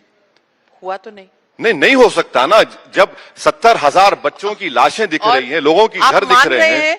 आप मान रहे हैं कि मोदी जी इतने इंपॉर्टेंट हैं कि देश बुलाते हैं व्हाइट वॉश अपने एक्शंस कराने के लिए? मान रहे हैं ना आप? आप मान रहे हैं कि उनकी अहमियत इतनी है? अब आप जवाब, एक मिनट मैडम, जवाब सुनिए। आप थाली मार रहे हैं, जवाब सुनिए। 80,000 लोग मारे गए। हमारी देश की इंपॉर्टेंस उससे होगी कि एक रिजीम 80,000 लोगों को मारेगा और हम जाके उसको व्हाइट वॉश करेंगे? ये हमारी अहमियत है। 20 लाख में से 8 लाख लोग के घर बर्बाद हो गए, 20-25 हजार बच्चे मारे गए। तो मोदी जी ने कब इसको सपोर्ट किया है? मुझे बता दीजिए ना, कौन सा स्टेटमेंट है? कब कंडेम किया? कहा? नहीं कहा। कहा उन्होंने कोई कंडेमनेशन नहीं। We are in favour of peace, de-escalate. What else does madam एक बात सुनिए, इस देश की खुसूसियत यह है कि नेल्सन मंडेला जेल में थे। हम नेल्सन मंडेला जिंदाबाद बोलते थे। हम उस व्हाइट अफ्रीका से ट्रेड नहीं करते थे। इंडिया, अच्छा मौजूदा दौर में हम ग्लोबल साउथ की बात करते, क्या ये ग्लोबल साउथ नहीं है? पैलेस्टाइन इशू नहीं है ग्लोबल साउथ, बताइए। अच्छा प्रधानमंत्री गए, October 7th on Israel is acceptable to you. 1948 Nakba is acceptable to you? Nothing, 1948 no Nakba. killing of innocent Exactly, civilians that is what I'm should saying. be acceptable to anybody. Please madam, do not draw religious lines on this. This Owaisi Sahab. October 7th is not the starting of the killing of innocent people. 1948 Nakba. That was the point. Where are the Palestinians now? Living in Jordan, living in Arab countries. हम बात भी नहीं करते उनके बारे में, condemnation भी नहीं करते। नेल्सन मंडेला को हमने साथ दिया था। इंडिया स्टूड फॉर, अभी तो हम ग्लोबल साउथ बोलते हैं। अच्छा मैडम ये बोलिए, ये सब छोड़िए पैलेस्टाइन को बाप, हम ब्रिक्स के होस्ट हैं, क्वाड के होस्ट हैं। मोदी जी या जयशंकर एक जूम पे मीटिंग कर लेते इस जंग के बारे में। हम क्यों बोल रहे? पाकिस्तान कर सकता, तो हम तो होस्ट है ना क्वाड के, ब्रिक्स के, हम नहीं कर पाए। मैं आपसे पूछना चाहती हूँ ओवैसी साहब, आप ऑपोजिशन के पार्ट हैं, ये तो समझ में आ रहा है क्योंकि मोदी जी से आप इतने सवाल पूछ रहे हैं, लेकिन कांग्रेस आपको फिर भी मोदी जी का बी टीम क्यों कहती है? वही समझ में नहीं आ रहा मुझे, आप बता दीजिए क्या है। बैठते तो आप उनके साथ हैं। मुझे समझ में अगर आपको वो नहीं समझ आ रहा तो ये कैसे समझ आ रहा है? नहीं, अब ये तो देखिए, ये तो किसी को रॉकेट साइंटिस्ट होने की जरूरत नहीं है। मुझे समझ में नहीं आ रहा है, मैं इतना सब बोलता हूं, फिर भी ये हमारे मुझसे इतनी मोहब्बत करते कि इन लोग समझ ही नहीं पाते। अरे हम राज्यसभा में वोट दिए उनको, बिहार में वोट, आप देखिए क्या हुआ। अच्छा अगर मैं न्यूट्रल हो जाता। आप न्यूट्रल नहीं है मतलब? नहीं न्यूट्रल नहीं, आप न्यूट्रल नहीं है। किसकी तरफ है बता तो दीजिए। सारा देश पूछ रहा है कि ओवैसी जी हैं कहां। मेरी पॉलिटिक्स नरेंद्र मोदी की तरह न्यूट्रल नहीं है। अच्छा, मेरी जो पॉलिटिक्स है हर तरफ से फायदा ले वो लो। अपनी पार्टी की प्रमोशन, पार्टी को स्ट्रेंथन करने की है। अच्छा, मैं ये बता रहा हूं कि अच्छा न्यूट्रल की बात जब आई, हमारा 5 टर्म के एमपी हूं, जब कांग्रेस की सरकार थी, मनमोहन सिंह साहब वजीर आजम थे, चिदम्बरम ने यूएपी एक्ट लाया था। डिस्पाइट बीइंग इन यूपीए मैं अपोज किया, I asked for division also, और मैं जो स्पीच में बोला था कि this particular section will be used, the definition of terrorism will be used to incarcerate many people. I have been proven right. In 2019, Amit Shah made it more draconian. Congress party supported it. TMC walked out instead of asking for division. I stood there with Imtiaz Jalil, and every amendment we had moved, I have been proven right, because it is now one of the Supreme Court judges have recently said that using UAP is only to prolong the trial.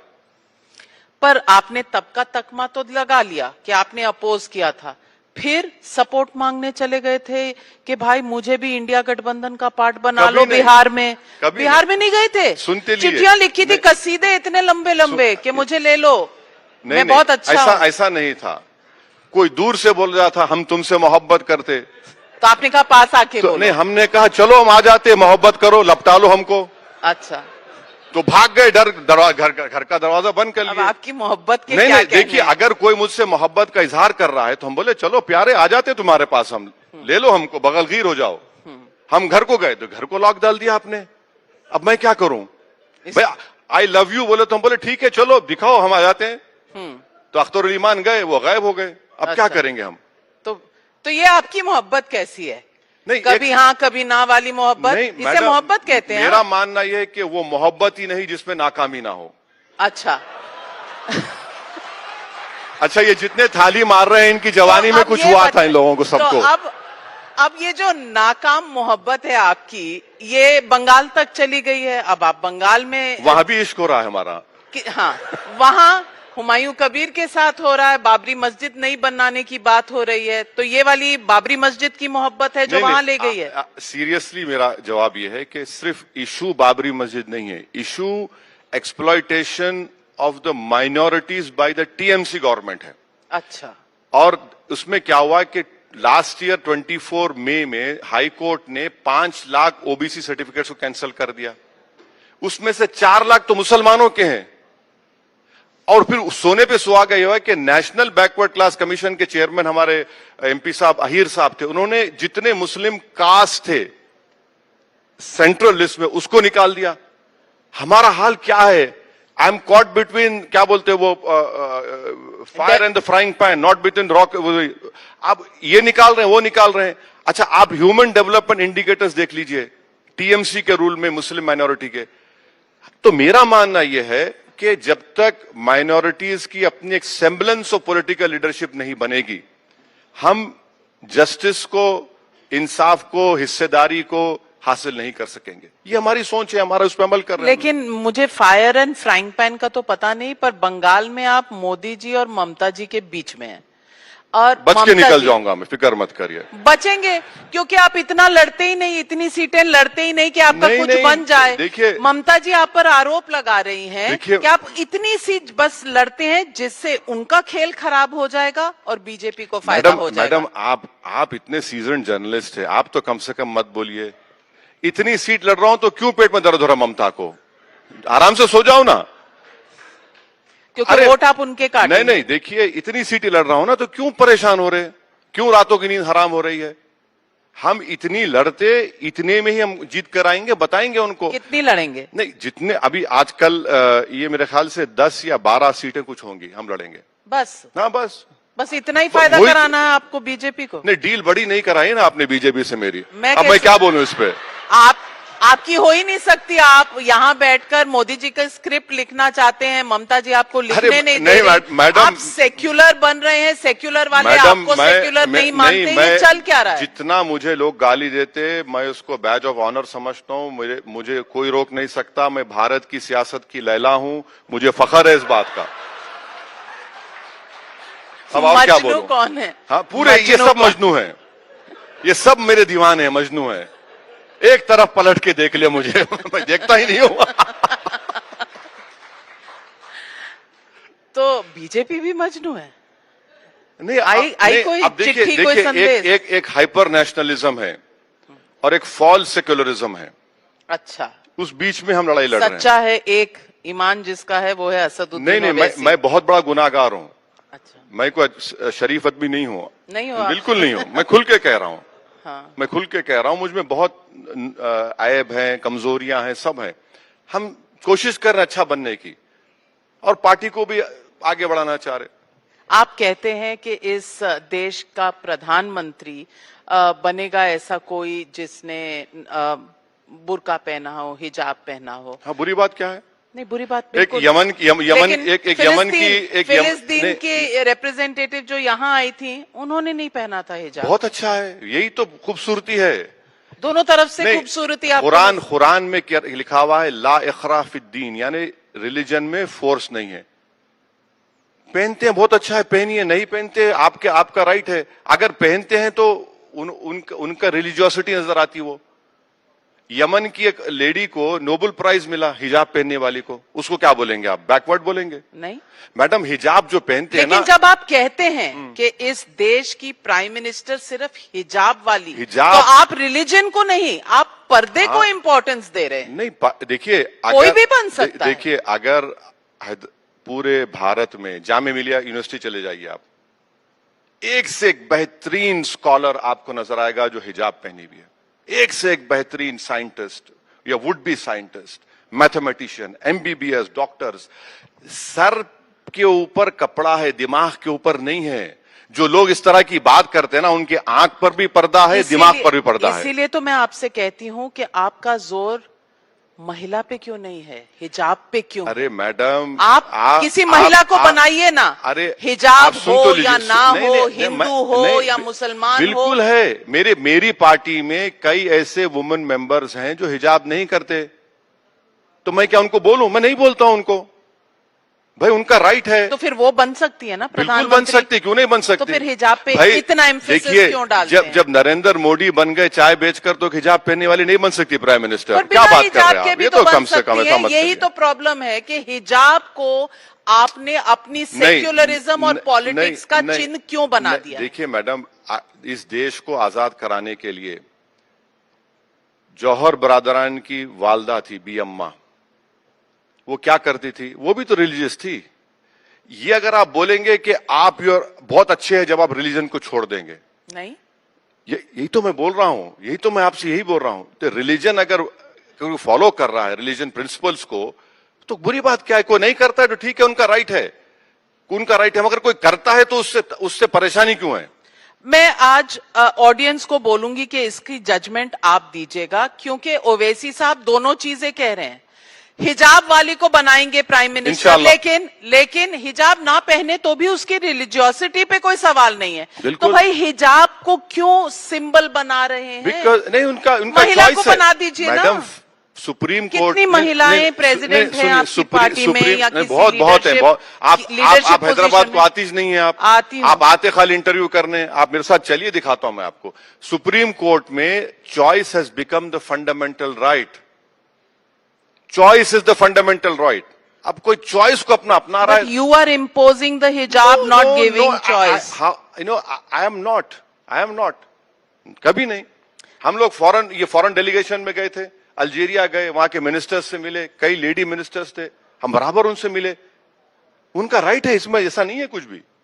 तो फिर मैं आपसे पूछना चाहती हूं कि आप secularism तय करेंगे।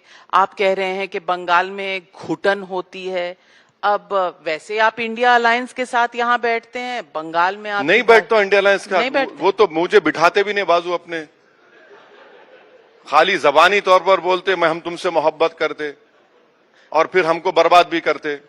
बर्बाद किया? हाँ, वो पूरी कम्युनिटी को बर्बाद किया ना।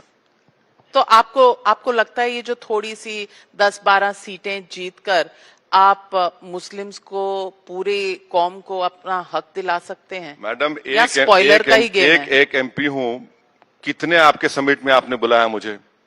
बोलते बहुत अच्छा है। वही तो, words are my tools. Yes. हाँ, तो अब एक है ना, एक है तो आपने बुलाया। अगर 20 हो जाए मेरी तरह तो सोचिए टाइम्स नाउ को कितने लोगों को बुलाना पड़ेगा? आप ही को बुलाएंगे। बुलाएंगे, मगर 20 की ताकत अलग है ना। लेकिन सवाल ये है कि हमेशा ये कहा जाता है कि एक बीजेपी की बी टीम बनी हुई है। इसका आप जवाब देते नहीं है। नहीं, क्यों दूं मैं किसी के सर्टिफिकेट लेने की जरूरत नहीं है मुझे। कहते हैं फाइनेंसेस भी वहीं से आते हैं। हाँ, मैं उनको देता हूँ ना, उनसे फाइनेंस वही देते हैं। उनको 90% देके 10% मैं रखता हूँ। अच्छा। हाँ, उन्हीं से लेता हूं मैं। भाई आप बोले लाओ 90% आप रखो, 10% मेरे को दो। फाइनेंसेस उन्हीं से आते हैं। बिल्कुल सही कहा, 90% वो लेते हैं, 10% मैं लेता हूं। अगर उनको नहीं मिला तो वो नाराज हुआ थे कि हमारा हिस्सा नहीं मिला, गुस्सा से गाली देते मुझे। कौन? जो इल्जाम लगाते मुझ पर। अच्छा। अब राज्यसभा के मैंने सोचा कि बीजेपी आपको देती है। नहीं, जो मुझ पे एलिगेशन लगाते वो डील करते हैं। वो 90% रख के 10% मुझे देते।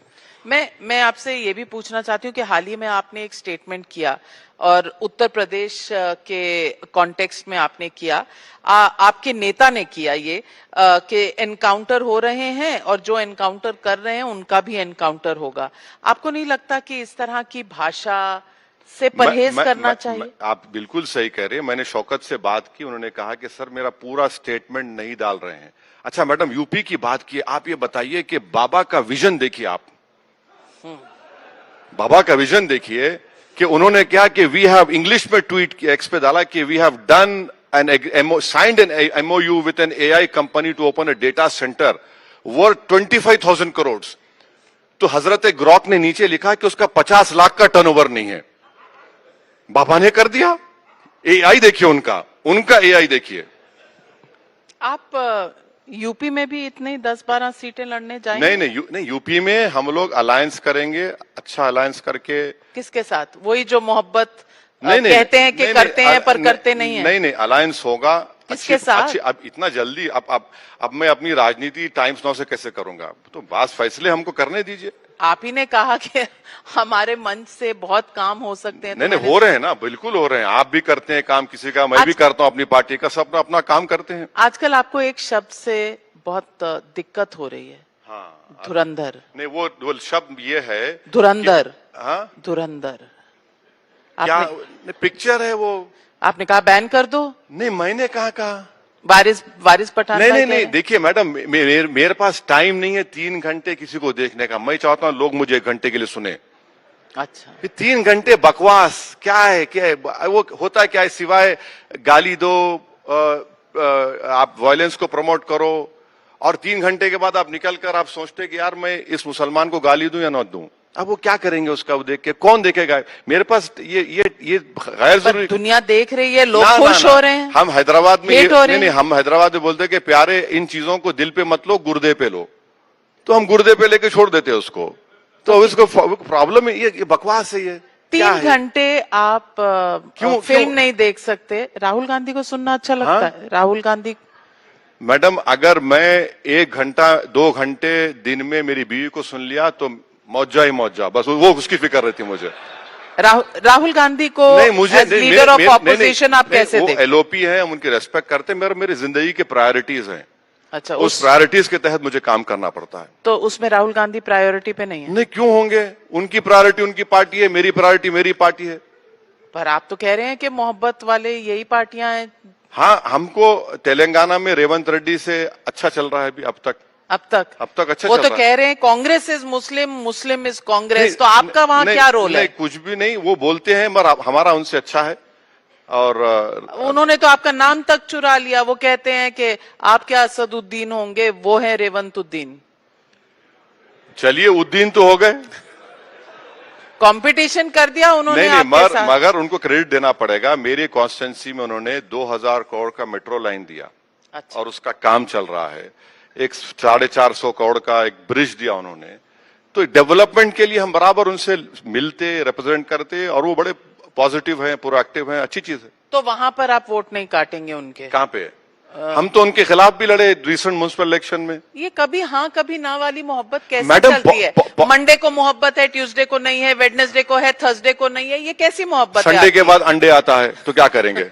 जो पॉलिटिक्स है ना मैडम, हमारे पार्टी चलाने का तो यानी मोहब्बत का कारोबार करते हैं? नहीं, मैं नहीं करता हूँ। मैं ऐसी वाली मोहब्बत को तो कारोबार कहते हैं। मैं कारोबार नहीं करता हूँ। मैं अपनी पार्टी को स्ट्रेंथन करने के लिए, और मुझे डेवलपमेंट का काम करवाने का है, तो मैं करता हूं। अब हम मालेगांव से, मैं हमारे एमएलए को ले जाकर किरण रिजिजू से मिला, मैं मालेगांव से एमएलए को ले जाकर गिरिराज से मिला, मैं वो आइडियोलॉजिकली डिफरेंट है पावरलूम इंडस्ट्री के बारे में। तो काम तो कराना है ना, मिलूंगा नहीं तो काम कैसे होगा? तो काम कराने के लिए मोहब्बत, बाद में नहीं, काम करा वो उनकी जिम्मेदारी है। वो मिनिस्टर है, मैं एक इलेक्टेड रिप्रेजेंटेटिव हूं, मेरा राइट है उनके पास जाकर बोलने का। मैं सिर्फ आपको 2 चीजें बताना चाहती हूँ फैक्ट के तौर पर। आज सुबह किरण रिजिजू जी इसी प्लेटफॉर्म पर थे और उन्होंने कहा कि 5वें दिन जाकर हमने कंडोलेंस नहीं दिया, जिस दिन कंडोलेंस रजिस्टर खुला उसी दिन हम गए थे। फैक्चुअली ये स्टेटमेंट ये फॉल्स है। इसलिए फॉल्स है कि आपके मुंह में जबान है, आप सरकार में हैं, आप एक स्टेटमेंट जारी कर सकते थे। चलिए वो भी नहीं तो कम से कम हमारे अमित को बोल देते कि सोर्सेस से हमने कंडेम कर दिया या कंडोलेंस दिया, वो भी नहीं किया आपने। रजिस्टर क्यों आप बोल सकते थे ना। 165, चलिए ईरान से आपको जो भी होगा, इजराइल या ट्रंप की डर से आप नहीं बोले। 165 बच्चे मारे गए, उन पे तो बोल देते कुछ। मैंने सवाल एक और आपको बताना था फैक्चुअल, कि पैलेस्टीन की जो फॉरेन मिनिस्टर वारसेन आगाबेकियान शाहीन भारत आई थी, उन्होंने कहा भारत ही इजराइल और फिलिस्तीन के बीच में एक ब्रिज हो सकता है। उन्हें यकीन है मोदी पर, आपको क्यों नहीं है? कैसे ये समझ यकीन में नहीं होगा आता। कैसे यकीन होगा जब नरेंद्र मोदी नेसेट में जाकर जो किसी को अवार्ड नहीं दिया वहीं बनाकर उनको पहना दिया गया, और उन्होंने खड़े होकर बोल दिया कि we stand with Israel. For what do we stand with Israel? For the genocide? For what they are doing? For what they have destabilised the whole region. They have created problems for India. They have created huge economic problems for us. We have the genocide happened later, by the way. वो time का No, it is still continuing, by the way. Even after the so-called ceasefire, 800 Palestinians have been killed. Yesterday there was a bombing on the tents. Can you imagine a regime bombing on tents? On tents and killing innocent children and people over there. Asaduddin Owaisi, as always, you are the representative of the noisy democracy that we have in India. Thank you very much for inviting me. We are grateful for your views, and Times Now के 20 साल के सफर में आपके बहुत बहुत शुक्रिया. आपके साथ मिलते रहें, यूं ही गुफ्तगू होती रहे, यही हमारी कामना है. Thank you very much, ladies and gentlemen. A big round of applause as Mr. Asaduddin Owaisi continues to be on stage with us, and this is our token of appreciation that we would like to honor him with. And Amita, इतनी मोहब्बत की बात हो गई है, दो पंक्तियां याद आई हैं फैज अहमद फैज की. और भी दुख है जमाने में मोहब्बत के सिवा, राहतें और भी हैं वसल की राहत के सिवा. Thank you very much for joining us today, Mr. Owaisi. So on that note, let's talk about shifting coalitions, evolving mandates, and a sort of electorate that has been an ubiquitous part of India's political landscape. But as we move forward, the question is not just about who leads, but who is actually competing visions for India that play out with its dynamic democracy. And you know, ladies and gentlemen, our next speaker has been an active participant in this evolving narrative, bringing both parliamentary experience and policy insight to the table. In just a few moments from now, we are going to be joined by Karti Chidambaram, Member of Parliament in Lok Sabha. And ladies and gentlemen, before we begin this another very interesting discussion, this conversation that's going to be moderated by Senior Executive Editor Madhav Das Gopalakrishnan, I would like all of you to please join us in this very important conversation on social media. Use the hashtag TNS Summit 2026. Let's join our hands together to welcome Mr. Karti Chidambaram, Member of Parliament Lok Sabha, for a conversation on future of INDIA with Senior Executive Editor Input Times Now, Madhav Das Gopalakrishnan. Over to you. Thank you so much, Hina, as well as Amita. Thank you so much, Mr. Karti Chidambaram, for joining us. And, you know, I want to take off from the previous conversation. One of the last few questions that has become very, very topical, it's very unusual for a film to become this political, is the film of Dhurandhar. I hope you don't mind being a bit candid. Have you seen either Dhurandhar 1 or 2? I haven't seen the movie, but I know that there's been, I've been tagged in social media ever so often about it. And I know in another previous interview, somebody asked me about it as well. I mean, this is the usual tactic of the government to have this gossip innuendo all sort of thrust into, you know, movie, and, you know, it's part of their propaganda exercise. But I've seen, I know that there are some references. I laugh about it. And Smita Prakash, in fact, asked me about it. I said the producer should have spoken to me. I could have maybe suggested somebody as a cameo. If somebody's going to play my role, I could have suggested somebody. So I don't know. I mean, I don't take these things seriously, but this is part of how propaganda works in today. You were not offended? No, if I have to be offended, I have a lot of things to be offended. This is the least of the things I should be offended about. There are many things which offend me, but this is just, I have a good laugh about it. Who would have portrayed your character? Oh, I actually wanted Pierce Brosnan. Pierce Brosnan? Yeah. All right. Let's get back to, you know, the key issue, and one of the things that everyone's looking forward to in terms of this election is what will happen in your home state of Tamil Nadu. What really is the preparation for this election? 2 terms, you know, does the DMK have the edge in this election? Will anti-incumbency play a role? What is your prediction? See, our alliance is the largest alliance, and traditionally in Tamil Nadu, the large alliance always wins. And the image of the Chief Minister, the reputation of the Chief Minister is pretty good. And in fact, he's got a little bit of an elder statesman image right now. The growth in the state is good. So I think we'll pip past the post. We should comfortably win and form government. We saw a little bit of sparring before the elections, though. Some of your party's leaders were demanding for a share in the government, something that's not happened for decades. They were asking for more seats. Was it just a bargaining tactic ahead of polls, or was there something more? We are a large political party. We've not been in government since 1967. So there are, obviously we have expectations, but we have to temper our expectations with the limitations of alliance politics. So there was, of course, loud thinking. There were certain members of our party who perhaps wanted to explore other options. But I think the vast majority, and particularly the MLAs, all wanted the alliance to continue. And you must understand that this is not a new alliance. This alliance has been on since 2004. This alliance was formed by Mrs. Sonia Gandhi and the late Chief Minister Karunanidhi. So this is a time and tested alliance. Except for the 2014 election, we have contested all elections together, and we have won by and large most elections. So this is a proven track record.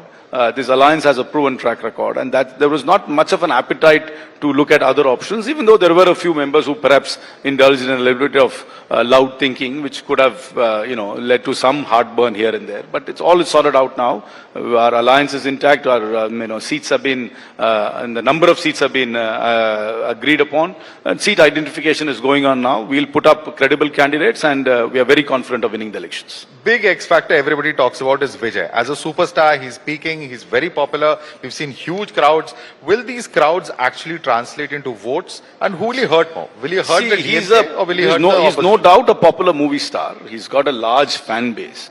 Whether this fan base will convert itself into a vote and whether that vote will convert into seats is a long journey. I think he will poll significantly. He'll perhaps surprise many by the percentage of votes he gets. But I'll be very surprised if it converts into seats, because he really doesn't have a proper command and control structure in his party. It still behaves like a large fan association. And he's going to struggle in putting up credible candidates in 234 constituencies. At the moment, there is this euphoria because he's a very popular movie star, and and in Tamil Nadu, there's always been a yearning for a non-DMK, non-ADMK formation. So people sometimes might get a little excited. But once he starts putting up candidates, and in the local area, people realize that this candidate doesn't have any kind of brand equity or any kind of social connect, and that campaign will slowly start going down. We are noticing that even now, because as we get closer and closer to election, we still don't know probable candidates from him. There are no strong contenders on a seat-by-seat basis.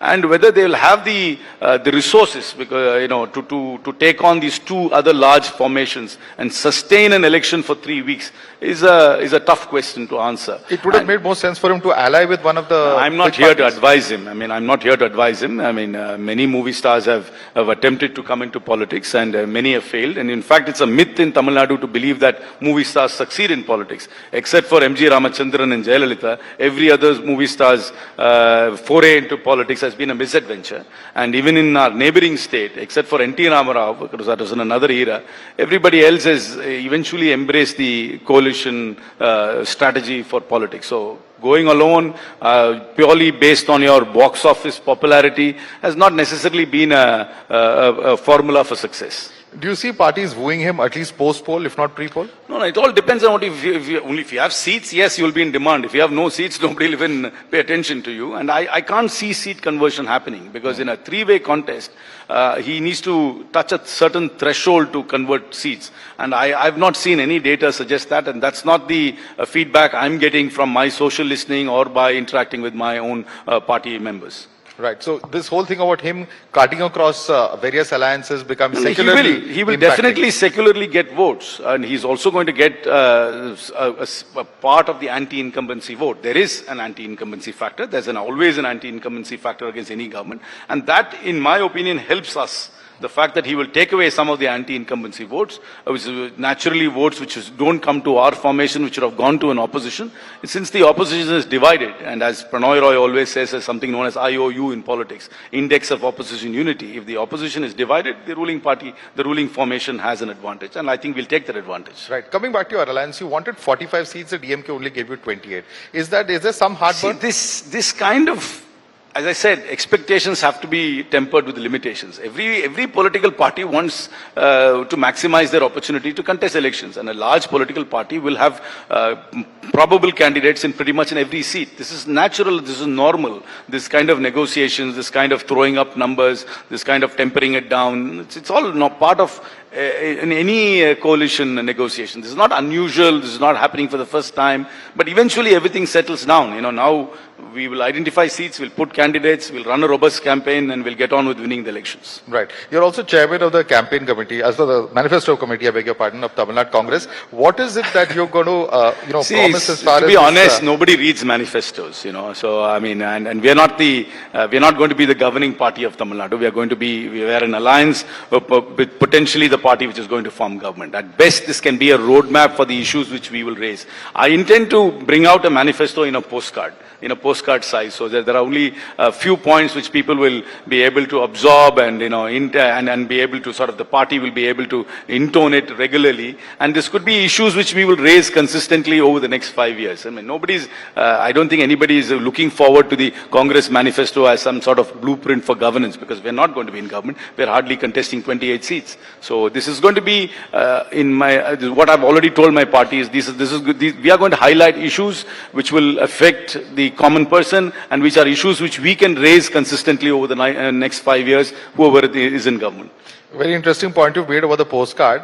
I don't know if you've asked your party leadership, have they agreed to this kind of a No, I will write a longer document, but I said nobody will read the longer document. I know the experience of manifestos. I mean, you can quiz your viewers as well. Nobody remembers anything in the manifesto. Today, everything is bite-sized. So I intend to give the manifesto also in a bite-sized format. My question was actually a little different in terms of what I was aiming to ask you. Tamil Nadu's and many states in this country are known for offering freebies in their manifesto. Is it going to be a free manifesto? Because we've seen the impact these freebies have had on economies of different states. The ADMK, which is in alliance with the BJP, has promised refrigerators. And I don't see the BJP, which has been mocking other political parties, react to it. They have released their manifesto yesterday. They are going to give some groceries, and they're going to give a refrigerator. They're given all kinds of things. No, I don't believe in giving products. I believe in direct cash transfer. I firmly believe in direct cash transfer. I call it universal basic income. And there is a big multiplier effect in giving a universal basic income. As it is in our villages, we don't have any kind of investment, so there's not much of a business activity. By infusing liquidity into the rural economy, you're encouraging people to spend. They spend the money around their area of residence, is normally within 2 to 3 kilometers. And if you ask any economist to go and measure the impact of direct cash transfer, and you will find salutary results. So I believe in a universal basic income, and that will be one of the points which I hope we will enforce in our manifesto as well. Right. But I believe in that wholeheartedly. I don't think it's a freebie. I think it's good economics. It directly goes to the woman's account, and that money is spent in the local economy, and it multiplies the local economy. I think there has been a stat in saying that every rupee given as a direct cash transfer actually brings a minimum of 2x benefit to the local economy. Right. I want to take you back to 3rd December 2023. You tweeted 2 words, "The South!" ! And that tweet went viral. Now, how much of that is actually playing on your mind, on your party's mind in this entire election? Because repeatedly, the DMK, of course, is a party that repeatedly raises these issues of South being treated badly, whether it's about devolution of central funds, whether it's the larger issue, of delimitation, so on and so forth. How much of that's going to play a role when you go to the people? I think our regional identity is very important, and we are a distinct people. We're linguistically a different, distinct people, and I think it's important to preserve our identity. And anything which is going to erode or is going to overrun us will be highlighted. And I think the BJP, because the ADMK has an alliance with the BJP, this will be an issue as well, and we will highlight that. Because the BJP believes in uniformity is unity, whereas we believe in unity in diversity. And there is always a one-size-fits-all which the BJP seems to thrust on this country, which we will resist. There are nuances which will come out about our distinct identity, and that will definitely play up in the election. And we are also concerned about delimitation. If you're going to have delimitation purely based on population, we don't want to be disenfranchised. At the moment, we are, if including Tamil Nadu and Pondicherry, we are 1/2 of UP. In terms of UP has 80 seats, we have 40 seats. But if delimitation is going to say increase seats in UP to 150 and just going to only increase us to say 50, we become 1/3. We become even more irrelevant. So we'll definitely resist all these moves. Right. You must have seen yesterday itself there was an issue raised by one of the BJP members, Devi Shergill. He questioned the need for members of parliament to come dressed in t-shirts, collared t-shirts, polo t-shirts. What do you think about this larger issue of dress code in parliament? I mean, if you're going to have a dress code, have a dress code. I mean, for example, in the US Senate, you can't go in without a suit and a tie. I mean, are we going to have a dress code? So, but what is considered proper, what is not considered proper is something which must be defined. I mean, I've seen people who just come with just a shawl over their shoulders. I mean, I've seen some people who are, who just come in with a dhoti and a shawl. with no stitched garment, only woven garment. So what are we, how are we defining this? What is proper, what is improper? Are we going to be wasting time on this kind of triviality? I don't know. So. But you wear a veshti in parliament and you're wearing a suit today. No, so the clothes also speak some amount of, about the location see, that you in are, Tamil, in Tamil there is a saying known as Aal Padi, Aadai Padi. I mean, the man is half and what he wears is half. The reason I wear a veshti and shirt to parliament is because I'm very proud of the fact that I represent Sivaganga, which is in a southern district of Tamil Nadu. And in order to reinforce the cultural identity, I wear that. The reason I don't wear a veshti outside is I think if I wear a veshti all the time, younger voters think I'm a fuddy-duddy and they think I'm too dated. So in order to be more relevant to that audience, I dress differently elsewhere. That's all. I make a point with it. That's it. But others might not want to make a point with the clothes they wear. That's it. Do you think that's the reason why Mr. Rahul Gandhi wears a t-shirt and loose baggy pants appeal to the Gen Z? I can't answer why somebody chooses to wear something or not. I mean, I think the Prime Minister's overdressed most of the time anyway. So. Okay. Mr. Rijiju was sitting in the same seat that you're sitting in this morning, and he made a very interesting point. He says that it's not about the respect of the individual themselves. You may respect or disrespect an individual, but as the LOP, that chair commands a certain respect. He gave the example of Mr. Somnath Chatterjee used to dress very casually when he was made the speaker, and he occupied that chair. He used to dress very formally. As LOP, do you think that the Minister of Parliamentary Affairs has a point? I'm not going to be drawn into this. It's an individual choice, and everybody makes their individual choice about their own choice of clothing. I mean, so I'm not really going to be getting drawn into this. So. All right. Mr. Karthi Chidambaram, the Grand Old Party controls only 3 states of India today. You are in alliance in several other states. But what does this really show about the future of the Congress party? Because there have been several elections, and I'm not going to get into how many elections have been won or lost, but the point is the party is only in a fraction of where it was at one point of time, just about a decade ago. See, we don't really have time to discuss why we have declined in other places. But in the Hindi heartland, this agenda of the BJP saying that they are the protectors of the Hindutva cause seems to have a certain amount of currency. That pushes us back. But if you go outside the Hindi heartland, we are very competitive in many states. There are at least 12 states where we are very, very competitive. But in other states, for various reasons, we have slipped behind. But that's not something which we can, sort out in a short conversation here. But obviously, we've not had the electoral success the BJP has had recently. But that does not mean the Congress is washed out or is done with. There is an opportunity for us, but we also need to communicate better. We need to look at each state, look at the political grammar in each state, and reinvent ourselves. And I'm not very familiar, or I can't offer advice to other states. But in Tamil Nadu, I think there are certain things we could do to become much more relevant than what we are right now. Right. One of the things that BJP points out, and we've seen also Priyanka Gandhi, her speeches, whether it's an engagement in Parliament, even the government says that, at least she listens to speeches. Do you think that her approach, the manner in which the opposition deals or engages as far as parliamentary democracy is concerned, and you've been a parliamentarian for some time, do you think that is also a role model for what opposition can do? No. Please, it's not just about Priyanka Gandhi. The government doesn't give space for the opposition to raise issues of our choice. They want, not one adjournment motion has been admitted by the Honorable Speaker till date. I mean, if you traverse through the records of Parliament, I've never seen such a long spell of somebody being in the chair disallowing every adjournment motion. In parliamentary parlance, there's something known as saying that the government can have its way, but the opposition must be given its say. So why is the government so insecure? This is a very insecure government. This government doesn't behave like a third-term government. They're always so coy about allowing the opposition to raise any issue of our choice. They can always vote us out. They have the numbers.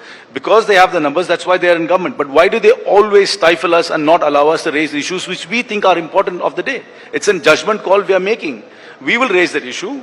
They can vote us out. They can have a debate in Parliament. If there's a vote is called for, they will win the vote. If they firmly believe the issue we are raising is irrelevant, the people will ignore us. But they can't decide what issues we will raise. That's the fundamental problem in Parliament today. The government wants to decide what issues can be debated. They don't want to give us any space. And even when we raise the issue, they want us to put us in a very narrow channel and say, oh, you can't refer to this, you can't say this, this is not allowed. So they can't be deciding the content and tenor of how we present our points as well. And that's exactly what's happening in Parliament. And that's why things break down, and that's why Parliament at times becomes dysfunctional. But they say there was an attempt to get out the Prime Minister, there were lady MPs. I'm not aware of that at all. I mean, I don't think there was any attempt to do that. The Prime Minister wasn't in the House at that time, and the House wasn't even in session. So this is yet another of these soft propaganda which circulated, with no evidence, none whatsoever. Right. There's been a demand from various India bloc allies that there should be a rotational leadership as far as the alliance is concerned. Whether it's the SP, whether it is the TMC, there are various leaders who express this view at various points of time. Do you think that's a good idea? I agree with that. Because the most successful coalitions in India, if you look at the past coalitions, one was the UF government, the coalition. At that time, the largest party was not the convener of the coalition, not the leader. The leader, the Prime Minister, can come from the larger party. But the convener was always somebody from a smaller political formation. In fact, during the UF days, it was Mr. Surjit who was the convener. And during the Vajpayee, when he ran the 5-year coalition successfully, the convener was Mr. George Fernandez, also from a smaller party. So I believe that somebody from a smaller party being the convener will actually help the coalition. And it's not a bad idea to have a rotational convener between various other parties. I agree with that line of thinking. So is that something you've discussed within the party? It's my personal view. I don't know whether the party collectively agrees with what I say, but I really believe that for the India bloc to have a rotational convenership is a good idea. Okay. At this point of time, we were looking about war. There is Israel and US versus Iran that is underway. Iran has attacked several Middle Eastern countries. This whole narrative of India having surrendered is something that we've seen coming from the Congress party since Operation Sindoor. There is that view that is expressed, and there are those who also counter the view, saying that India has very deftly managed its position when it comes to diplomacy. Where do you stand? No. See, when we talk about surrender, we are actually talking about the India trade deal, where we seem to have given up more than we have gained. That's where we are talking about the surrender. As far as the America-Israel, Iran conflict, in my personal opinion, we have no role, none whatsoever in it. This is a unilateral war which the United States has initiated at the behest of Israel. I don't think anybody has taken us into confidence. I don't think anybody is looking towards us to bring about peace or mediation. We are not a relevant player in this. We are obviously a victim in this whole thing, because our energy supplies are disrupted, our trade routes are disrupted. So we are facing the consequences. But I don't think Iran or America or Israel is looking towards India for any mediation or even any kind of moral leadership in this whole thing. But we definitely are facing the fallout of this unwanted war. The surrender part of it is what we are saying is that we have surrendered to the American administration in terms of the trade deal, for which we still do not have the details. We saw a spike in the tariffs, then we saw a social media post about the reduction in the tariffs, but we still do not have the details. And there's complete opaqueness in terms of dealing with that. What have we given up? What is going to be the ramifications for each sector? Nobody seems to know. That's where we're talking about the surrender, not in relationship with Iran, Israel and America. But getting the ships out of the Gulf, ensuring that's just an operational thing which everybody else is getting. I don't think this is some special privilege India is getting. The real test is our energy supplies are disrupted. I mean, there is anxiousness on the street and there's anxiousness in the market. It's up to the government to augment our energy supplies and make sure that we have other supply routes. I mean, I can only fault the government on one count. Maybe they didn't anticipate this and they didn't build other supply chains. But as far as this war is concerned, my personal view is that India has zero role and we have zero leverage over the events which are unfolding before us. All right, Karthi Chidambaram, thank you so much for speaking to us here at the Times Now Summit. Thank you so much. Thank you very much.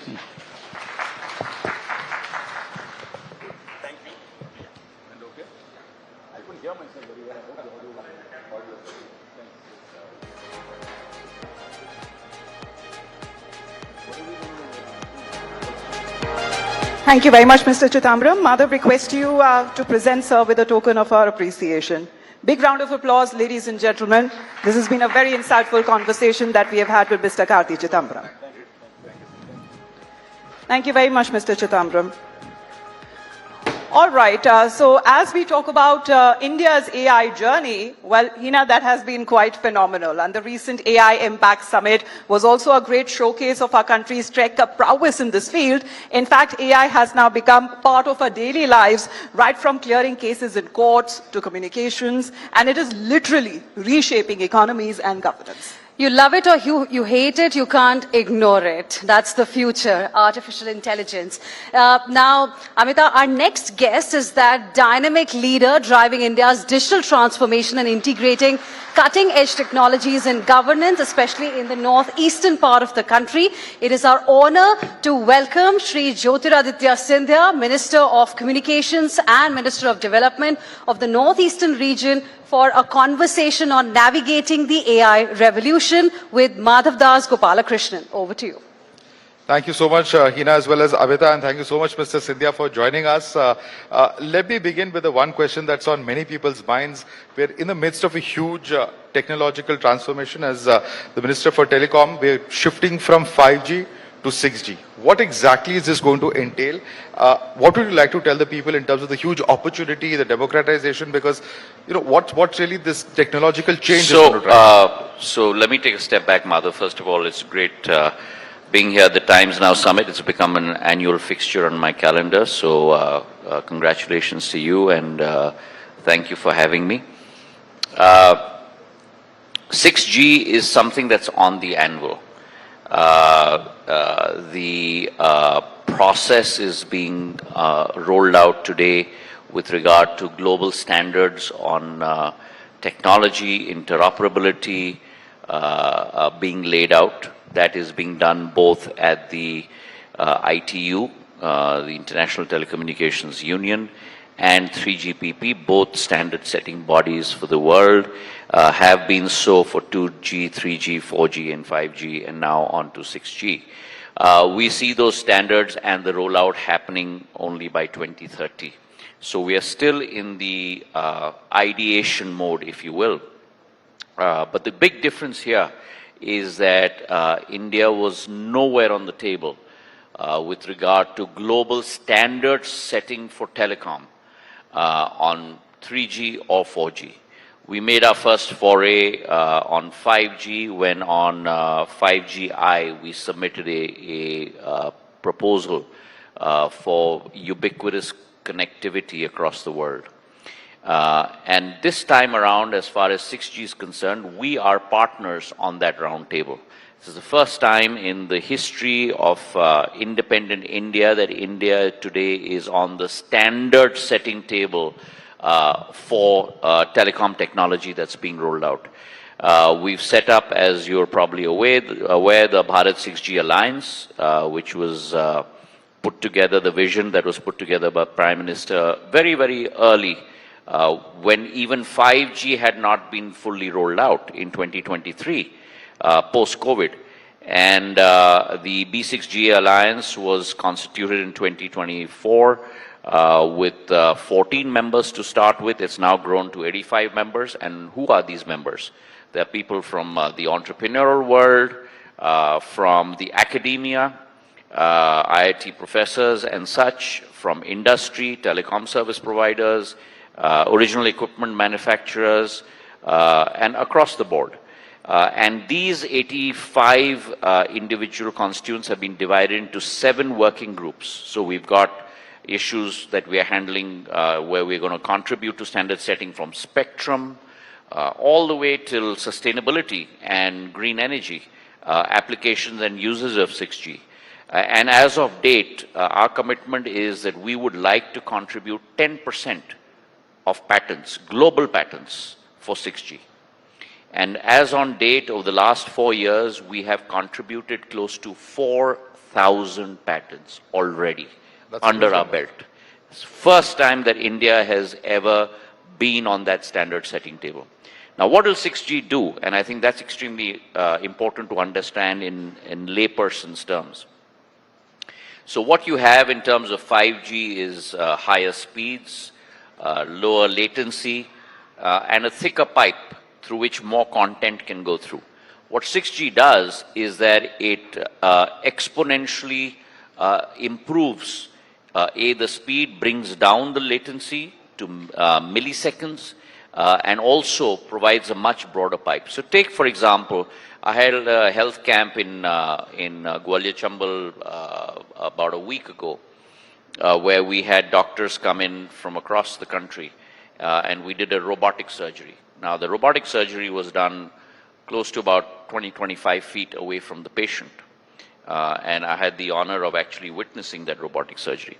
So imagine this, that the doctor has to actually go down right now and to the local hospital and stay 25 feet away and conduct the robotic surgery. Imagine the doctor sitting in Delhi and over a 6G pipe can conduct that robotic surgery in rural India, sitting here in Delhi. That's the power of 6G. Imagine a student sitting in Raipur in Chhattisgarh or in Rewa, logging into Stanford University, Harvard University, Yale courses live, sitting in rural India. That for you is the power of 6G. Imagine a patient going through a health checkup and through telemedicine conducting live tests and the doctor looking at the results and giving the prescription within a matter of minutes. That for you is the power of 6G.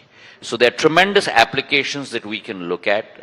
We right now are have already put in place 100 5G use case labs in all the technical universities across India, and we're getting entrepreneurs to come on board to develop new applications for that. So you're essentially saying it's going to help bridge the digital divide. It's going to be a lot more democratization. It's not only going to bridge the digital divide, it's actually going to bring the world live to your doorstep as is.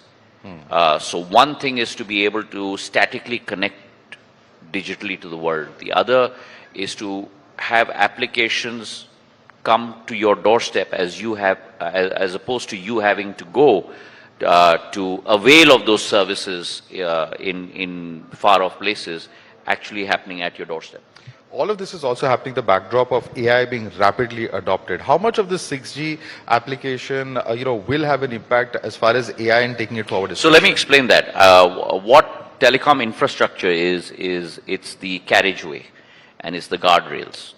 The only difference being that you are able to see a highway, you're able to see a railway line. A telecom network is, for all practical purposes, quote unquote, invisible. But those are the guardrails and the carriageway on which a lot of that content moves. And that content moves with ultra low latency at extremely high speeds. And AI is a form of that content, and that feeds the robustness of the network itself. And the network improves itself also based on AI. Right, because we are talking a lot about Atmanirbharta, you're talking a lot about 6G. We also saw how, for instance, since Operation Sindoor, there's a lot of emphasis on how we need to be completely dependent on our own indigenous technologies and not be dependent on any other country. How much of that is going to be the focus when it comes to the adoption of these new technologies? Oh, a lot of it. So, as you're probably aware, Madhav, we've pierced the I don't want to call it the glass ceiling, but the wired ceiling in terms of telecom equipment. For the first time in the history of the world, the telecom equipment manufacturing countries, which are a club of four, literally, club of four in which there is no US of A, there is no Germany, there is no England, it's just Finland, Sweden, South Korea, and China. And we've, with Prime Minister's resolve and his perseverance, we've come up with our own 4G telecom domestic Atmanirbhar stack. And we've entered that club of 4G. We're now going to evolve that 4G stack towards 5G. So a lot of that is going to be built domestically. And even our AI models, a lot of our smaller language models that are being built with higher ROI and focused interventions will produce huge amount of results for the world community going forward. Right. One question that all telecom ministers perhaps have to contend with is call drops. How much of that, when will it happen? So let me tell you, if you look at the robustness of the Indian telco network, and we have 4 players today in India, and very few countries can actually boast of having 4 players operating in a market. The smallest player in India has close to 100 million subscribers, 92.55 to be exact, which is BSNL. And across all 4 telcos, one of the first things I did when we came in is I sat with TRAI and we put together very clear SLAs, service level agreements and KPIs in terms of 7 parameters that we look at: call drop, jitter packet drop, the robustness of the network, connectivity, uptime, and all 4 telcos today are operating at global standards. Having said that, I've built out a glide path over the next 15 months where we are going to be tightening each one of those parameters, from uplink, call drop, jitter packet rate, all those 7 parameters to even better than world class. And we're graduating our 4 telcos towards that even higher than global standard over the next 15 months. Right. You mentioned BSNL. In last year, we had seen several of the BSNL employees, in fact, protesting. They were raising concerns about delays of the rollout of 4G and 5G. They were talking also about the flagging the subscriber base coming down. How are you going to address all these issues? So let me correct you, Mother, on both issues.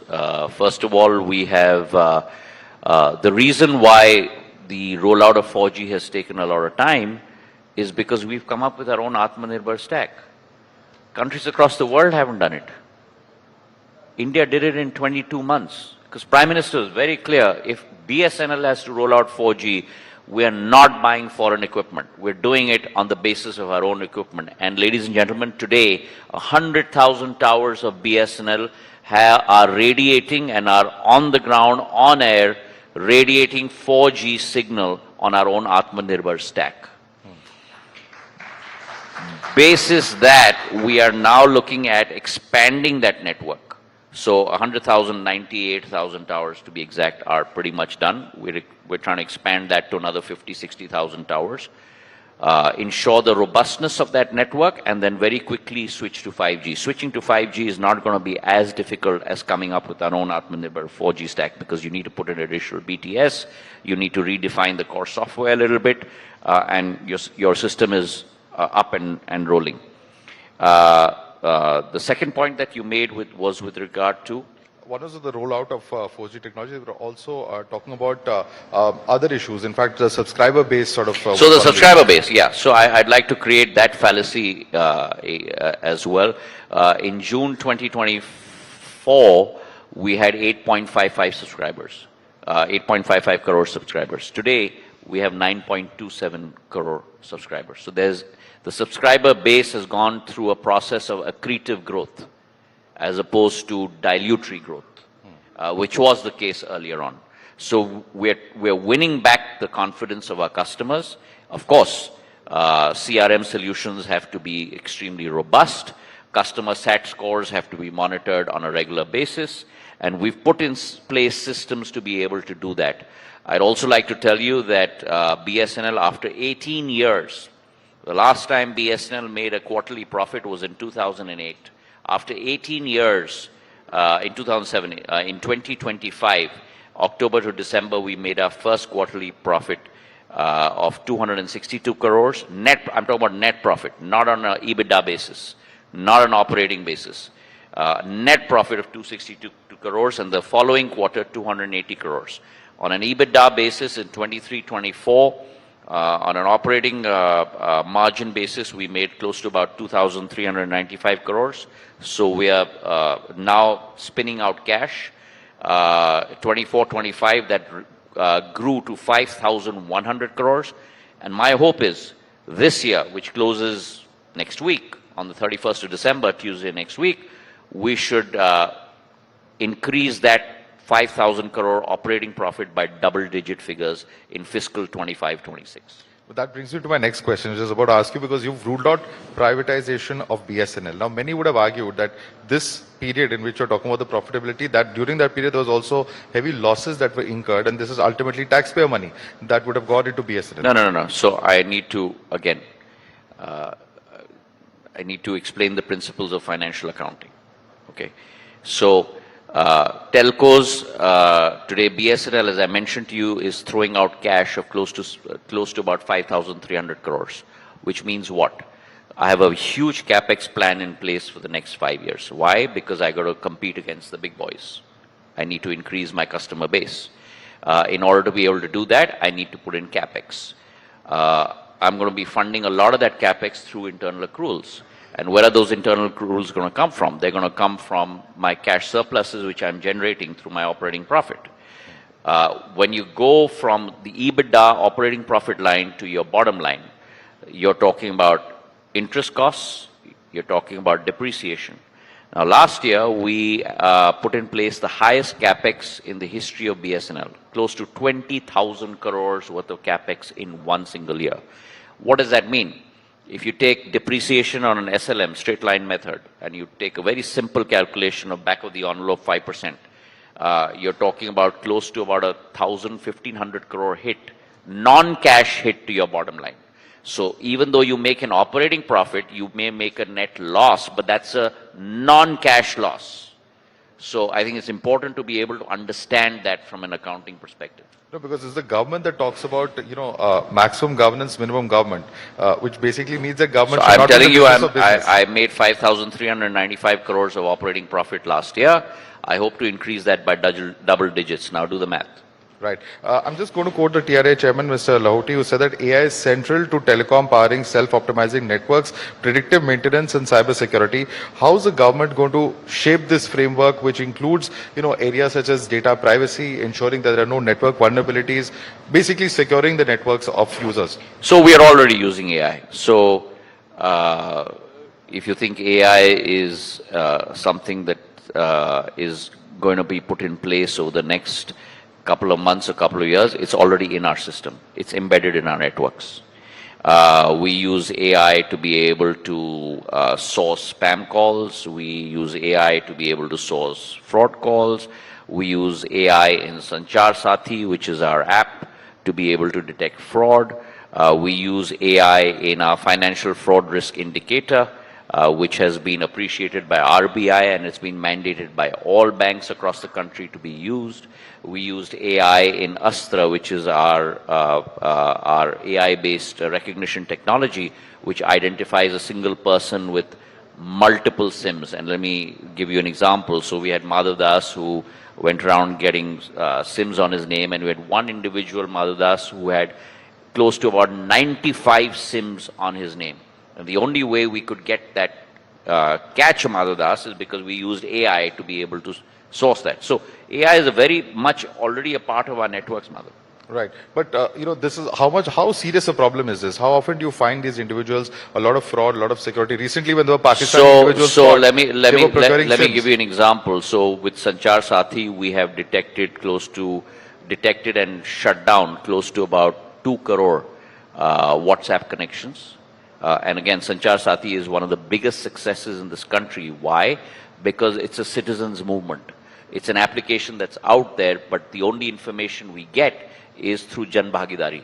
When people come and become part of the system and report wrong things that are being done against their own numbers, whether they check their own mobiles and how many mobiles are there against their own numbers, whether spam calls or fraud or theft, that assists us being able to put the firewalls in place to be able to secure our networks for our citizens. So it's a very much a Jan Bhagidari input, and I'd like to thank all of those who are crusaders along with us on the Sanchar Sathi app and other apps that make this possible. Right. You're also, of course, in charge of the Department of Posts, and you're looking at a transformative period for the department. You're moving from, the traditional posts, inlands, etc., to more logistics, more e-commerce provisions. How is this going to happen, and what are you envisioning for this? So, the e-commerce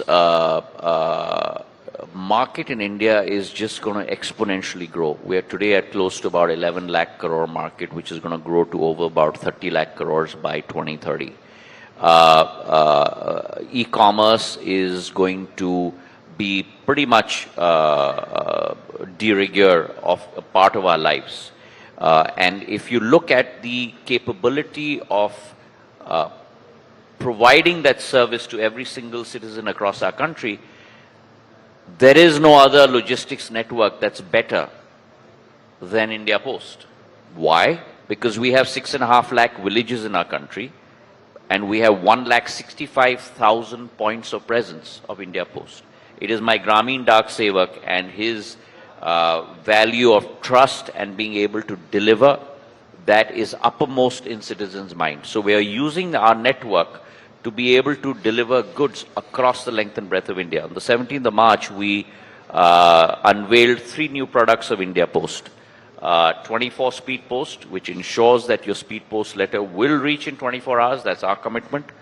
48 Speed Post and 24 Speed Parcel, which will ensure that parcels less than 5 kilos reaches within 24 hours. We have used technology in a huge way. For the first time, a public sector system like India Post, huge in its reach. We've got over 4 lakh family members as GDSs who work with us. We use technology. We've hired a chief marketing officer. We've hired a chief technology officer. We've got 6 verticals that we work with between parcels, mail, citizen-centric services, international mail, Post Office Savings Bank, PLI. We've got a vice CTO working across all divisions. We've put in place IT 2.0, which will be a live tracking system for each one of your articles. Just like in every other logistics provider, you can monitor once you input and you book your article exactly at which station it is, when it will reach your residence. We're bringing technology as a huge input into our value addition. We have today a revenue run rate of close to 13,200 crores. We are hoping to close this year, which again is in another 2 days. These are the 2 passions that I have in my life right now. One is India Post, the second is BSNL. I hold a quarterly review across both, across each vertical. We hope to close this year with a double-digit increase in sales. So pick a number and be my guest, but I will be out with the results by the 15th of April. We want to make it a logistics powerhouse for India. And my fervent hope is to make India Post profitable. Today we are a cost center to Government of India, which means that our cost structure is way beyond our revenue structure. My target is by 29-30, I want to make it a profit center for Government of India and hopefully take it public. Right. I want to ask you a few questions also related to the Northeast, a few political questions because this is political season. What's happening in Assam is quite interesting. We're seeing a number of desertions from the Congress party. We're seeing, of course, the Chief Minister Himanta Biswa Sharma, of course, welcoming several of them. What exactly do you think is the reason? What's happening in the state of Assam? Well, this is not limited to the state of Assam. I think this is a malaise that has struck the principal opposition party across the country. When in any organization, what drives an organization and what drives a brand is not only the brand name of that company, but it is the human resource that adds to that brand name. If you remove the human resource, that brand name becomes extinct. And we've seen that happen in India in the last 2 decades. Many companies that we used to live by today no longer exist. And I think a similar thing is happening to the principal opposition party, where if you do not value your human resource, you're not able to acquire great human resource, you're not able to retain them, you're not able to satisfy them, then this is what's going to happen. On the one hand, you're losing your customer base because no one believes in your value proposition. On the other hand, you're losing your biggest asset, which is what? It's not a family name. It's the human resource of your organization. So what happens to an organization that loses customer base and its people?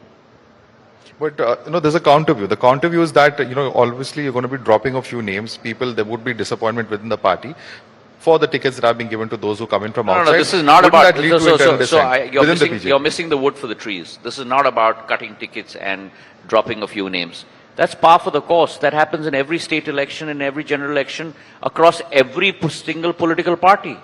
That's not something new. But what's changed that today no one wants to be a part of that political organization? And on the other hand, you've got Prime Minister Narendra Modi that is moving forward and upward and taking the country forward and upward. Look what happened with Ukraine. He sent me, along with 3 of my cabinet colleagues, to Ukraine with a very explicit instruction. You're not coming back until the last student comes home safe. That's an India that we have not seen in the last 75 years. And the fact that today, at that point of time, Ukraine and Russia, which are still at war, but they were at war then, ensured that there was safe passage for Indian students. Could you contemplate that? No. Today, Strait of Hormuz, the only country that has had a breakthrough today is India. Our LPG tankers, our LNG tankers, our crude oil tankers, 20 tankers, 16 lakh metric tons, 16 tankers of crude oil, close to about 10 tankers of LNG, 3.5 lakh metric tons, 8 tankers of LPG, 2.5 lakh metric tons, all given safe passage from the Strait of Hormuz. Something that we could not comprehend earlier. If you look at infrastructure, you look at our economic growth, the numbers that we are seeing, my past portfolio, we had 74 airports, today we have 160 airports. Right. 74 airports in 70 years and an additional of 84 airports in 12 years. These are numbers that have not been comprehended before. So you've got a leader who's taking the country forward. Everyone wants to be a part of that movement. There is no time for nakaratmak soch in our country. There is only time for sakaratmak soch and to move the country forward. All right. Jyotiraditya Scindia, thank you so much for taking the time out and addressing the Times Now Summit. Thank you so much.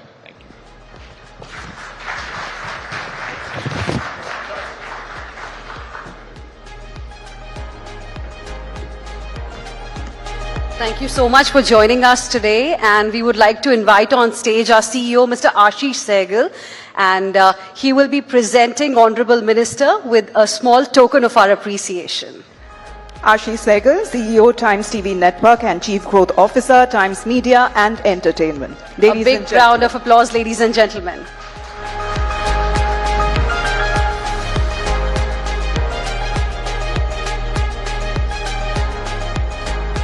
Thank you very much, Scindia sir, for gracing us on this occasion.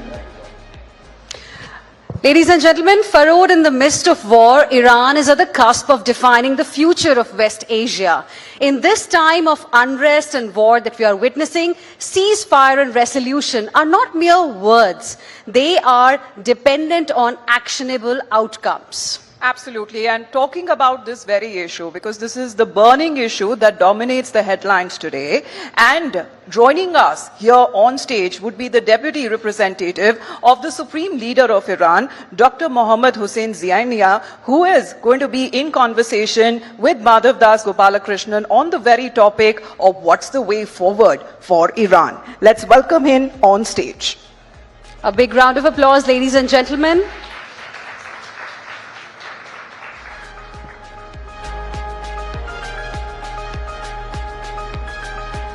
Over to you, Madhav. Thanks again, Hina, as well as Amita. And thank you so much, Dr. Mohammad Hossein Zaina, for joining us. Dr. Mohammad Hossein Zaina is, of course, the Deputy Representative of the Supreme Leader of Iran. So I request you to take the mic, please. Sir, first question to you. In the midst of all this war, in the fog of war, as they call it, there's a lot of propaganda, there's a lot of information, there's a lot of disinformation that's out there. How at the moment is Mr. Mujtaba Khamenei, the Ayatollah, doing at the moment? Because there are reports that are coming in that he's injured. Some say that he's not doing too well. What can you tell us, sir? Bismillah ar-Rahman ar-Rahim. First of all, let me have greeting with the dearest audience that we are having here, and also all the brothers and sisters who are watching this program. And I should express my condolences for the martyrdom of our late leader, Hazrat Ayatollah al-Uzma Sayyid Ali Khamenei Rizwanullah Ta'ala alayhi, the father of the current leader in Iran. And we are sad for this loss. It was really a big loss, great loss for all of us. Losing leader is not something that you lose a politician. Leader is the father of the nation. And we deeply feel that we have lost our father. You remember the burial ceremony of late Imam Khomeini Rizwanullah Ta'ala alayh, the establisher of the Islamic Revolution of Iran. It is recorded in the Guinness Book as the largest burial ceremony. Now we have lost our second leader, our second father. And he was the father of the nation that even up to now, because of the continuous bombing in our cities, we couldn't find a time even to bury his body. Because we are worried that maybe in the middle of the burial ceremony, because masses, they will collect it. They will come from every city of the country, they will collect, and they want to do mourning. But who knows that all of a sudden one of those missiles come exactly in the middle of the population. That's why even we didn't find a time, a proper time, an opportunity to bury the body of our leader. This is the thing that we have to consider. Iranian nation, they are very loyal. So that you saw in the day of victory of the Islamic Republic of Iran, the memorandum of that day, that is 22nd of Bahman, according to Iranian calendar. People were in the street, chanting, supporting the government, and all of a sudden a missile hit and targeted next street. And many got injured, some got martyred. Yet you saw that people looking toward the place that was just bombed, shouting, Allahu Akbar, means that we are not afraid of these bombings. So, getting martyred is the concept that is rooted in our culture, that is rooted in our belief. Its origin is not for today, yesterday, or this year, that year. No, it's coming from very, very, very long heritage that we have and we have received. So, even in your culture, you have the concept of shaheed. That is a very important term. So our leader got martyred and he is shaheed. And we do believe that shaheed is alive. Shaheed is alive and he is with us. He is assisting us. He is helping us. He is crying for the people as he was doing in his life. You know, getting martyred was the desire and wish of Ayatollah Uzma Sayyid Ali Khamenei.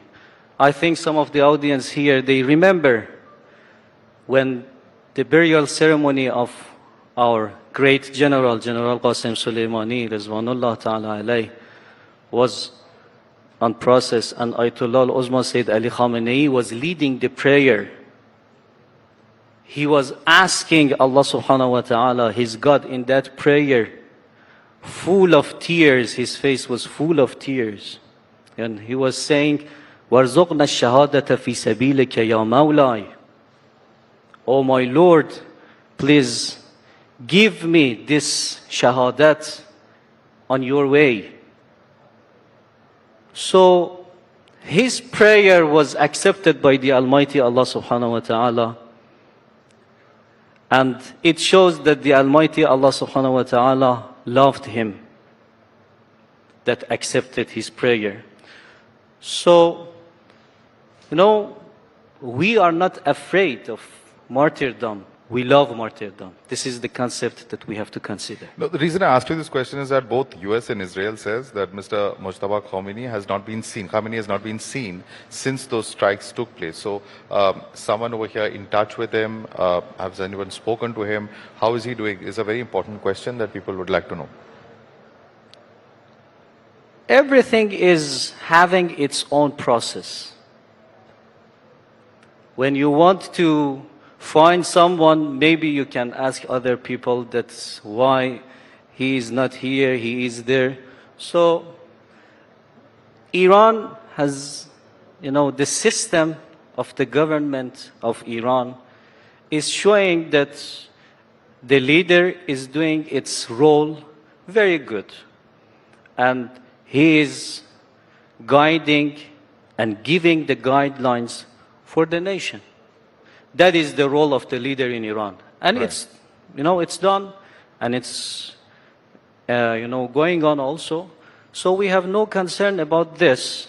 And we received 2-3 messages also from His Excellency Hazrat Ayatollah Sayyid Mujtaba Khomeini. So we have no concern about this. And we are assured. No, the reason I'm asking you this also is that are there very real security concerns in the sense that we saw how Mr. Larijani and others came out in public. They were with the people in Tehran. Yeah. And a few days later, we saw the strike in which Mr. Larijani was killed. So are there some very, very serious security concerns in that sense, which is why we're not seeing him in public? Everyone has, the role that is necessary for him.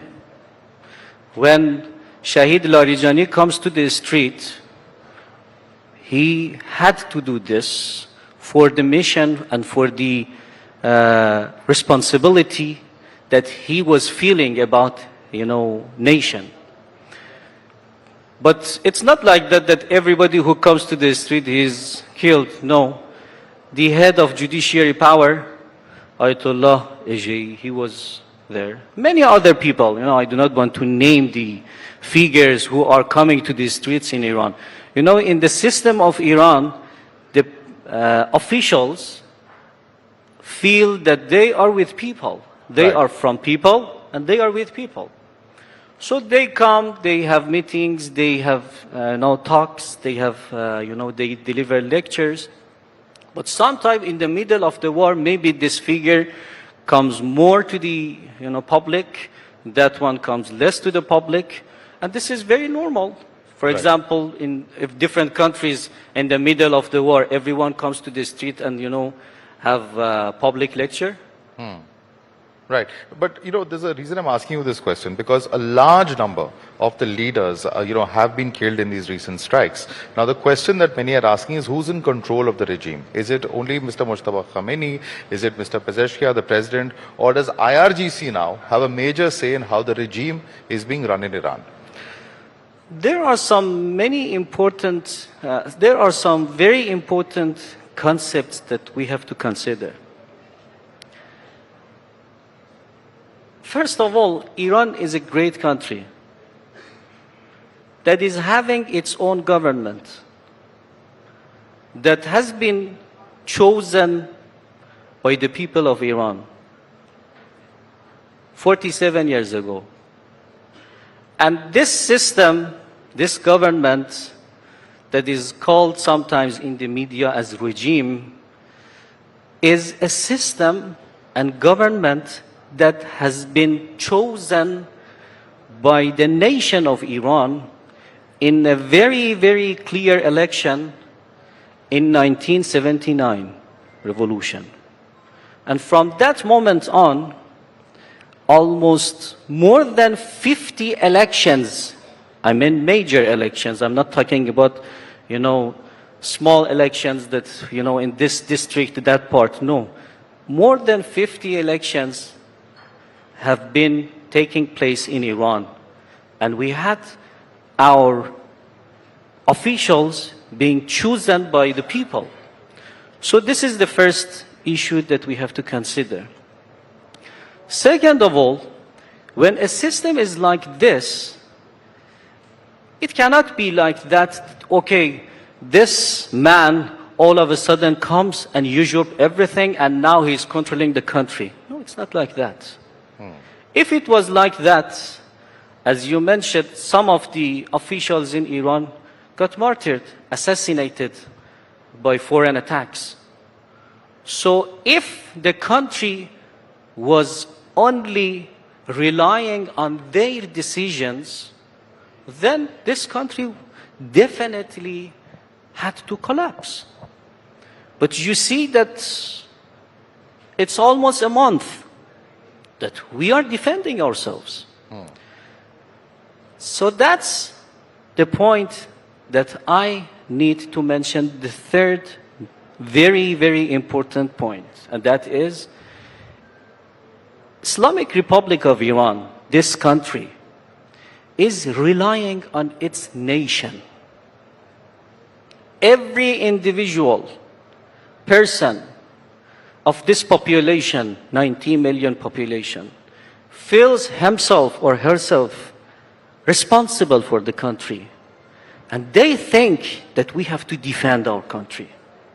Nowadays, because we are not having the ground war, so people are bombed, and they cannot defend their country by any means, but to come to the streets and say that we are supporting our country, our government. So you see that every day, every night, in every city of Iran, people are coming to the streets, are saying that we are with the government, we are with our forces, we back them, they are our sons defending us, and we give all the support that is in our access to them.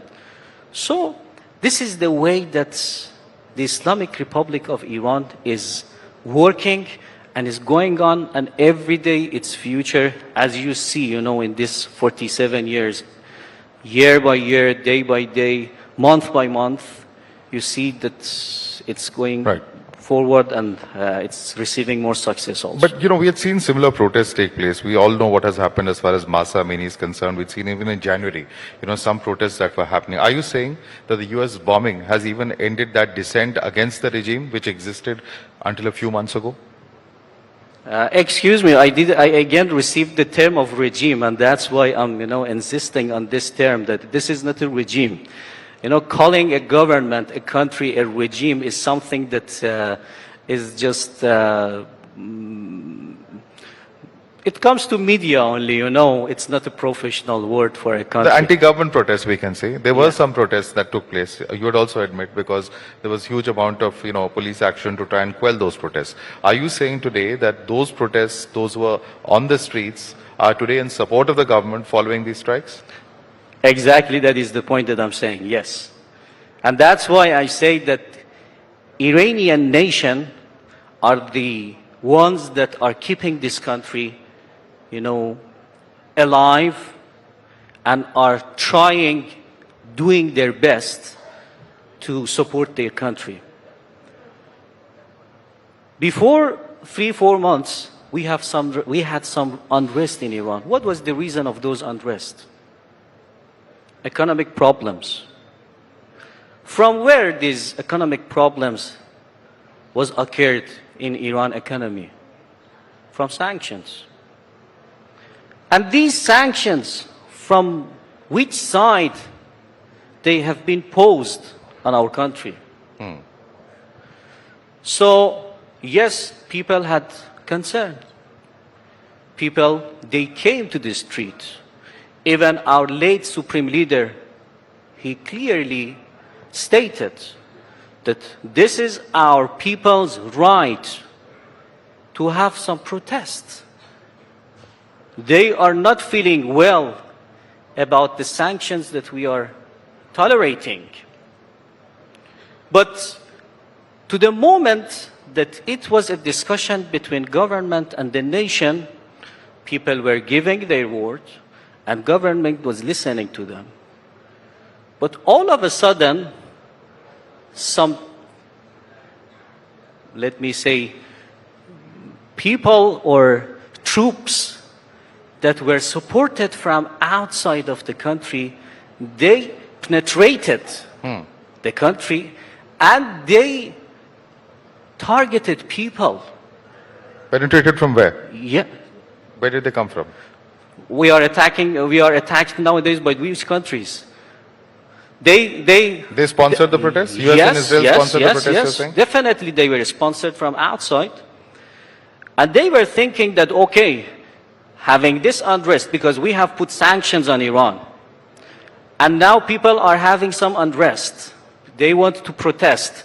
So if some of the people get killed because the family is losing his child, his son, his daughter, the parents, they would get upset. Now they are saying that the government is killing our children. Right? So now it's the time to change the government in Iran. But it was not as they wanted.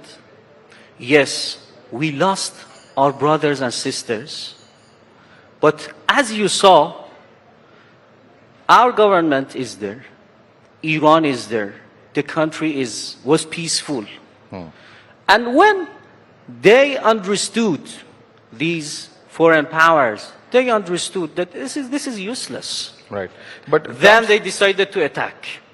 You know, when in the middle of the negotiation, if our government is not backed by the nation, so why they want to negotiate with this government? This is a very important question. But are the negotiations on? That was my question. President Trump says there are negotiations on. The Iranian government says they are not on. So what is the truth? The thing that we are witnessing is that war is on. Why? Because in the middle, exactly in the middle of the negotiation, that even the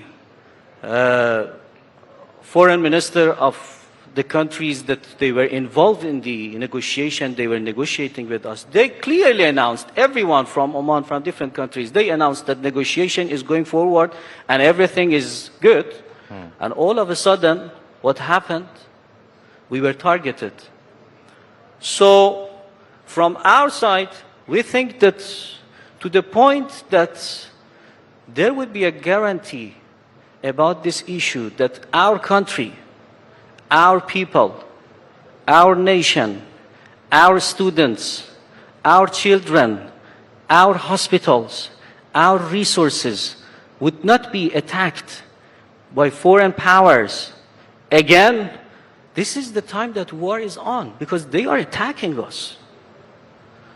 You can say war is finished when they say that, okay, we want to stop our attacks. This was a wrong action that we did, and we want to start negotiations. Have you heard this from the officials?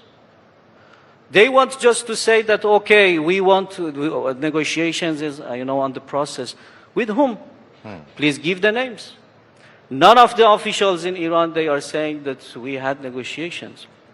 Anyway, to the moment that the bombing on our cities, Minab is not a, big city in Iran. School is somewhere that everyone understands that military forces are not there. But yet, our children, they got killed in this school.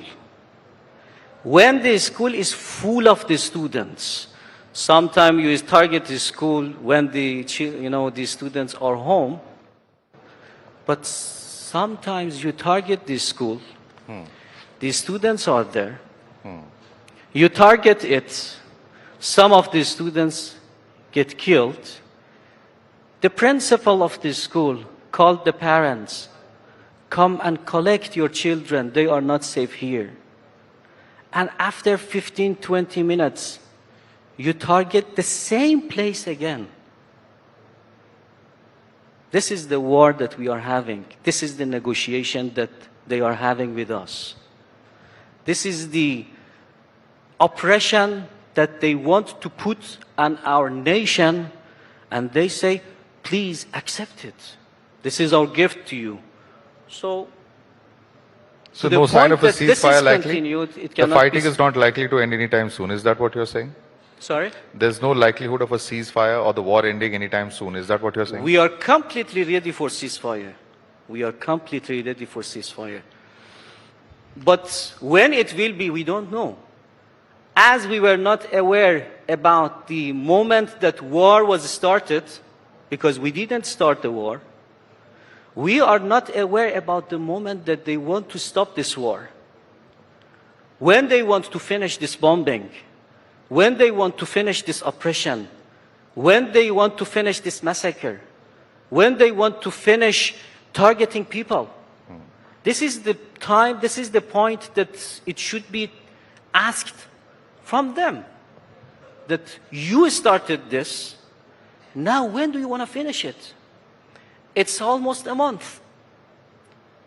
When you think that your warplanes, warships are fed up with blood, when you think that the time of killing people is set up and is finished and people can live safely, this is the decision that they have to make it clearly, because they made the decision of attacking clearly. So we are fully ready for ceasefire. Right. You know, we do not want our people to get killed. Right. We are the nation that you can search the history. Throughout the history in United States, history is almost 400 years. In this era, to which country our country, Iran, has invaded? You can name it. But, so this nation, this country, the Islamic Republic of Iran, is the country of peace, is the country that is looking for ceasefire, but is the country that is looking for its dignity also. Dignity is very important for us, and we have dedicated our lives, our youngsters, our children, for the dignity of human being. Right. Thank you so much, Dr. Mohammad Hussain Zaina, for joining us and sharing with us your views and joining us here at the Times Now Summit. Thank you so much. Thank sir. you very much. Thanks for your invitation.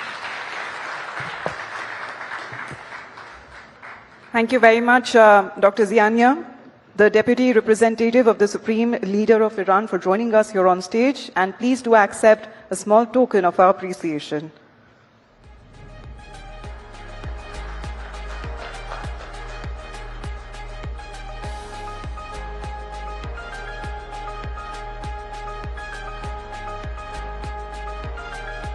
Thank you very much for joining us. All right, for our next session, let's move on, and we bring the focus back to our city, our Delhi, our capital, and which is more than just the capital of India. It is a reflection of India's vista. Now, as the heart of the country's culture, governance, and international status, its transformation is reflective on the very vision and the growth to a Viksit Bharat. Well, absolutely, and at the helm of this transformation is our next guest, transforming Apni Delhi to an urban center of excellence with a sharp focus on governance and development for Delhi's aspirational and diverse population. Please join me, ladies and gentlemen, in welcoming the Chief Minister of Delhi, Srimati Rekha Gupta, as she shares the vision for India Ka Dil, Delhi at 100, in conversation with Navika Kumar. A bigger round of applause, ladies and gentlemen. Namaste, Rekha ji. Navika, over to you. Thank you, Amita. Thank you, Hina. Good evening, ladies and gentlemen. I present to you Chief Minister of Delhi, Rekha Gupta ji. हमारे बीच में है. तालियों की गड़गड़ाहट अगर हो जाती, तो हौसला अफजाई हो जाती. रेखा जी, बहुत स्वागत है आपका हमारे इस टाइम्स नाउ समिट के मंच पे, खास करके आज के दिन जब हम एक बड़ा माइलस्टोन सेलिब्रेट कर रहे हैं, Times Now at 20, and we are looking forward to a lot of questions on India at 100, क्योंकि 2047 का विकसित भारत का जो सपना है, हमें उसकी तरफ जाना है. पहले तो सबसे आपसे पूछूंगी, एक साल निकल गया, आपने चीफ मिनिस्टर की कमान संभाली, एक साल रहा कैसा? चैलेंजिंग रहा, जिम्मेदारी भरा रहा, और दिल्ली के लोगों की बहुत सारी आशाएं हैं, जो अपेक्षाएं हैं सरकार से, उन्हें पूरा करने में लगा। मैं इतना कह सकती हूं कि दिल्ली वर्षों से अपने बहुत सारे सपने लेके जी रही थी। उन उम्मीदों को पूरा करने के लिए हर बार सरकार की ओर देखती रही होगी, पर कुछ चीजें पूरी हुई होंगी और बहुत सारी चीजें पूरी नहीं हो पाई। एक साल पहले जब हम आए तो हमें और ज्यादा उम्मीद भरी निगाह से उन्होंने देखा, उनकी उम्मीदों को हमने समझा और अपना पूरा ये एक साल 365 दिन 24/7 मैंने, मेरी टीम ने, हमने कोशिश की कि दिल्ली में जितनी भी लीगेसी प्रॉब्लम्स हैं उन सबको एक साइंटिफिक रोड मैप के साथ समाधान दें। जितनी भी जरूरतें इस शहर की हैं उन सब पे काम किया जाए और जितने भी एक फ्यूचर रेडी दिल्ली के लिए एक रोड मैप होना चाहिए, एक प्लानिंग होनी चाहिए, उस पे काम किया जाए। तो ये तीनों चीजें हमने की। रेखा गुप्ता जी, आपको ऐसा नहीं लगता कि जो दिल्ली की मुख्यमंत्री हैं उनका रोज ही एग्जाम डे होता है, रोज ही परीक्षा होती है, सवाल कई होते हैं। कभी लोग पूछेंगे कि सफाई हुई कि नहीं, गार्बेज कलेक्शन हुआ कि नहीं, कभी लोग AQI के सवाल पूछते हैं, कभी सवाल पूछते हैं यमुना साफ हुई कि नहीं। ये तमाम सवाल और एक मैजिक सॉल्यूशन, इस पर आप कैसे काम करती हैं? आपने बिल्कुल सही कहा नाविका जी, रोज एग्जाम है, रोज सीखने को मिलता है, रोज बहुत कुछ करने के लिए है। और ये भी समझ में आता है कि पिछली सरकारों ने जिस तरीके से समस्याओं को खड़ा किया, उनको अंडू करना इतना आसान नहीं है, पर उसको काम करना पड़ेगा। आज चाहे कूड़े के पहाड़ हो, यमुना की सफाई हो, प्रदूषण हो, इंफ्रास्ट्रक्चर हो, हर वो विषय जो दिल्ली से जुड़ा है, दिल्ली के लोगों की जरूरत है, उसे हमें काम करना है। और इस पे मैं इतना कह सकती हूँ कि 365 दिन का पूरा उपयोग हमने किया। और एक एग्जाम्पल जैसे मैं लेती हूँ कि कूड़े के पहाड़ का, वर्षों से ये कूड़े के पहाड़ दिल्ली की तकलीफ बने हुए थे, पर इस एक साल में जिस तरीके से, जिस परसेंटेज में हमने कूड़े के पहाड़ों को कम किया, जिस तरीके से वहाँ डे नाइट बायोमाइनिंग का काम चल रहा है, जिस तरीके से मशीनें हमने बढ़ाई, और आज जब हम देखते हैं तो लगभग आधे की स्थिति में हमारे कूड़े के पहाड़ पहुंच गए हैं, चाहे वो भलसवा हो, चाहे ओखला हो, और गाजीपुर में भी बेहतर स्पीड में काम हो रहा है। तो मंजिलें जरूर मिलेंगी दिल्ली को, जब रास्ता सही हो, कदम चलना शुरू हो जाएं तो मंजिलें जरूर मिलती हैं। अब ऑपोजिशन को तो आप नहीं कन्विंस कर पा रही, केजरीवाल जी तो नहीं मानते कि कोई भी प्रॉब्लम दिल्ली की सॉर्ट आउट हुई है, उन्हें क्या जवाब देंगी? देखिए, केजरीवाल जी को जवाब देना मेरा काम नहीं है, ना उनको कन्विंस करना मेरा काम है। मेरी जिम्मेदारी मेरी दिल्ली की जनता के प्रति है। दिल्ली की जनता मुझसे 100 सवाल पूछेगी, मैं 100 का जवाब दूंगी, उन्हें काम करके दिखाऊंगी। और मेरा काम दिल्ली की जनता देख रही है, उन्होंने देखा है कि पिछले इस छोटे से समय में किस तरीके से दिल्ली सरकार ने इंफ्रास्ट्रक्चर पे काम किया, किस तरीके से हमने यमुना की सफाई के लिए अपने जल विभाग को पिछले साल भी हमने 9,000 करोड़ का बजट दिया, और जितने डिसेंट्रलाइज STP बनाने की जरूरत थी उसको हमने काम शुरू किया, उसकी टेंडरिंग पूरी करी। जितने वर्तमान में सीवेज ट्रीटमेंट प्लांट थे उनको हमने अपग्रेड करने का काम किया। तो लगातार ये सब कुछ जो दिल्ली में चल रहा है, जनता बहुत समझदार है, बहुत होशियार है, हर चीज देखती है, जानती है, कमेंट करती है, बताती है, पूछती है। तो दिल्ली की जनता देख रही है, दिल्ली की जनता पूछ रही है, दिल्ली की जनता को मैं जवाब दे रही हूँ। रेखा जी, वीडियोस पिछले छठ पर बहुत लोगों ने यमुना के डाले थे। अब भी रिसेंटली मैंने देखा कुछ लोगों ने वीडियो डाले हैं कि झाग वहीं की वहीं है, यमुना भी साफ नहीं हुई, और आपसे सवालों की झड़ी लगा दी। सवाल ये है कि क्या ये काम हो चुका है, हो रहा है, कितनी देर में होगा? आपकी इसके लिए टाइम लिमिट और टाइम फ्रेम क्या है? ये दिल्ली की जनता जानना चाहती है। नाविका जी, आपने पूछा यमुना की सफाई, झाग दिखते हैं दिल्ली में। मैं दिल्ली की जनता को और आपको और आपके चैनल के सब दर्शकों को ये बताना चाहती हूँ कि वर्षों की जो समस्याएं थी, यमुना में जिस तरीके से दिल्ली के सभी ड्रेन्स जाकर के गिर रहे थे, उनकी सीवेज ट्रीटमेंट प्लांट्स की जो काम था, जो उनकी टेक्नोलॉजी थी, वो पूरी तरीके से आउटडेटेड थी। जिस तरीके से वहाँ पे सफाई का काम कभी हुआ नहीं था और जिस रूप में हमें ये समस्या मिली और हमने काम शुरू किया, आज उन सभी स्थितियों को देखें। मैं ये बताना चाहूंगी कि पूरी दिल्ली में लगभग 200 ड्रेन्स, बड़ी ड्रेन्स हैं जो सीधा सीधा आके यमुना जी में गिरती हैं। दिल्ली भर में लाखों मवेशी हैं। रोजाना यदि हम माने तो 1500 टन गोबर जनरेट होता है और एक भी बायोगैस प्लांट हमारे आने से पहले नहीं था। हमारे आने के बाद 2 बायोगैस प्लांट हमने शुरू किए हैं। अदरवाइज सारा का सारा गोबर यूं का यूं जाके यमुना जी में गिरता था, जो कि यमुना की स्थिति बद से बदतर करता जा रहा था। और इसी तरीके से सीवर नहीं थे, सीवर लाइन नहीं थी और वो सारे लोगों का जितना भी सीवेज था वो सीधा यमुना जी में जाके गिर रहा था। तो ये कहीं ना कहीं मैं ये कहूं कि इतनी पैनिक स्थिति से हमें इस सिचुएशन को उठाना पड़ा कि आज पूरी दिल्ली में नई सीवर लाइनें डालने का काम, इस पूरे 1 साल में हमने 180 किलोमीटर नई सीवर लाइन डाली है। 172 किलोमीटर हमने पुरानी सीवर लाइनों को अपग्रेड किया, उसको रिप्लेस किया। और इसी तरीके से पुराने 37 एसटीपी थे, उनको अपग्रेड करने का काम किया। नए डिसेंट्रलाइज जो एसटीपी हैं 35, उनको हमने टेंडरिंग में लाए। ये लगातार चलने वाला काम है।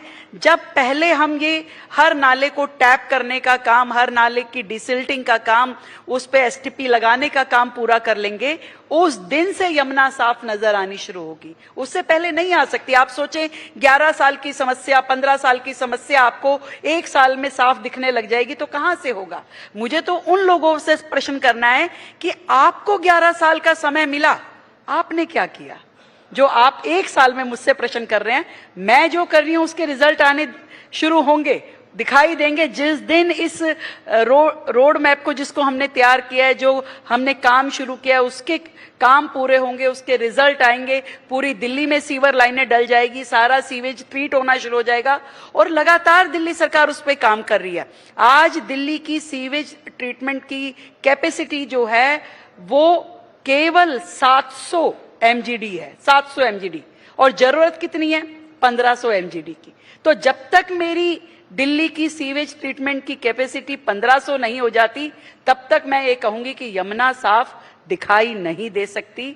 उसे पूरा करना जरूरी है, सीवेज ठीक होना जरूरी है, सीवर लाइन डलना जरूरी है और दिल्ली में पूरी तरीके से पानी की और सीवर की व्यवस्थाएं ठीक करने के बाद दिल्ली की यमुना भी साफ सुथरी दिखाई देगी। रेखा जी, मैंने देखा आपने 2-3 दिन पहले अपना बजट प्रेजेंट किया और आपके बजट में इंफ्रास्ट्रक्चर एक्सपेंडिचर पे 33% आपने डाला है, यानी कि 1/3 बजट इंफ्रास्ट्रक्चर पे। In the best year I think आम आदमी पार्टी ने 25% से ऊपर नहीं दिया। मैसेज क्या है, इरादा क्या है? दिल्ली को बेहतर दिल्ली करना है और जो दिल्ली के लोगों का अधिकार है। आज देश की राजधानी है ये शहर, यहाँ के लोग भी चाहते हैं कि हमारी सड़कें बेहतर हो, हमारा ड्रेनेज सिस्टम बेस्ट होना चाहिए, कोई वाटर लॉगिंग ना हो, कोई यहाँ पे गड्ढा नहीं होना चाहिए। तो ये दिल्ली की जनता को मिलना चाहिए। कितने फुटओवर ब्रिज हमें चाहिए दिल्ली में, कितने सारे फ्लाईओवर चाहिए, एलिवेटेड रोड चाहिए, ये सब बनने चाहिए। आज दिल्ली की जरूरतों को पूरा करने के लिए हम काम कर रहे हैं। दिल्ली में वॉल टू वॉल कारपेटिंग के साथ, जिससे पर्यावरण भी बेहतर हो, डस्ट मिटिगेशन भी हो और गाड़ी चलाने में भी मजा आए।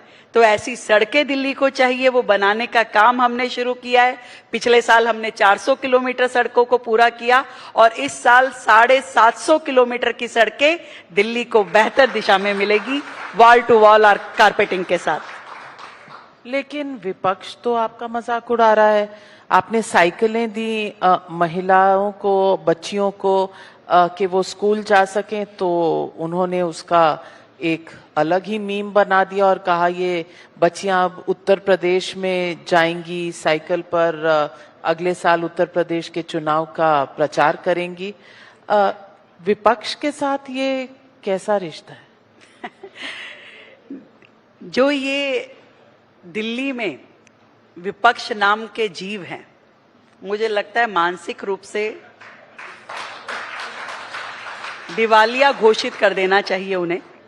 एक अच्छी खासी योजना जो दिल्ली की बेटियों को पढ़ने के लिए प्रेरित करने के लिए बनाई गई कि आज दिल्ली की बेटी जो दिल्ली की सरकार के स्कूल में पढ़ती है, उसके लिए ट्रांसपोर्टेशन की कोई व्यवस्था नहीं है। आज उसको अपने घर से स्कूल तक आने के लिए उसके पिता छोड़ने जाते हैं, उसकी माँ लेके जाती है या वो रिक्शा से जाती है। रोजाना का कितना खर्चा होता है और कई बार इस कारण से वो पढ़ाई छोड़ देती है, ड्रॉप आउट हो जाती है अगर नजदीक में नियर बाय में स्कूल ना हो। और ऐसी स्थिति में दिल्ली की हर बेटी को साइकिल मिले, वो आराम से स्कूल तक आए और उसमें भी उनको राजनीति करनी है, उसमें भी उनको चुनाव चिन्ह नजर आता है और वो ये बात कहें कि साइकिल पे बिठा करके लड़कियों को यूपी ले जाएंगे, कैंपेन कराएंगे। अपनी बेटी को ले जाओ भाई, दिल्ली की बेटी इस काम के लिए नहीं है। दिल्ली की बेटी पढ़ेगी, लिखेगी, अपना भविष्य बनाएगी, ना वो झाड़ू पकड़ेगी, ना ही तुम्हारे जैसे लोगों के लिए चुनाव प्रचार करेगी। विपक्ष आपकी मीम्स बड़े बनाता है, दुख होता है, आप ट्रबल होती हैं इससे, क्योंकि हर आप लफ्ज जो कहती हैं उस पर अगले दिन एक मीम आ जाता है। देखिए, सरकार चलाने से जनता ने उन्हें फ्री कर दिया, अब बेरोजगार हैं और काम की तलाश है। दो तरह के मैं ये समझती हूं कि लोगों के क्रिटिसिज्म होते हैं। एक होता है पॉजिटिव क्रिटिसिज्म और एक होता है पॉलिटिकल क्रिटिसिज्म। तो पॉजिटिव क्रिटिसिज्म कोई करता है, बताता है कि भी ये ठीक नहीं है, इसको ठीक करना चाहिए, तो हमें मंजूर है वो बात। मैं हमेशा उस चीज को बहुत पॉजिटिवली लेती हूँ कि भी आपने कुछ बताया है, कोई कमी है काम में, उसको ठीक किया जाना चाहिए। अब जो क्रिटिसिज्म हो ही पॉलिटिकली मोटिवेटेड, उसके लिए आप क्या कहेंगे? तो हम तो पूरी तरीके से इस बात को मानते हैं कि कुछ तो लोग कहेंगे, नहीं तो ना तो आप न्यूज में दिखाओगे, ना अखबार वाले छापेंगे। लेकिन पढ़ती हैं कभी ये मीम्स, देखती हैं, मन में कुछ होता है देखकर, बुरा लगता है? मैंने बताया ना कि कुछ लाइलाज बीमारियां होती है जिनका इलाज समय आने पे जनता ही करती है। तो जनता डॉक्टर है, वो देख रही है कैसे कैसे लोग इस शहर में घूम रहे हैं, समय आएगा इनका भी इलाज होगा। और बहुत सारों का इलाज तो पिछली बार जनता ने कर ही दिया है। तो अभी वो लोग तो कोई पंजाब चले गए, कुछ गोवा चले गए, कुछ बचे हैं यहाँ पे, उनको भी रास्ता दिखा देगी जनता। रेखा जी, मैं as a woman to a woman chief minister सवाल पूछना चाहती हूँ। आपको लगता है कि अगर एक पुरुष होता चीफ मिनिस्टर तो उसके साथ भी ऐसा ही बर्ताव होता, या आपको लगता है कि महिला चीफ मिनिस्टर है तो ताने कुछ ज्यादा होते हैं? यहां मैं आपकी बात से सहमत हूं। कई बार शायद लोगों को लगता होगा कि महिला मुख्यमंत्री है तो उनको कुछ लिबर्टी मिल गई है, क्योंकि मैंने देखा कि एक विपक्ष के गली मोहल्लों के कोई नेता थे, वो कह रहे भाई रेखा गुप्ता को कहो कि घर पे जाके रोटी बनाए। तो मैं उस व्यक्ति को आज आपके चैनल के माध्यम से जवाब देना चाहती हूँ, रोटी बनाना कोई बुरा काम है क्या? आपकी माँ ने भी जीवन भर रोटी बनाई होगी, आपको खिलाई होगी, इतनी लंबी जुबान तभी आपको मिली ना। तो रोटी बनाना कोई बुरा काम नहीं है। हमारी माँ ने रोटी बना के खिलाई, आपकी माँ ने रोटी बना के खिलाई, और मैं मुख्यमंत्री होने के साथ भी रोटी बना सकती हूँ और कईयों पे बेलन चला सकती हूँ। वैसे एक्चुअली इन्होंने नहीं बनाई होगी तो मुझे लगता है, लेकिन थोड़ा थेरेप्यूटिक भी होता है रोटी बनाना। कभी कभी काम करके जाओ तो रोटी बनाने में मजा भी आता है। तो महिला क्रिएटिव है, रोटी बनाती है, और महिला दुर्गा बनती है तो बेलन चलाती है। तो दोनों काम महिलाएं कर सकती है। मैं आपसे पूछना चाहती हूँ कि बहुत सी मंजिलें होती हैं। आप मुख्यमंत्री बनी तो आपने भी मन में सोचा होगा कि मुझे ये मौका मिला है तो मैं 10 साल में, 20 साल में, 30 साल में चाहती हूँ कि दिल्ली यहाँ से यहाँ पहुंच जाए। क्या सपने थे आपके? देखिए, आपने आज के इवेंट का जो थीम रखा है, इंडिया एट 100, मैं भी ये सोचती हूँ कि जब हमारा देश आज़ादी के 100 साल मना रहा हो और दिल्ली उस विकास में अपनी भागीदारी करे, तो हमारी ये दिल्ली एक ऐसा शहर बने जो सच में देश की राजधानी कहलाने में गर्व महसूस करे। एक ऐसा शहर जो इंफ्रास्ट्रक्चर की दृष्टि से अपडेटेड हो, जहां पर्यावरण के नाते लोग अच्छी हवा में सांस ले पाएं, जो क्लीन दिल्ली हो, जो ग्रीन दिल्ली हो, और जहां तकनीक के साथ साथ हमारा वो मानवीय चेहरा भी हमेशा इस शहर में रहे, जहां विकास भी हो और जहां विरासत भी हो। ऐसी हमारी ये दिल्ली लगातार आगे बढ़े और 2047 तक हम अपनी दिल्ली को उस सपने पर लेकर के जाएं, पूरा करें, जहां कोई लीगेसी वेस्ट ना हो, जहां यमुना साफ सुथरी हो और जहां की हवा में अच्छी सांस ली जा सके। यानी कि अब यमुना साफ 2047 तक होगी? आपने विजन पूछा मुझसे कि 2047 में कैसे देखती हैं, तो मैंने बताया कि 2047 तक ये सारी चीजें आपको लाइनअप मिलेंगी। आप उससे पहले पहले इस दिल्ली की सड़कों को बेहतर पाएंगे, इस ड्रेनेज सिस्टम को शानदार पाएंगे, ना वाटर लॉगिंग होगी वहां पर, और वो गली कूचे, वो मोहल्ले, वो सब एरिया आपको ऐसे दिखाई देंगे कि जिसमें रहने में सुकून हो, और जहां आपस में हम ये कहें कि शिक्षा हर बच्चे को मिल पाए, स्वास्थ्य हर बीमार को मिल पाए, जहां पर उपचार जो है अधिकार हो, उपकार ना हो, ऐसी दिल्ली। बड़ी बात कही आपने, लेकिन प्रॉब्लम्स तो हैं, सिविल प्रॉब्लम्स हैं, सिविक प्रॉब्लम्स हैं, चाहे वो जनकपुरी में अभी एक एक्सीडेंट हुआ ओपन मैनहोल का, जान चली गई किसी की, एक तरफ फायर हुआ पालम का। इन तरह की जो हादसे हुआ करते हैं, इन पर आपका वॉर प्लान क्या है? नविका जी, बहुत कुछ करना बाकी है। अभी जिस तरीके से इस शहर में समस्याएं हैं, जैसे आपने कहा कि हाँ भी सड़कें हैं, सड़कों में गड्ढे हैं, नाले कभी ढके नहीं हुए हैं। आपको मैं बताना चाहती हूँ कि दिल्ली शहर का ड्रेनेज मास्टर प्लान जो लास्ट आया था वो 50 साल पहले आया था। आज 50 साल बाद भी उसी ड्रेनेज सिस्टम के ऊपर ये शहर चल रहा है। वाटर लॉगिंग होती है, पानी भर जाता है, ट्रैफिक जैम होता है, कंजेशन होता है, पॉल्यूशन होता है, लोग बीमार होते हैं, अस्पतालों के चक्कर लगाते हैं, अस्पताल भरे पड़े हैं, लोगों की मौत होती है।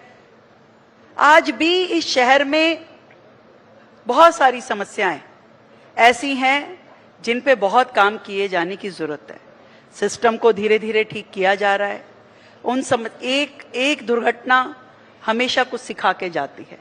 आज उन दुर्घटनाओं के माध्यम से पूरी मशीनरी, पूरा प्रशासन, उसको ये सीख मिलती है कि इस तरह की दुर्घटनाएं भविष्य में ना हो, उसके लिए आज क्या क्या करना है। और हम पूरी सख्त रवैये के साथ में दिल्ली में इन सब दुर्घटनाओं पे बहुत ही संज्ञान लेते हुए ये कोशिश हमारी है कि भविष्य में इस तरह की दुर्घटनाएं ना हो। लगातार प्रशासन को बहुत ही मुस्तैद किया जा रहा है कि हर ड्रेन ढकी हुई हो, कहीं पे सीवर खुले ना हो, कहीं पे गड्ढे खुले ना हो, हर जगह बैरिगेटिंग हो, हर जगह सिग्नल्स हो। और ये बहुत ज़रूरी भी है। शहर में दुर्घटना ऐसी ना हो कि कोई परिवार जिंदगी भर आंसू बहाए और उस कमी को लेकर के रोए जो टाली जा सकती थी। मुझे लगता है कि लगातार सरकार इस चीज का ध्यान रख रही है। रेखा जी, 2 सवाल ऐसे हैं जो हमेशा आपसे पूछे जाएंगे। मॉनसून आएगा तो लोग पूछेंगे कि क्या दिल्ली में सड़कों पर पानी इकट्ठा होगा, और फिर सर्दी का मौसम आएगा, अक्टूबर नवंबर होगा तो लोग AQI बोलना शुरू कर देंगे। इन दोनों समस्याओं पर आपकी क्या तैयारी है, और क्या इस साल कम से कम दिल्ली वालों के साथ आप ये वादा कर सकती हैं कि ये दोनों समस्याओं से कुछ निजात मिलेगा? 100% ये कह सकती हूं कि बेहतर होगी दिल्ली पिछले साल से। वाटर लॉगिंग पे पिछले साल भी दिल्ली ने देखा कि किस तरीके से हमने काम किया। पिछले पूरा साल डिसिल्टिंग ड्रेन्स में हुई और लगभग 25 lakh metric ton, last figure हमने 22 लाख कही थी, मैंने कल ही उसका अपडेशन लिया है, 25 लाख मीट्रिक टन डिसिल्टिंग इस बार नालों में हुई। और जिसके कारण से आपने देखा कि मिंटो रोड जैसा ब्रिज जो हमेशा आपकी न्यूज में छाया रहता था, अखबारों के फ्रंट पेज पे छपता था कि मिंटो ब्रिज पे मिंटो रोड के अंडर ब्रिज में एक बस फंसी हुई, बस बचपन से हम ये तस्वीर देखते आ रहे हैं। क्या इस बार देखी आपने वो तस्वीर? बाकी जगह देख ली, वहां नहीं देखी। इस बार जब मिंटो ब्रिज पे बस नहीं डूबी, बाकी बहुत सारी जगह आईटीओ पे पानी नहीं भरा, बहुत सारी मेजर सड़कों पे पानी नहीं भरा, हमने पिछले साल जितनी कोशिश की इस साल और अधिक कोशिश करते हुए हम वॉर फुटिंग पे काम कर रहे हैं।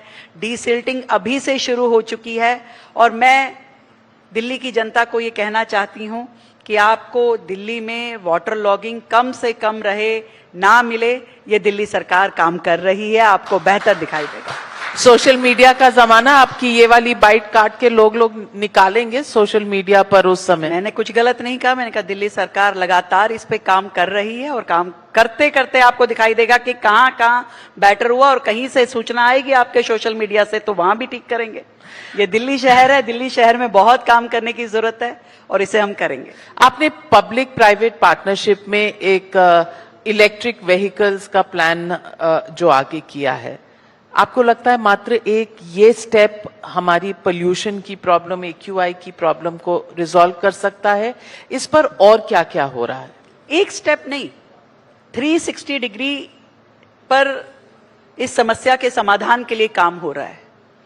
चाहे धूल हो या धुआं हो, दोनों ही कंपोनेंट जो हमारे प्रदूषण बढ़ाने में कारगर होते हैं, दोनों पे ही काम चल रहा है। मैंने आपको बताया कि दिल्ली की 100% सड़कों को हम वॉल टू वॉल कारपेटिंग, आपने पहले देखा होगा कि जो सड़क बनी होती है उसके 2 फुट इधर 2 फुट इधर हमेशा धूल उड़ती रहती है, उसको कभी पक्का ही नहीं किया जाता था, न जाने क्या कारण था। पर इस बार हमने एक SOP बनाई कि हर सड़क को आपने वॉल टू वॉल कारपेटिंग करनी है, कहीं से कहीं तक कुछ भी धूल नहीं होनी चाहिए। हमने 400 किलोमीटर पिछले साल सड़कों को वॉल टू वॉल कारपेटिंग किया। हर एजेंसी, MCD हो, NDMC हो, DDA हो, कंट्रोलमेंट बोर्ड हो, हर एजेंसी को हमने ये गाइडलाइन दी है, उन पे काम चल रहा है। दिल्ली में हमारा जितनी ट्रांसपोर्टेशन की फ्लीट है उसे 100% इलेक्ट्रिक व्हीकल पे लेके जाने का हमारा टारगेट है।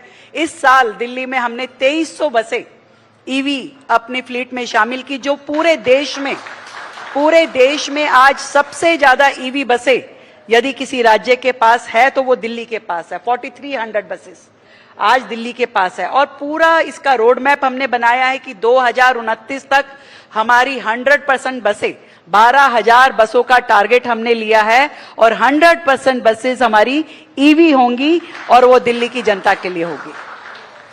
रेखा जी, लेकिन सबसे ज्यादा मैं सवाल जो पूछना चाह रही हूं वो ये कि चुनाव में जीतने का एक बड़ा कारण था आपका वो जो लिकर स्कैम वाला एजेंडा, वो तो ध्वस्त हो गया और ऐसा ध्वस्त हुआ कि कोर्ट ने उठाकर बाहर फेंक दिया। केजरीवाल जी ने सबके सामने ये कहा है कि ये एजेंडा था, ये जानबूझकर किया गया था और जब ये कह रहे थे वो रुआंसे भी थे, रो भी पड़े। आपके मन में क्या? नविका जी, मुझे लग रहा है कि आपकी टाइमलाइन ना वो केजरीवाल जी के उस एपिसोड पे ही रुक गई है, उसके आगे का आपने ध्यान नहीं दिया कि उसके बाद हाई कोर्ट ने क्या किया, हाई कोर्ट के क्या कमेंट थे, आगे आप बढ़ी नहीं है, उनके आंसुओं में थम गई हैं आप। फिलहाल तो जजमेंट एक ही है। नहीं तो मैं ये बताना चाहती हूँ, उनके साथ मतलब जेल में रहे लगभग 200 दिन, बड़ी बात है। अभी आपको मैं बाकी चीजें बताऊंगी तो आप कहेंगे केवल 200 दिन। दिल्ली की जनता के गुनहगार हैं केजरीवाल। आपने जो लीकर पॉलिसी दिल्ली में लेकर के आए, यदि वो सही थी तो मैं पूछना चाहती हूं कि जैसे ही इंक्वायरी बैठी तुरंत वापस क्यों ले ली गई? अगर इतनी ही सही वो पॉलिसी थी, क्यों आपने उन होलसेलर्स को 5% की जगह 12% का मुनाफा दिया जो सरकार का मुनाफा हो सकता था? क्यों प्राइवेट वेंडर्स को दिया गया? क्यों कुछ ही लोगों के हाथ में पूरी दिल्ली का सिस्टम दे दिया गया? 70% जो आपका रिटेलिंग थी वो आपने मात्र 3 वेंडर्स को दे दी। क्यों एक के साथ एक फ्री करके आपने दिल्ली की जनता को शराब के नशे में डुबोया? किस तरीके से आपने कोविड के समय में, नाविका जी सुनिए, बड़ी ध्यान की बात है, कोविड के समय में क्योंकि शराब की दुकानें भी बंद रही और उन शराब कंपनियों का नुकसान हुआ, उसकी भरपाई केजरीवाल साहब ने 144 करोड़ रुपए देकर के करी। क्या किसी और गरीब की भरपाई करी? उस समय जब मजदूर दिल्ली छोड़ छोड़ करके इस शहर से बाहर जा रहा था, पैदल पैदल अपने बच्चों को गोदी में उठाए, क्या उनकी मदद करी? शराब कंपनियों को 144 करोड़ रुपए दिए केजरीवाल जी ने। ऑन रिकॉर्ड है ये, ऑन रिकॉर्ड। क्योंकि आपकी दुकान नहीं खुल पाई इसलिए सरकार आपको आपकी लाइसेंस फीस माफ करती है, आपको हर जाने के रूप में 144 करोड़ रुपए देती है। आप समझ सकती हैं कि दिल्ली की सरकार किसके फायदे के लिए बैठी थी? उन वेंडर्स के फायदे के लिए बैठी थी, उनसे कमीशन खोरी कर रही थी। कितनी बड़ी मनी ट्रेल आपकी एजेंसीज ने फाइंड आउट की है। ऐसे ही नहीं, कोई भारत जैसे देश में इतना बड़ा लोकतंत्र जहां है, न्यायिक प्रक्रिया जितनी मजबूत है, कोई 200 दिन जेल में रह सकता है। उसके पीछे कितने तथ्य थे। और वो जिस चीज को कह रहे हैं कि मैं कट्टर ईमानदार होकर छूट गया हूं, मैं ड्रैकलिन हो गया हूं, वो एक न्यायिक प्रक्रिया है। वो एक न्यायिक प्रक्रिया है जिसका पहला फेज हो सकता है उन्होंने क्या करके सेट करके चीजें निकाली, परंतु अगले फेज में भी उनको सामना करना पड़ेगा, जवाब देना पड़ेगा। और उसके बाद यदि वो पूरी न्यायिक प्रक्रिया निकल जाते हैं तो दिल्ली भी देखेगी और जनता भी उनसे पूछेगी। चलिए, तो फिर मैं इतना ही कह सकती हूँ कि पिक्चर अभी बाकी है, मेरे दोस्त हाई कोर्ट में पिक्चर देखेंगे। लेकिन शीश महल पर फिर आपने एक ऑफेंसिव शुरू कर दिया है। अब सरकार आपकी बन गई, आपके पास करने को दिल्ली में बहुत कुछ है, ये शीश महल फिर से हेडलाइन। हमने कुछ नहीं किया, जो कुछ किया वही करके गए हैं। हमें तो आज तक ये नहीं समझ में आ रहा अब इसका क्या करें। शीश महल जो सीएजी रिपोर्ट उसके ऊपर प्रस्तुत की गई, वो सरकार में विधानसभा के पटल पे रखी गई और उसको पूरा उसमें उन सारी चीजों का एक्सपोज हुई जो जो उन्होंने वहां किया था। अभी एक आप एक्साइज की बात कर रही थी, दूसरा अभी शीश महल पे आ गई, तीसरा क्लासरूम पे आएंगी, फिर मेडिकल पे। इतने सारे मुद्दे हैं, किस किस में कट्टर ईमानदार साहब ड्रैकलिन होने का मौका लेंगे? नहीं हो पाएगा। इतना कुछ उन्होंने दिल्ली का पैसा लूटा, दिल्ली की जनता को लूटा है, हर एक विषय पे उन्हें जवाब देना पड़ेगा। अभी तो दिल्ली का शीश महल 1 था, पंजाब में बैठे हैं शीश महल 2 में जाकर के वहां के प्लेन उड़ा रहे हैं, वहां की जनता का पैसा इस्तेमाल कर रहे हैं। क्या जनता जवाब नहीं मांगेगी? किस अधिकार से पंजाब की प्रॉपर्टीज को वो यूज कर रहे हैं? किस अधिकार से वो पंजाब के पैसे को इस्तेमाल कर रहे हैं? वहां की सत्ता को, पूरा गैंग जो दिल्ली में काम करता था, पूरा का पूरा गैंग वैसा का वैसा उठ करके अब वहां काम कर रहा है। तो दिल्ली बर्बाद कर दी और अब पंजाब की बारी। लेकिन मैं ये भी पूछूंगी कि क्या पॉलिटिक्स का ये स्तर है, क्योंकि आजकल धुरंधर फीवर है, तो आपने रहमान डकैत बुला दिया उन्हें और वीडियो बना दिए शीश महल के। मैं पूछना चाहती हूँ कि पॉलिटिक्स में क्या ये सब कुछ जायज है? देखिए, पॉलिटिक्स में नहीं। पॉलिटिक्स क्या है? पॉलिटिक्स एक समाज में व्याप्त व्यवहार है। महाभारत में भी पॉलिटिक्स थी, रामायण में भी पॉलिटिक्स थी, एक व्यवहार है। उस व्यवहार को जब आप समाज में लेके जाते हैं, और समाज का दर्पण है पिक्चरें, वो दिखाती हैं कि मानव किस तरीके से सोच रहा है, क्या कर रहा है, कैसे कैसे चीजें चल रही हैं। और जब आपने धुरंधर देखी तो आपको उस अक्ष को ऐसे लोगों में दिखने लगा। वो अक्ष क्या करे? अब समाज का आईना है पिक्चरें, और समाज में जब ऐसे लोग होते तो दिख जाता है ये तो वैसा ही लग रही है, वैसा ही लग रहा है, तो क्या करें, बताना पड़ता है। आपने देखी धुरंधर? देखनी पड़ी मुझे भी। ये देखने के बाद जब हमारे मंत्री जी ने कहा कि भाई ये तो रहमान डकैत जैसे लग रहा है, मैंने कहा देख के तो आऊं रहमान डकैत है। तो कैसी लगी आपको? देखिए, बहुत शानदार वो मूवी है। सच में देश के लिए कितने लोग कहां कहां खतरे लेकर के अपनी देशभक्ति निभा रहे हैं, सबसे बड़ा संदेश तो ये है।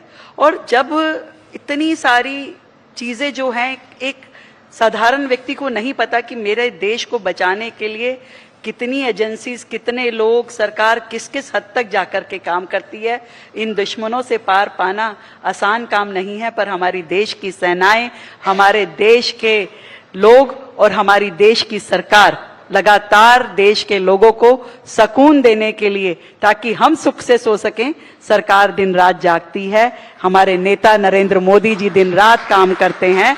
मैं उनको इस मंच से धन्यवाद देना चाहती हूँ। देश में एक ऐसा इकोसिस्टम है जो मानता है कि ये प्रोपेगेंडा फिल्म है, उन्हें क्या कहेंगी? जो लोग ऐसा सोचते हैं वो खुद भी तो एक प्रोपेगेंडा है। वो किसके हाथ से बजते हैं, किसके रिमोट से चलते हैं, इसके ऊपर कब इंक्वायरी बिठाई जाए। आज आप फुल फॉर्म में हैं, आप चौके छक्के बहुत मार रही हैं। ये एक साल में रेखा गुप्ता में इतना बदलाव आया है, कभी सोचा था कि एक साल में मैं ऐसी बैटिंग करूंगी? परिस्थितियां सिखा देती है। मेरे पिताजी ने कहा था कि बेटा, सामने जैसा व्यक्ति हो ना, उससे उसी टोन में बात करना। मैं उनकी बात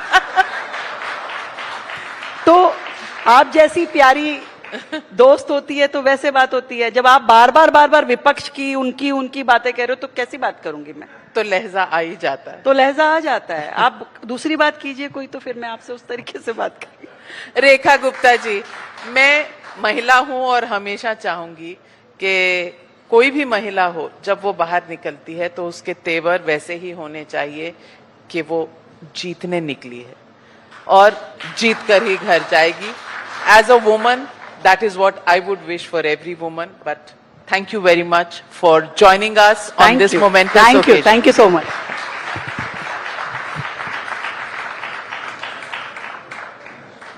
Thank you, Mukhyamantri ji. Please accept a special token of our appreciation here on stage. Ladies and gentlemen, the clapping must continue. क्योंकि आप पर्यावरण का इतना ध्यान रख रही हैं, तो इसलिए मैंने सोचा कुछ हरियाली आपके।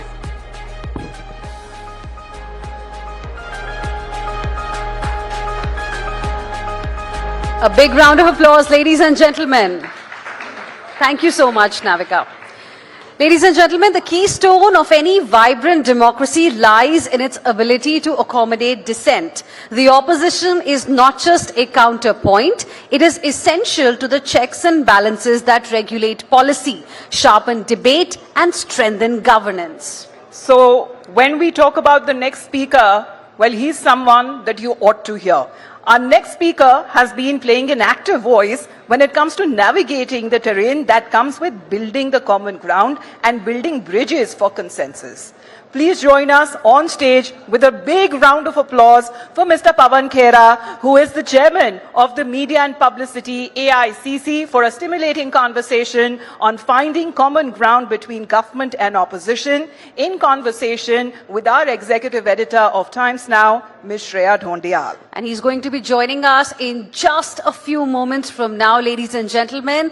And we would also like to remind each one of you to please participate in this mission so that India manages to achieve the goal of becoming Viksit by 2047. We need your participation as well. You can share your thoughts with us on social media platforms with the hashtag TNS Summit 2026. I know everybody is looking for a cup of coffee, but I can guarantee you that this session is going to be definitely worth your time. So I would request everyone who's standing right now to please take the seats. In just a few moments from now, we are going to be starting this very interesting session. Well, we are our biggest democracy. We are a vibrant democracy. And Hina, if you hear the government, then you need to hear the opposition's voice as well. So joining us on stage, Mr. Pawan Khera, alongside Shreya Dhondiyal. Ladies and gentlemen, this is one session that you do not want to miss. Shreya, over to you.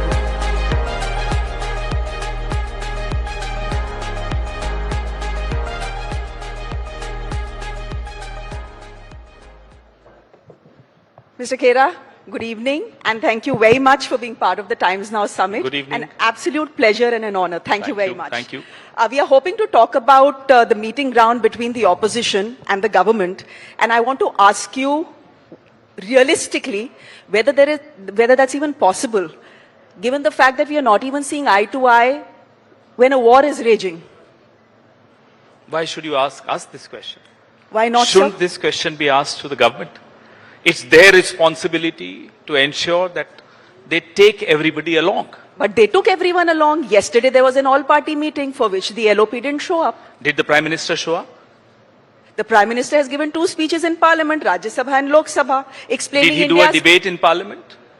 Man ki baat in Parliament is not what we want to hear. We want to have a discussion, we want to have a debate. Okay. But what you wanted to hear, the Congress party and the opposition has been saying what for the last 3 weeks?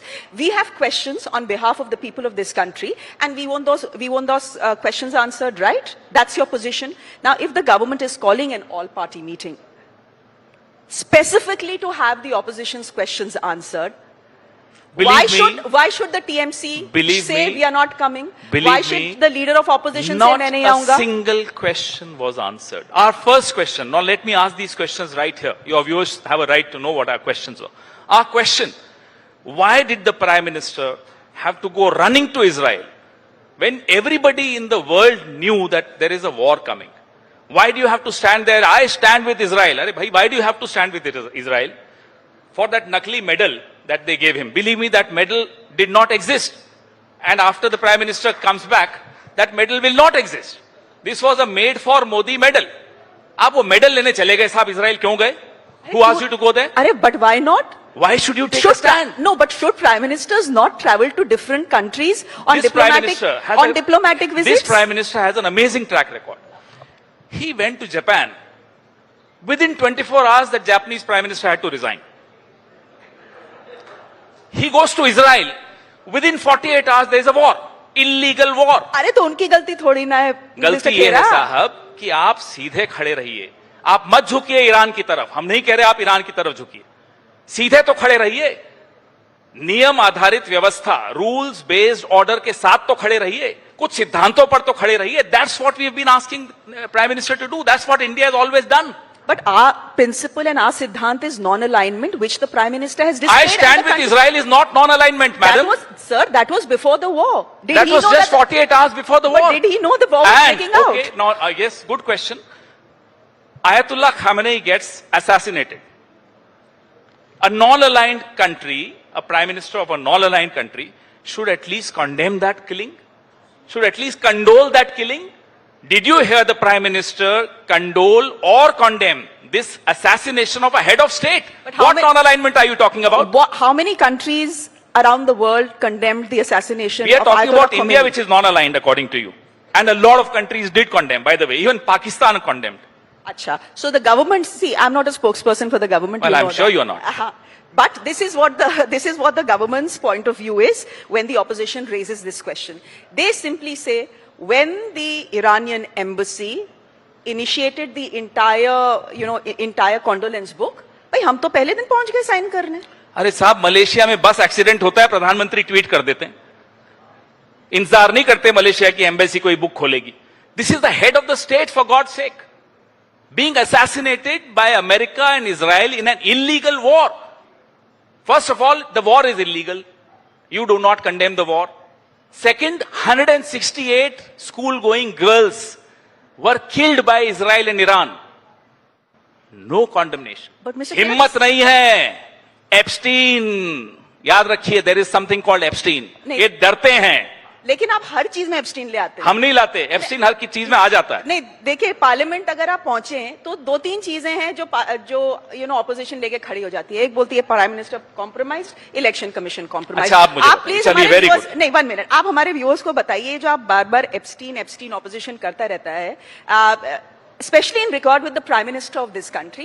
On what basis, sir? On the basis of a couple of emails between No, forget those emails. Between 2 people. I am not talking about. I will not talk about emails or females. Okay. Let's talk about the conduct of the Prime Minister. Operation Sindoor. Ceasefire कहां से आया भाई घोषणा? America से. Donald Trump कहते हैं साहब ceasefire हो गया. इंडिया ने बोला नहीं. एक सेकंड, बाद में बोला. पहले sorry. The announcement came from Donald Trump, not from my Prime Minister. Then Donald Trump 100 times has said jets were falling and I ensured that there was a ceasefire. Who are you to ensure a ceasefire, bhai? I have a Prime Minister of my own. People have elected Narendra Modi, not Donald Trump. Compromise है या नहीं बताइए? चुप है, एक हिम्मत नहीं होती बोलने की साहब डोनाल्ड ट्रम्प आप झूठ बोल रहे हो, क्यों नहीं बोलते आप? हिम्मत क्यों नहीं है? अभी सुनिए ना, अभी तो शुरू हुई है बात, आगे भी तो बोलने दीजिए, आगे भी तो बोलने दीजिए। आप क्यों? Donald Trump had nothing to do ना, एक बार नहीं बोलने की, एक बार नहीं बोला डोनाल्ड ट्रम्प का नाम लेकर कि ये गलत बोल रहे हैं, एक बार नहीं बोला। आप दिखा दीजिए, लाइए अभी दिखाइए। I'll wait, no. Mr. Khera, the government. खोलिए ना मोबाइल, दिखाइए ना। सर मेरे पास मेरा मोबाइल है। मेरा लीजिए, ये लीजिए। नहीं, आप रखिए अपना mobile. Thank you very much. My point is that the government has said there has been no third-party mediation between India and Pakistan. Why should we not believe? Why did the announcement come from Donald Trump? Why should we not believe? Why was Donald Trump the first person to inform India that there is a ceasefire between India and Pakistan? Tell me. अच्छा, अब आइए trade deal पे। आपने तो एक भी रोक दिया मुझे, दूसरे पे आइए। ये ट्रेड डील साइन नहीं हुई है भाई, लेकिन शर्तें हम मान रहे हैं। अरे जब कोई साइन ही नहीं हुई, why do you have to obey? आप हाथ बांध के खड़े हो डोनाल्ड ट्रंप के सामने। मलेशिया तक ने हिम्मत दिखाई कि साहब हम नहीं मानते इस ट्रेड डील को, उन्होंने साइन कर दी थी बाय द वे, हमारी साइन नहीं हुई। Supreme Court of United States of America clearly went against these tariffs. We did not have the courage to wait for the Supreme Court order. 18 days before the Supreme Court of USA did what it did, we went running कि साहब आप जो कहेंगे हमें मंजूर है। आप कहेंगे रशिया से तेल नहीं खरीदना, नहीं खरीदेंगे। आप कहेंगे ईरान से नहीं खरीदना, नहीं खरीदेंगे। ये क्या है? कॉम्प्रोमाइज नहीं है। Mr. Khera, as the opposition, it's a very convenient position to be in because you can say exactly what is on your mind, right? Because you're in the opposition. Can a government really do it? I'm asking you this question seriously. Well, we have been in government also. Yes. We've been in government for 54 years and 7 months. But we live, and 15 days. And we live in a difficult world right now. We always lived in a difficult world. When was the world not difficult? Where pragmatism, there was 1971. Was the world easy then? Where pragmatism may be required when it comes to our relationship with different countries. Well, pragmatism cannot be a cover for cowardice. This Prime Minister is not just compromised. I'm sorry, he's a coward. ये कायर हैं, ये डरते हैं, ये Donald Trump से डरते हैं, ये चीन को क्लीन चिट दे देते हैं, ये चीन से डरते हैं। अब हमें नहीं मालूम ये एप्स्टीन से डरते हैं या नहीं, आप बताइए। भाई मुझे नहीं पता। आपने कहा ईमेल्स का जिक्र नहीं करना क्योंकि हरदीपुरी आने वाले होंगे, आप बैठे हो तो हमें नहीं मालूम। मैंने ये नहीं कहा ईमेल्स का जिक्र नहीं करना। मैंने कहा 2017 की जो ईमेल्स हैं जिनको लेके एप्स्टीन। अरे साहब उन ईमेल्स पे चलिए, अब आपने ईमेल्स बोला है। नहीं, सुनिए। Prime Minister of India goes and dances and sings in Israel to make Donald Trump happy. ये लिखा या नहीं लिखा बताइए मुझे। अरे कुछ भी मैं लिख दूं कि I am the queen of England, आप मेरी बात मान लेंगे? क्या बात है? वो ईमेल्स FBI, वो ईमेल्स डिपार्टमेंट ऑफ जस्टिस ने रिलीज किए। हाँ, लेकिन those emails are between two people who could claim what they want to claim. चलिए फिर आइए। No, I am very happy you have challenged me on this. Circumstantial evidence. Anil Ambani goes and says Prime Minister will visit Washington. Prime Minister visits Washington. Anil Ambani के कहने से वो हुआ ना, तय हो गया ना आपस में। अब हम यह जानना चाहते हैं, दिल्ली के नए नए LG बने, हम उनको बधाई देते हैं, मिस्टर तरनजीत सिंह संधू, ये एम्बेसडर हुआ करते थे उन दिनों में। क्या इतने नाकारा थे जयशंकर, क्योंकि वो भी एम्बेसडर थे, संधू, हर्षवर्धन श्रृंगला, कि अनिल अंबानी और हरदीप पुरी तब कुछ नहीं थे, माफ कीजिएगा, zero, he was a retired man, full stop. इनके थ्रू फॉरेन पॉलिसी तय होती थी, एप्स्टीन फॉरेन पॉलिसी तय करता था। आपकी शर्म आनी चाहिए साहब इस देश को कि ऐसा प्रधानमंत्री आ गया। ये तो जो इतना कॉम्प्रोमाइज्ड। ये तो क्लेम्स है, प्रूफ का क्लेम्स कैसे? अरे साहब हम तो आपको 3 प्रेस कॉन्फ्रेंसेस किए, टाइम्स नाउ ने नहीं चलाई। अरे आप कैसी बात कर रहे हैं? मैंने आपको खुद कॉल करके आपसे बात की है प्रेस कॉन्फ्रेंस, लेकिन मुझे दिखी नहीं वो। नहीं चलाइए, नहीं दिखी। आप देख हमने स्पष्ट तौर पे आपको बताया, देख नहीं रहे हैं, प्रॉब्लम ये है। कभी कभी देखते हैं टाइम, ऐसा नहीं। हमने स्पष्ट दिखाया आपको डिफेंस की जो प्रोक्योरमेंट हुई, the procurements happened from Israel after the Prime Minister visited in 2017, I think it was July of 2017. Everything was being dictated by Ehud Barak, Epstein, Anil Ambani, Hardeep Puri. These are the 4 architects of our foreign policy. None of them was in government. अच्छा, can I ask you this? आप इसको बात को टाल क्यों रहे हो? नहीं, मैं टाल नहीं रही हूँ, मैं बिल्कुल I'm just taking from that thought and continuing with, मैं आपसे ये पूछ रही हूँ, why do you want India to pick a fight with everyone? Israel नहीं जाओ, इजराइल क्यों गए? हमने क्या कहा? उनसे क्यों डिफेंस डील कर रहे हो? I repeat. अमेरिका क्यों गए? I repeat. अमेरिका के टैरिफ्स इतने आ रहे हैं, why can't we say? सबसे लड़ाई कर रहे हैं हम लोग। I repeat. All that we expect the Prime Minister of this glorious country is, please stand straight. लेट मत जाइए इजराइल के सामने, झुक मत जाइए अमेरिका के सामने, रुकिए साहब, क्योंकि हम जिस परंपरा से हैं वो 1971 की परंपरा है।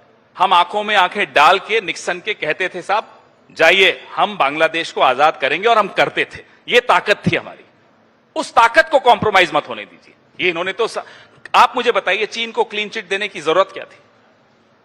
ये कितनी सीडीज हैं प्राइम मिनिस्टर की, किस किस देश के पास हैं साहब, एक बार लिस्ट दे दीजिए हमें, ताकि हमें भी मालूम पड़े आप इन से डरते हो। चीन से अब स्वामी जी, सुब्रमण्यम स्वामी हैं, बहुत रोज कुछ ट्वीट कर रहे हैं, मधु ईश्वर हैं, कोई रोज ट्वीट कर रही हैं। हमें ये तो बीजेपी के अंदर की आवाज है साहब। चीन को क्लीन चिट इस पे भी आइए, वापस रुकिए इस पे आइए।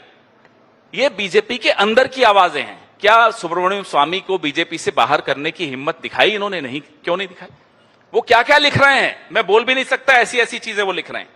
मुझ जैसे आदमी को जो सब कुछ खुलकर बोलता है, मुझे भी शर्म आती है। ये तो हर्ष से हुआ ना, वो इसको गॉसिप कहते हैं। ये गॉसिप नहीं है, गॉसिप नहीं है। There is enough circumstantial, there is enough evidence. नहीं दे सकते। ये दिल्ली में एक मंत्री है कपिल मिश्रा, विधानसभा में खड़े होकर उन्होंने जो जो कहा है वो गॉसिप है।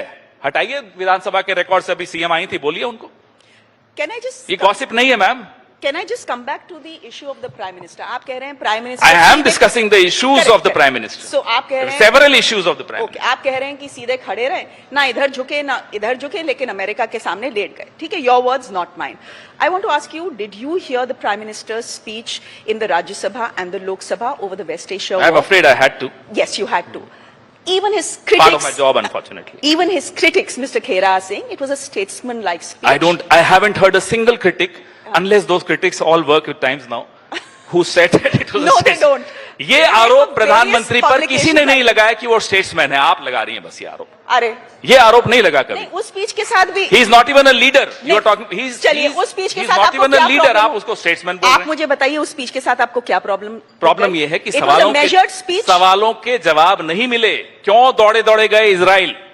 क्या जरूरत थी कहने की आई स्टैंड विद इजराइल? क्यों नहीं आपने निंदा की एक गैर कानूनी युद्ध की जो इजराइल और अमेरिका ने ईरान पर छेड़ा? क्यों नहीं आपने शोक व्यक्त किया आयतुल्लाह खमेनी की हत्या पर? क्यों नहीं 168 स्कूल जाती हुई बच्चियों की हत्या पर की आपने निंदा की? ये हमारे सवाल थे, जवाब दें। क्यों ट्रेड डील में दौड़े दौड़े चले गए? मिस्टर खेरा, ये सारे सवाल अमेरिका की अनुमति मांगते हैं कि क्या मैं रूस से तेल खरीद लूं, क्या मैं ईरान से तेल खरीद लूं? क्या ये जवाब दिया इन्होंने? अरे मैं क्यों जवाब दूंगी, अब मेरी तरफ इशारा ना करिए। मैं नहीं हूं देश की प्रधानमंत्री, लेकिन ये सारे you would do a better job. No, I'm sure not. No one would elect me. Mr. Khera, the point is you have a list of questions, a fair list of questions, valid questions. I will say the opposition has every right to ask questions of the government. You had the opportunity. No, they did not have a debate. Where was the debate? But there was a briefing. There was no debate. But there was a briefing yesterday in which all questions were taken. The country deserves a debate in the parliament on something which is happening right in front of your house. By the way, Iris Dena, your guest, ये जो ship आई थी Iran की, हमारी मेहमान थी, निहत्थे थे, क्योंकि इस एक्सरसाइज में निहत्थी शिप्स ही अलाउड थी। उनको मार दिया, सेलर्स मर गए, ये तो मैं भूल गया, अभी याद दिलाया आप। गलत हुआ? गलत हुआ तो बोला प्रधानमंत्री ने गलत हुआ। बताइए, ये मेजर्ड स्टेट्समैन की स्पीच में कहीं सुना आपने? ये मैंने तो नहीं सुना। अच्छा, आपने ये तो सुना? बुलाइए ना टाइम्स नाउ के समिट में उनको, अरे आप पूछिए ना ये सब सवाल। आपने आयरिस लवान का नाम सुना है? जी मैंने सुना है। वो कहाँ पे है इस समय? मैंने सब सुना, वो इरानियन सब कुछ मालूम है। बात ये है, उसका जो क्रू है इंडिया में 10 दिन रुका ईरान के रिक्वेस्ट पे, वो शिप अभी भी, और उसके बाद आपने क्रूज की एक तरह से डील की ईरान के साथ कि हमारे ये 2 शिप्स आने दीजिए, हम इन क्रू को छोड़ देंगे। ये क्या है? ये प्रधानमंत्री, ये देश, इस देश का एक चरित्र रहा है हमेशा। ये अब 2 शिप्स जो आई हमारी, इससे पहले वाली जो 2 शिप्स आई, उसके बारे में आप ही लोग रिपोर्ट कर रहे थे कि कुछ क्रू को छोड़ा और फिर उनको आने दिया। ये भारत इस तरह का कारोबारी देश कभी नहीं रहा है, सिद्धांतों पर चलने वाला देश रहा है। यही हमें शिकायत है इनसे कि एक ऐतिहासिक रिश्ता ईरान से आपका है, उस रिश्ते की तो कम से कम इज्जत करिए। हम ये नहीं कह रहे इजराइल से दुश्मनी कीजिए, उनसे भी रिश्ता रखिए, हमने भी रखे थे। By the way, Israel got recognised under the Congress government. Correct. So let's not forget that. But एक सिद्धांत पर चलने वाला देश है, उस सिद्धांत को मत compromise. Mr. Khera, the opposition has every right to criticize the government. That is their job. That's your job profile. You need to do it, right? To keep them straight and honest. My question to you is this. In a situation of a war where there is, and it is a war that will eventually impact all of us if it is not impacting us right now. आप सरकार से सही सवाल पूछिए, no problem. लेकिन ऐसे सवाल सरकार से आप क्यों पूछ रहे हैं जिससे सरकार का कुछ लेना देना नहीं? I just want to come back to the question of INS Dana, where about I think 100 Iranian sailors had died, and that was absolutely wrong. It happened in our backyard. I completely agree. But the distress call from 3 ships that were in international waters going back from the Milan exercise from Visakhapatnam had come to Sri Lanka. It had not come to India. India से Iran ने नहीं बोला था कि let Dana come to us and we refused. हमने नहीं किया. और जब हमसे refuge मांगा गया, हमने दिया ईरान को. एक न्यूक्लियर सबमरीन इंडियन ओशन में, हमारे पड़ोस में, हमारे आंगन में आकर खड़ा है, हमें पता नहीं था. इसका जवाब मुझे आज तक नहीं मिला. That's the whole point of a nuclear powered submarine. कि किसी को पता नहीं कहाँ है. किसी को पता नहीं चलता कि वो कहाँ होती है. हमारी इंटेल कहां है? अमेरिका भी इस एक्सरसाइज में इनवाइटेड था. लास्ट मिनट पे अमेरिका ने बोला हम नहीं आएंगे. हमारी इंटेल कहां है साहब? और निंदा तो कर लें प्रधानमंत्री, चलिए छोड़िए आप नहीं बचा पाए, हम मान लेते हैं. निंदा करने में क्या आपको परेशानी हो रही है? डरते हैं, यही तो कह रहा हूं, कायर हैं, डरपोक हैं, यही तो कह रहे हैं हम बार बार. हमारी दिक्कत क्या है? और आज इसीलिए we are at a stage where Pakistan is negotiating and mediating between Israel, America, why are you so and impressed with Pakistan mediating? I'm sorry, at all it they are hurts mediating. me. I'm No, sorry, it hurts me. Why are you so impressed with Pakistan? I'm not. Trying to It hurts mediate? me. Why I'm does it hurt depressed. you? I'm not impressed. I'm sorry. You are getting confused. मुझे तो परेशानी है इस बात की. आप सरकार को हम इतना बड़ा देश, आप सरकार को ताने दे रहे हैं. क्यों नहीं देंगे साहब? सरकार, हम होते सरकार में नहीं होता ये, तभी तो ताने दे रहे हैं. किसको दें हम ताने? अब हमें बताइए. हम श्रेया ढोंडियाल को थोड़ी ताने देंगे? दे दीजिए दो. नहीं दे सकते ना, क्यों? आप सरकार की हैं. नहीं, फिलहाल नहीं. Thank you. नहीं है ना, बीजेपी की नहीं है ना, तो आपको थोड़ी ताने देंगे. हम तो उन्हीं को देंगे. आपको तो पता है नहीं हूं, तो आप क्यों बोल रहे हैं ये बात? मुझे no, but it's a serious question. Why is Well, I am also very serious. It's very depressing to see India not even being in the reckoning in any mediation exercise which is happening. But why should we be in the reckoning? Why should we not? But why should we? Why should we not? Is it our war? Because, is it Pakistan's war? No, but Pakistan has a long history with Iran. We have a longer history with Iran, civilizational history with Iran. What are you talking about? And the external affairs What minister, are you talking about? And the external affairs minister yesterday has said we are no one's dalal. आहा, और Ukraine में पापा war रुकवा रहे थे, दलाल थे तब. तो दलाल जब बनने होते हैं, बन जाते हैं, फिर कहते हैं हम दलाल नहीं है. ये क्या मतलब है? यूं तो उछल उछल के जा रहे थे साहब, पापा वॉर रुकवाएंगे यूक्रेन में. Mister Khera, you been an ex journalist, और एक बात बड़ी अच्छी है, मैंने 2-3 बार आपसे सवाल राहुल गांधी पे पूछने की कोशिश की है ना. आपने एक बार भी नाम नहीं लिया राहुल गांधी. एक बार लिया शुरू में. कहां सवाल पूछा? नहीं, ये बिल्कुल गलत. आपने कहा राहुल गांधी कल वहां नहीं थे ऑल पार्टी मीटिंग में. मैंने कहा प्रधानमंत्री भी नहीं थे. नहीं, तो मैं आपसे पूछना चाहती हूँ कि लीडर ऑफ ऑपोजिशन के पास 100 सवाल थे, पहुंच जाते वहां 1 hour 40 minutes की. अरे जब जवाब देने वाला खुद नदारद है तो सवाल पूछने वाला क्या जाएगा? तो वहां पे पेट्रोलियम मिनिस्टर था. अरे प्रधानमंत्री थे. इस सरकार में ये वन मैन, ये एक सेकंड, फाइनेंस, ये 1.5 लोगों की सरकार है. पहले 3 की थी, बेचारे दोवल साहब अब ज्यादा नहीं हस्तक्षेप करते. अब ये 1.5 लोगों की सरकार है. आधे अमित शाह और पूरे मोदी. अब ये पेट्रोलियम मिनिस्टर बेचारा क्या है? वो दिन भर आपको बोलता है सोर्सेज कह रहे हैं साहब. अभी सरकार आप चला रहे हो या सोर्सेज चला रहे हैं? सोर्सेज कह रहे हैं कोई कमी नहीं है एलपीजी की. शाम को आते साहब लंबी लंबी लाइनें लग रही हैं एलपीजी के बाहर.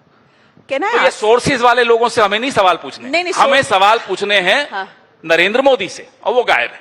भाई जवाब तो अगर अच्छा सुनिए, आजकल प्रचार करने भी नहीं जा रहे. सुना कोई स्टेट उनको बुला ही नहीं रहा. आसाम कह रहा है मत आना, हार जाएंगे. सच बता रहा हूं मैं आपको. कहां गए? पंचायत चुनाव में पहुंच जाते थे साहब कलफ लगा के कपड़ों में. न बंगाल जा रहे हैं, न आसाम गए, न केरला वाले बुला रहे हैं. ये हो क्या रहा है प्राइम मिनिस्टर के साथ? जाएंगे. कब जाएंगे? वो मना कर रहे हैं, आपको मालूम नहीं है. बोल रहे हैं मत भेजिए इनको, हार जाएंगे. नहीं, आपके पास सारी इनसाइड इंफॉर्मेशन बीजेपी की कैसे है रखनी पड़ती है साहब. अब वहां के लोग खुद बताते हैं फोन कर करके. अच्छा, can I ask you, just switching, to get Why some do you want to perspective. change the topic? I'm not changing the topic. I want to get some perspective. We just have 9 more minutes, so I just thought we'll get some more perspective. But this has been a good chat. I've liked that you have answered all questions. Why not? And so I'm grateful for that. It's always interesting to have people who fight back. Can I ask you why the opposition, particularly the Congress party, particularly the leader of opposition, thinks of the parliament as enemy territory and goes into it with a guerrilla mindset? अच्छा सुनिए ये किसने बोला? अरे आप सुन ये श्रेया बोल रही है या बीजेपी बोल रही है? अब मेरा आप सवाल ही नहीं कंप्लीट करने दे रहे. अभी किरण रिजिजू सुबह सुबह आए थे यहाँ पे and he had a long list of complaints against Mr. Rahul Gandhi. He says ये राहुल गांधी आते हैं, ये एक जुमला तैयार करके ले आते हैं, रोज या हर दूसरे दिन एक जुमला. अब सुन लीजिए, सवाल बीच में मत बोलिएगा. जुमला तैयार करके ले आते हैं, हेडलाइन ग्रैबिंग जुमला. आते हैं, कुछ करते हैं, इधर उधर की हरकत, जुमला बोलते हैं और निकल जाते हैं. ये पार्टी डिसरप्शन ही उनकी स्ट्रेटेजी है. किरण जी जो हैं बड़े अच्छे आदमी हैं, हमारी पार्टी छोड़ के गए. इनके मन में वो मलाल है. नहीं, आपसे बहुत दुखी हैं वो. आज अगर आप दुखी है, 50% उन्होंने राहुल गांधी के बारे में मन उनका राहुल जी के साथ है. दिन भर उन्हीं के बारे में सोचते रहते हैं.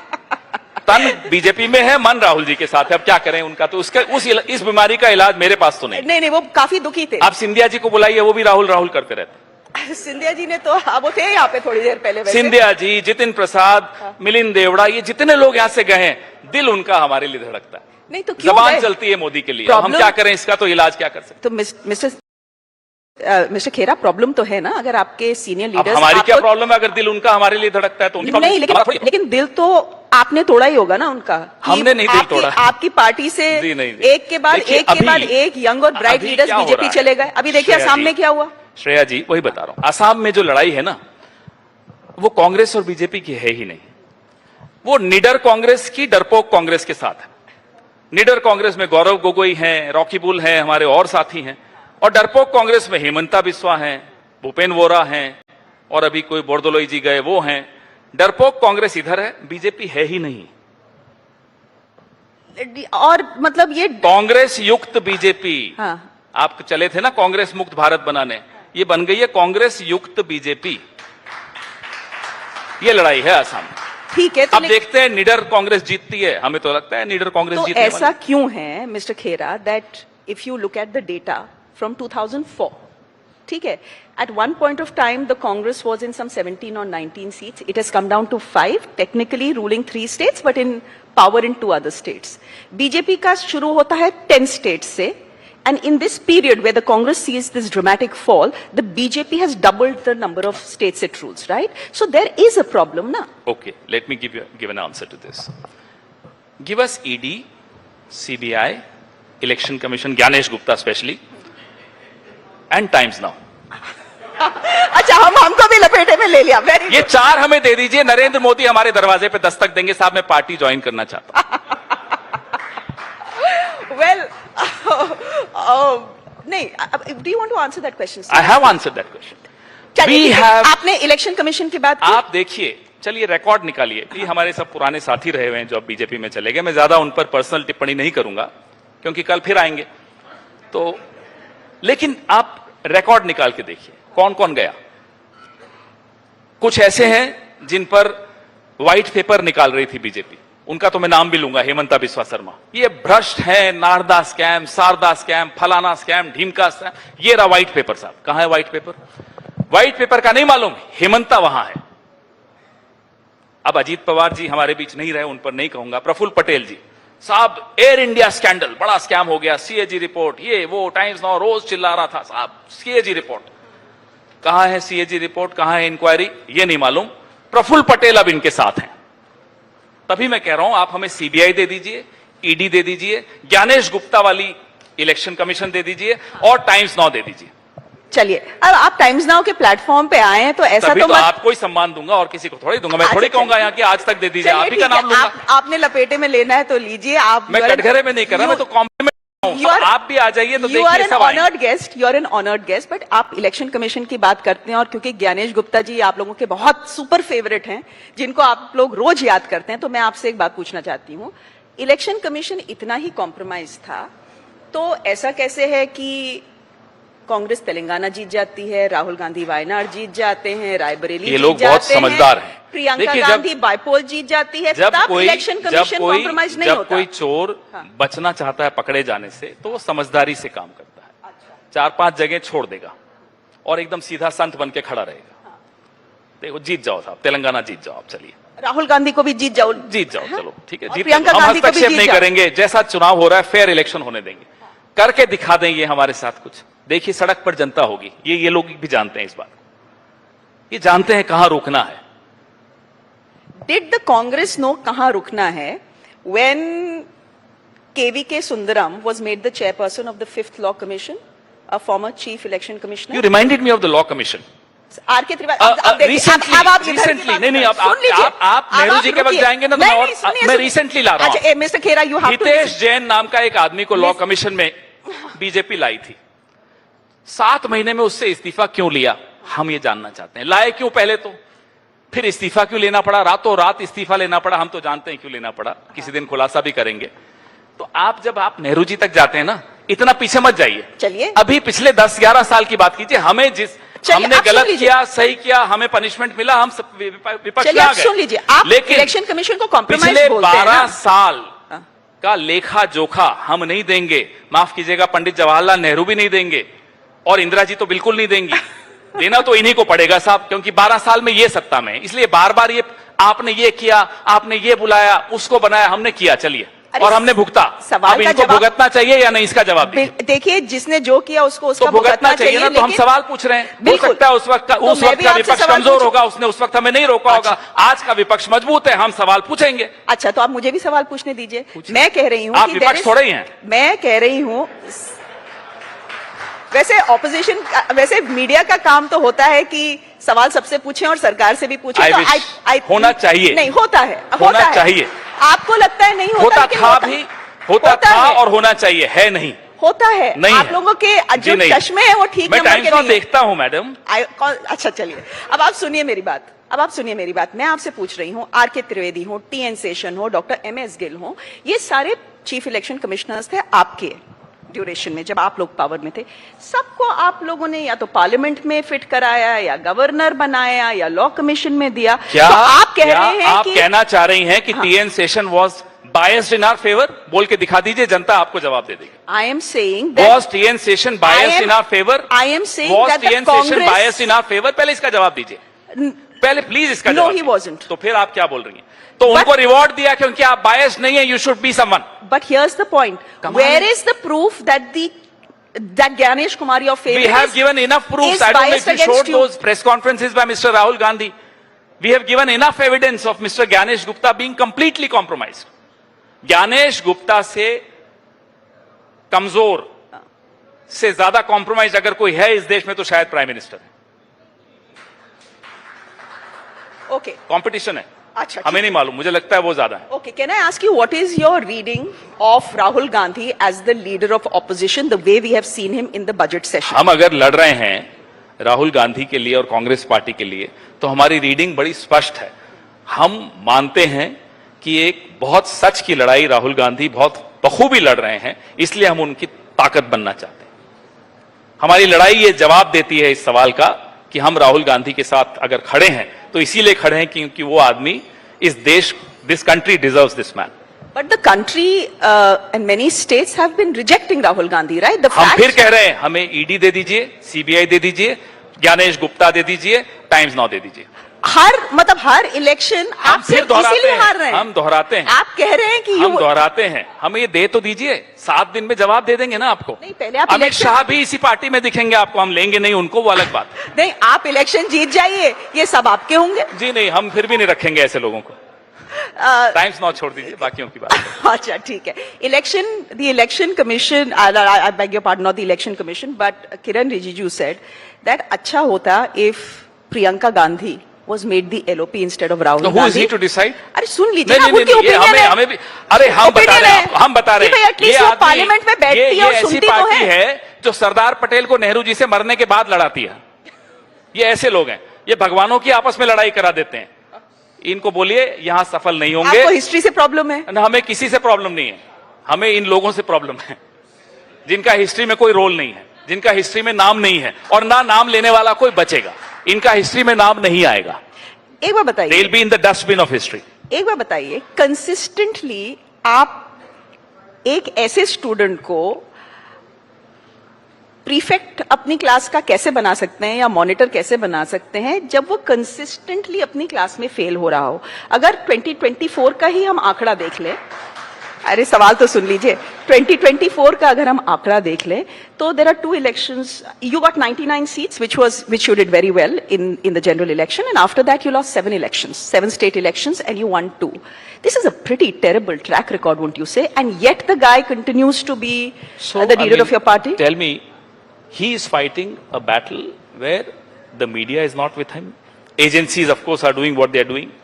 चुनाव आयोग मीडिया से जीतते हैं क्या इलेक्शन? वाह, चलिए अगर आप कहते हैं मीडिया से नहीं जीतते, अगले 1 महीने जो हम आपको स्टोरी दें, आप भले जांच लीजिएगा कि स्टोरी सही है या गलत, वो कर लीजिएगा, चला के दिखाइए, फिर हम आपको बताते हैं कि मीडिया से क्या होता है। कांग्रेस अरे साहब, 2014 से पहले हम देखते थे आप सबको, draft report of CAG, corruption करके दिखाइए ना। मैं आपको सीएजी की रिपोर्ट देता हूं, कल भिजवाता हूं आपके घर। प्लीज भिजवाइए।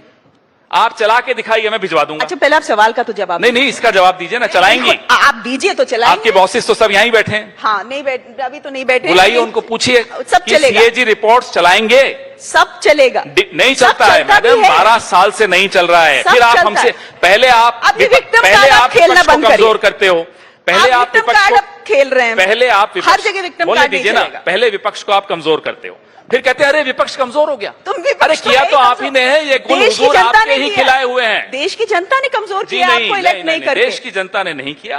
देश की जनता बिल्कुल, आप मुद्दे उठाइए तो जनता से रिलेटेड। कितने आपने शोज किए हैं जो कतारें लगी हुई हैं एलपीजी की, बताइए ना कितने किए?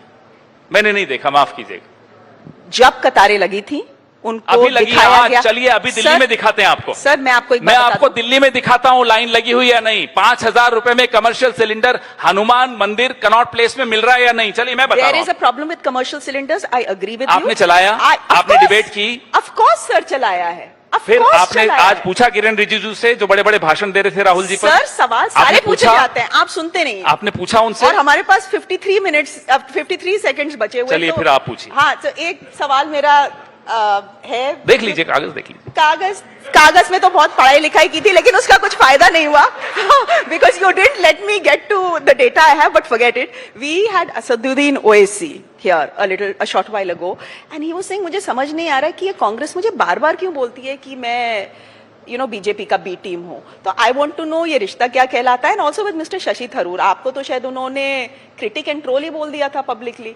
तो रिश्ता, I don't understand the relationship. Shashi Tharoor हमारे दोस्त हैं। हाँ, बिल्कुल है। ओवैसी साहब भी बड़ी अच्छी दावत देते हैं, अच्छे आदमी हैं। हाँ, तो उनकी राजनीति से हम सहमत नहीं है। ओवैसी क्यों? वो जानना चाह रहे थे कि मैंने ऐसा क्या कर दिया कि मैं बी टीम बन गया बीजेपी का। I'll tell you why. If we are opposed to the RSS brand of Hindutva politics, we are opposed to the Owaisi brand of counter politics. We believe in centrism. We believe in secular politics. We do not believe in identity politics कि साहब मैं हिंदुओं की राजनीति करूंगा, वो कहेगा मैं मुसलमानों की राजनीति करूंगा। दोनों गलत हैं साहब। मुसलमान की मैं तो देश की राजनीति करूंगा, मैं संविधान के दायरे में रहकर राजनीति करूंगा। मुसलमान की तो राजनीति आप भी करते हैं। नहीं, हम नहीं करते, हम पूरे देश की करते हैं। आप बताइए, 54 साल अगर हम जीतते आए इलेक्शन, तो क्या सिर्फ मुसलमानों के वोट से जीतते आए? कमाल की बात कर रही है आप। हिंदू वोट नहीं देता था। अभी मैंने आपको बताया कि आप मुसलमानों का राजनीति करते हैं। जी नहीं, आप गलत कह रही हैं। हम बिल्कुल गलत कह रही हैं। गलत कह रही हैं। हम सेक्युलर लोग हैं, हम सबको मानते हैं इस देश का, फुल स्टॉप। अच्छा चलिए, हमारे बिल्कुल टाइम अप हो गया, but anything on Shashi Tharoor? Time up तो होने वाला है इनका, बीजेपी वालों का। वो देखेंगे। हमारा नहीं होगा। शशि थरूर का भी नहीं होगा, हमारा भी नहीं होगा। शशि थरूर का टाइम अप होने वाला है कांग्रेस में। हमारे दोस्त हैं वो। हम बीजेपी की बात कर रहे हैं। नहीं तो शशि थरूर तो दोस्त जैसा कोई काम ही नहीं करते हैं आपका। नहीं कर रहे हैं, पूरी तरह कर रहे हैं। Publicly he is dissing the stand you are taking on the West Asia war. आप लोग कोशिश करते रहिए, हम लोग नहीं लड़ेंगे। अरे भैया, लेख लिखा उन्होंने, हम लोग नहीं लड़ेंगे। आर्टिकल लिखा उन्होंने, उसमें भी हमारी प्रॉब्लम है। जो मुद्दे होते हैं जिसपे कांग्रेस अध्यक्ष हमारी सोनिया जी, राहुल जी, हम सब एक स्टैंड लेते हैं, वो अधिकृत स्टैंड होता है। उसके बाद कोई क्या लिखता है, क्या बोलता है, वो उनका निजी टिप्पणी होती है और उसका अधिकार उनको है। I am glad you didn't say in a party democracy, because that would be another debate. We leave it there, time up, we leave it there. Thank you very much mister Khera, it was so great to have you, what a great conversation. Thank you so much.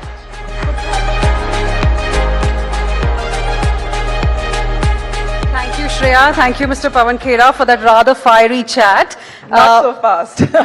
All right. Yes. Would like to, request Mr. Pawan Khera to accept a little token of appreciation, a small planter from our side. Well, you've been clapping non-stop, dear audiences, so please do continue at this point as well. This has been a very fiery, interaction that we have witnessed.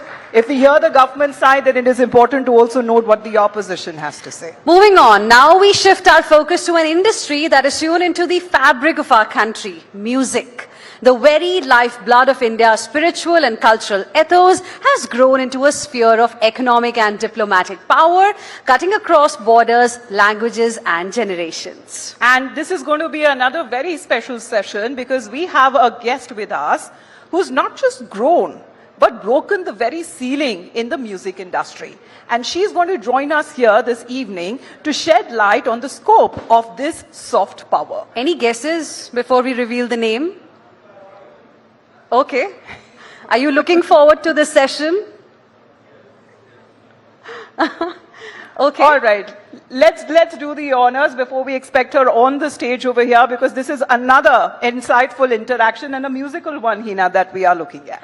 Absolutely. In just a few moments from now, we will be joined by prominent singer Shilpa Rao, who's going to be in conversation with Deputy News Editor, Times Now, Swati Joshi. And the focus is going to be on amplifying India's soft power through music. Big round of applause, ladies and gentlemen. Swati, over to you. Hi, Shilpa. Welcome.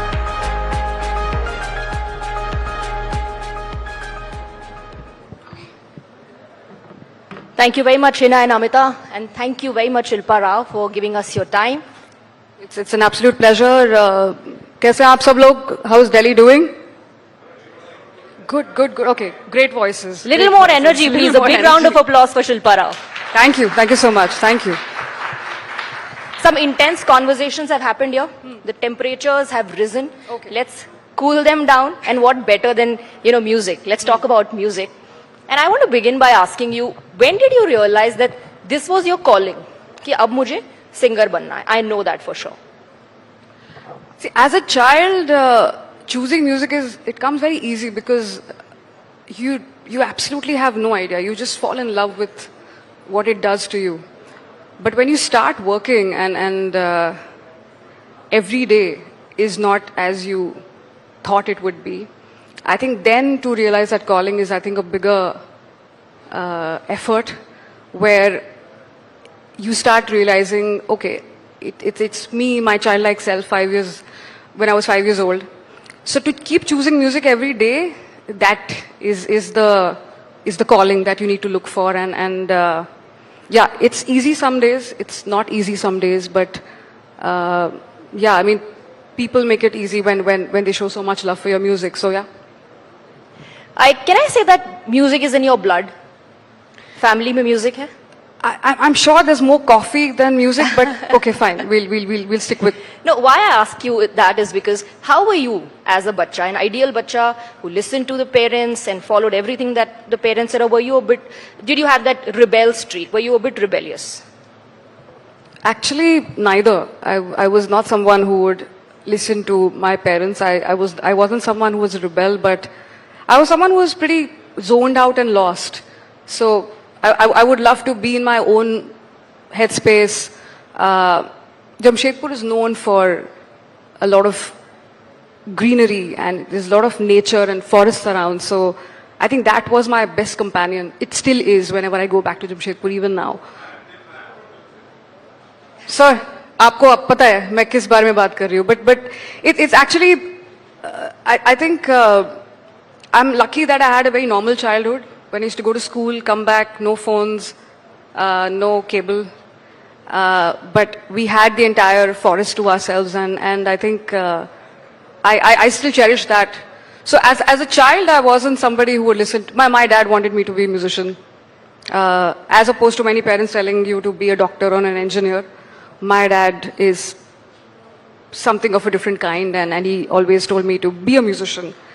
And I tried to resist it as much as I could. But then here I am, and now we both our best friends. Initially we weren't, but ab dost ban gaye.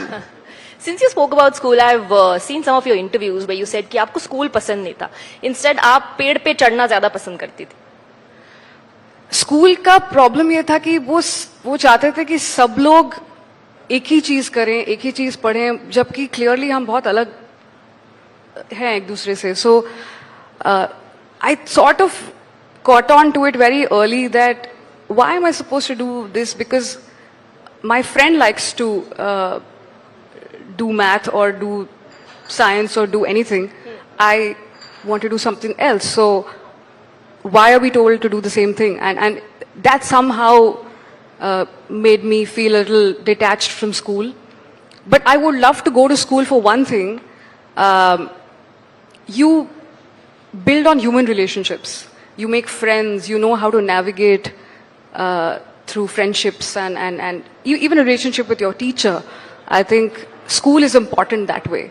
I mean, the education sticks in some capacity, but making friends, making that human connection with people, I think that's why school is important that way. Yeah. If parents y'all are listening, it's fine if your child does not love to go to school, because here is Shilpa Rao. इनको पसंद नहीं था, but Shilpa Rao है national award winner. No, school is great because I still have friends from school. हम अभी भी जब बात करते तो वो जमशेदपुर वाला हम आ जाता है, तुमसे हम आ जाते हैं. But school में बस वही बात है कि I hope kids are sent to school in a way that you do you. I mean, no matter what the world tells you, stick with what you want to follow in your life, because what you do in life is the only longest love affair you'll have in your life, because ये आपकी पूरी जिंदगी करनी है. और अगर आप उससे प्यार नहीं करते तो कैसे आप उसको करोगे? तो I think that's a very important thing. Yeah. Now, before you had all these popular songs that also got you so many awards, before you had a song of your own, was there a song that made you fall in love with music? And if yes, I'd request you please sing a couple of lines of that song. Okay. It's a very easy answer. Talia. Now, if you have a Shilpa Rao playlist on your song, and anybody who has that, they know that no two songs of Shilpa Rao are the same. इतनी variety आपकी आवाज में और गानों में सुनी. I want to ask you this: is a singer born with that voice, or do you also have to constantly work on it? Okay, I'm going to break some myths for you. People think you're born with a voice. That's not true. I mean, you've not heard me. That's what you're saying. Some people do have that voice, which they, you're born with it. But there are people such as me who was not born with the voice of, whatever I have right now. There's something called application, there's something called riyaz, there's something called learning, evolving. I think all of that put together, and there are many examples of this. I mean, if you see Jagjit Singh ji's interviews, वो भी वही कहते हैं कि ये रियाज से बना है. One of the other examples, Mehdi Hasan Saab, रियाज से. So I think if anyone is learning music, and if someone tells you, this is the voice, don't listen to them. You can actually work hard and create that voice of your dreams and work hard. Yeah. Was there a song in your career that has really challenged you? Yes, बहुत सारे. Kalank was not easy to sing. 3 महीने 12 redubs. Yeah, बहुत time लगा उसको गाने में. So if I ask you to sing now, अब तो आसान हो गया होगा. It's never easy, but yeah, here we go. Thank you.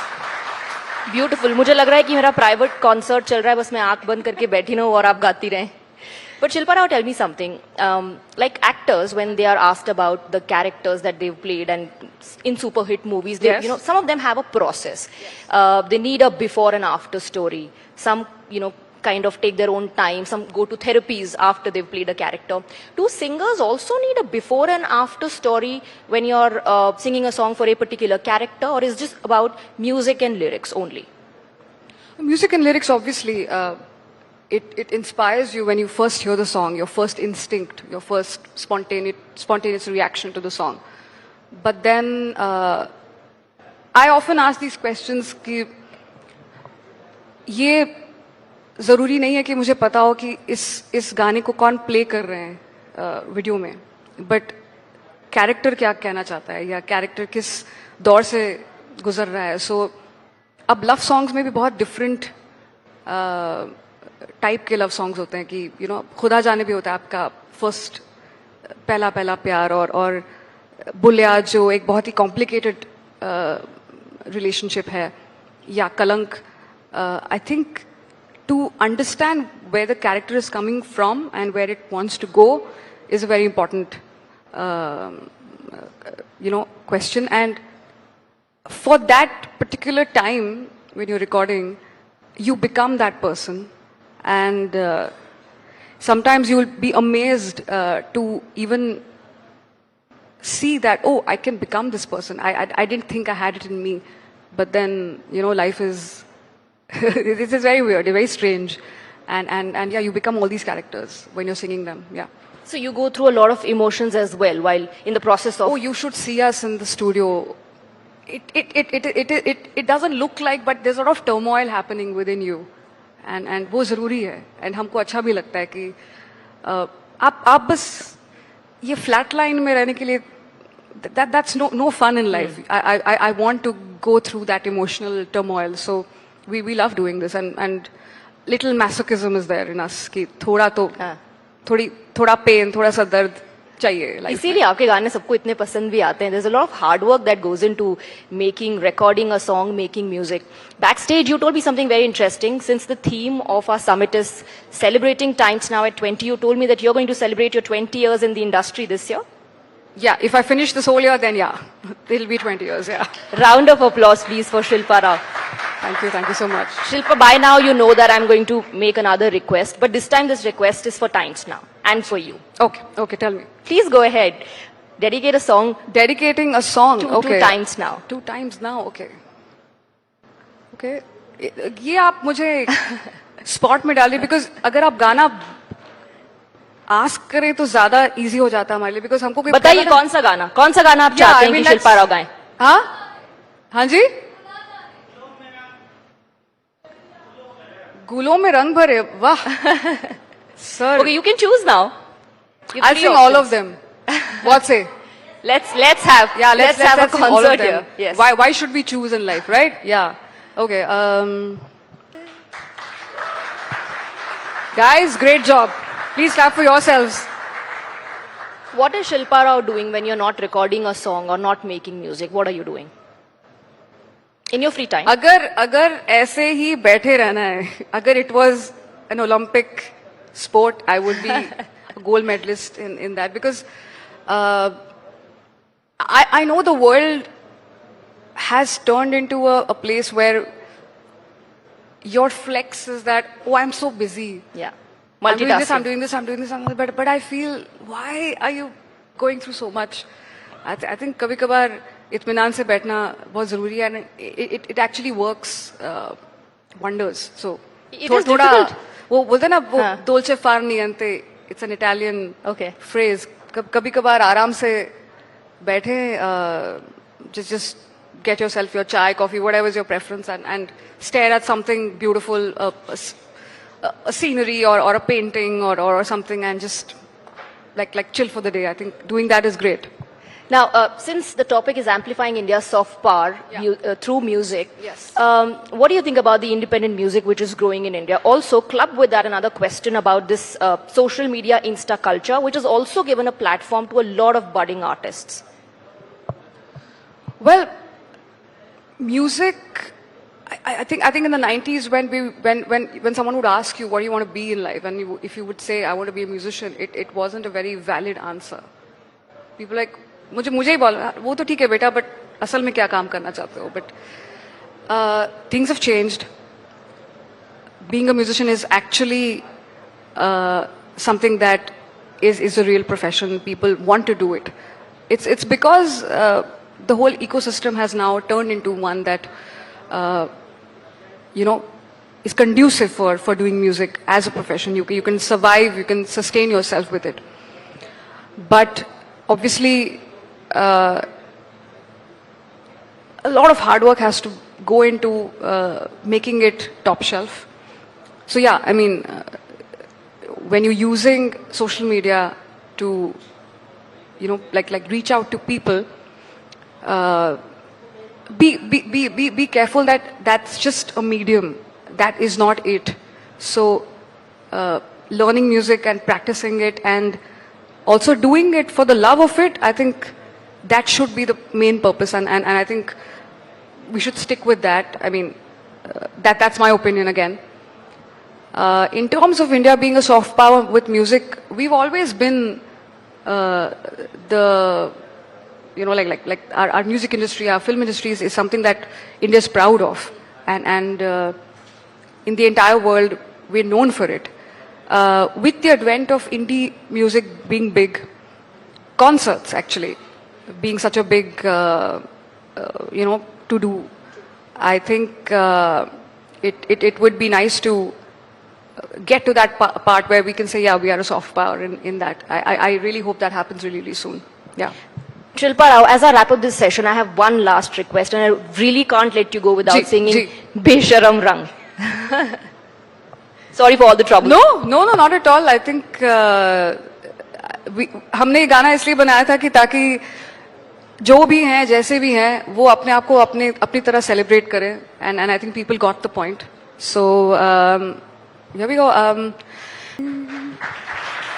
Thank you for being such a Thank you so much. Thank you. It was lovely chatting with you. Likewise, and Delhi, it's always a pleasure being here. There's something different about the energy here. We love coming here, performing here, and yeah, Delhi ka gana or Delhi ka khana is always close to my heart. So thank you so much, guys, for being such a great audience. Thank you.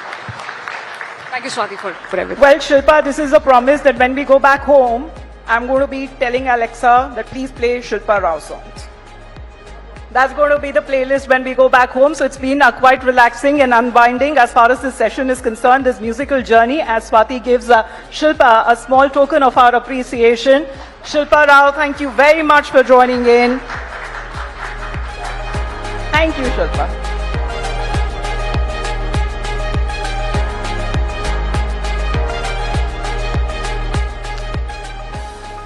All right, so ladies and gentlemen, it's time to move on now because there are going to be back-to-back engaging conversations. And this is another one that you do not want to miss. This is one of the highlights this evening that we are going to talk about. The pride of India, the inspiration of India, the inspiration of many women, young women there who aspire to be on the top one day. And this is such example that our next guest on stage will be giving everyone. Now, having left a deep imprint on the very field, our next guest is a beacon of resilience that represents the changing face of India's sporting journey. So as far as this year is concerned, 2026 has been very good for sports so far. In fact, if we talk about cricket, but this is another angle that we speak of, an angle that has gained a lot of importance over the years because she's a captain, she's a leader, and she's a powerful force behind the rise of India's cricket transformative power, taking women's cricket to new heights. Let's, in the meantime, take a moment of this very special moment and this very special guest who's going to be joining us here on stage because this is Times Now Summit, and we promise that each and every speaker, each and every guest is going to be special. So this is going to be, ladies and gentlemen, I hope you're not tired and you've had your cup of coffee or sham ki chai and nashta because this is going to be another engaging conversation that we are going to have. Well, after Shilpa Rao, I'm sure that you are more or less relaxed because there has been some heavy duty talks and engagements that has been taking place throughout the day. So this is another conversation, ladies and gentlemen, that you do not want to miss. And this is where we talk about Indian women cricket team exactly where it is heading, what is the vision, and how proud not just the captain who is leading the team, but also the entire teammates have made India proud, not once, but on multiple occasions. And this is going to be the shoulder to shoulder, the takkar dene ki jo baat hoti hai, something that has been the example that women's cricket team has now given to the country by reaching such new heights. And of course, this is going to be our privilege right here on Times Now Summit. It's only the first day, ladies and gentlemen. We have far more engaging conversations that we're going to highlight with our viewers as well tomorrow. And this engagement itself is very, very special. Why? Because we are celebrating and we are marking 20 years of Times Now. Well, thank you very much. There is a lot of gratitude that we have for each and every one of you, for our continued support that you have given us. And of course, when it comes to support, it is not just on the TV news channels, it is also on social media where you have been actively engaging with us. So the hashtag, if you want some engaging conversations that you want to highlight or you want to rewatch, please do use the hashtag called TN Summit 2026. And Harmanpreet Kaur shortly will be joining us here any moment. And ladies and gentlemen, all right, she's here. Sorry I wasn't able to spot her right there. I can see her now bright and clear. Karishma is also with us. So we talk about Harmanpreet Kaur, captain of the Indian women's cricket team, for a spirited conversation on winning hearts, on winning the world. And this conversation will be taken forward with my colleague, news editor, Karishma Singh of Times Now. Ladies and gentlemen, this is not enough. We need a banging applause. We have a captain here on stage. And Harmanpreet, welcome. It's an honor to have you with us. Karishma, over to you. Thank you, Amita. Harman, it is so good to have you here on Times Now as we celebrate 20 years of Times Now and talk about shaping India at 100. Thank you so much for being here, firstly. You've been so busy since 2nd of November 2025. You've been at so many events and interactions. But I just want to ask you, do you ever, in your mind, in between those events, go back to reliving that moment and talk to yourself, wow, I really did that. We won that World Cup at home. That trophy eluded us for so long, but we did that. Good evening, everyone. I think 1,000 times I spoke to myself, after winning the World Cup. So many times in the night, sometimes I still get up and watch all those pictures, the World Cup winning pictures. So I think I have done many times, and I think it's that memory is going to stay with me forever. And each and every moment I remember, I still, sometimes in the night, I still get those dreams. Each and every ball still came in front of me. So I think these are the memory you remember entire life, and I'm so happy that we are still celebrating that, and I hope in future we'll get many more memories like that. Absolutely. And Harmanpreet, when you were coming here for this session, I was asking everyone in the morning, is there anything specifically they want to know from Harmanpreet? And one common question that I got was that who convinced Harmanpreet to do that Bhangra? What was the story behind that dance when you went to lift that trophy? So tell us. Well, actually, Jamie and other girls, they told me to do many other things. But somehow I convinced them that I'm not comfortable doing that. They were showing me so many moves and things to do, but I just told them, being a Punjabi, I can only do Bhangra, so let's just stick to that, because I think that is the only thing I can do comfortably, and I don't think I will embarrass anyone doing that. So I think they also understood that. I think I just want to be more comfortable, and I think that's where we stick to the Bhangra. And I mean, everybody in the team, we were so happy, and we just wanted to remember those moments entire life. So we wanted to do something very special. So we came up with that idea, and I'm sure everybody liked that. And Harman, let's also talk about, shaping India at 100. You're a huge part of this country, of course, wearing that jersey, representing India at the global level. Can you describe in words what it means to you, having that flag right here, and every time that national anthem plays, is it goosebumps every single time? Yeah, I mean, I've been playing country for ages now, but still every time I go to the field, I feel the same. I feel same when I wear the blue jersey.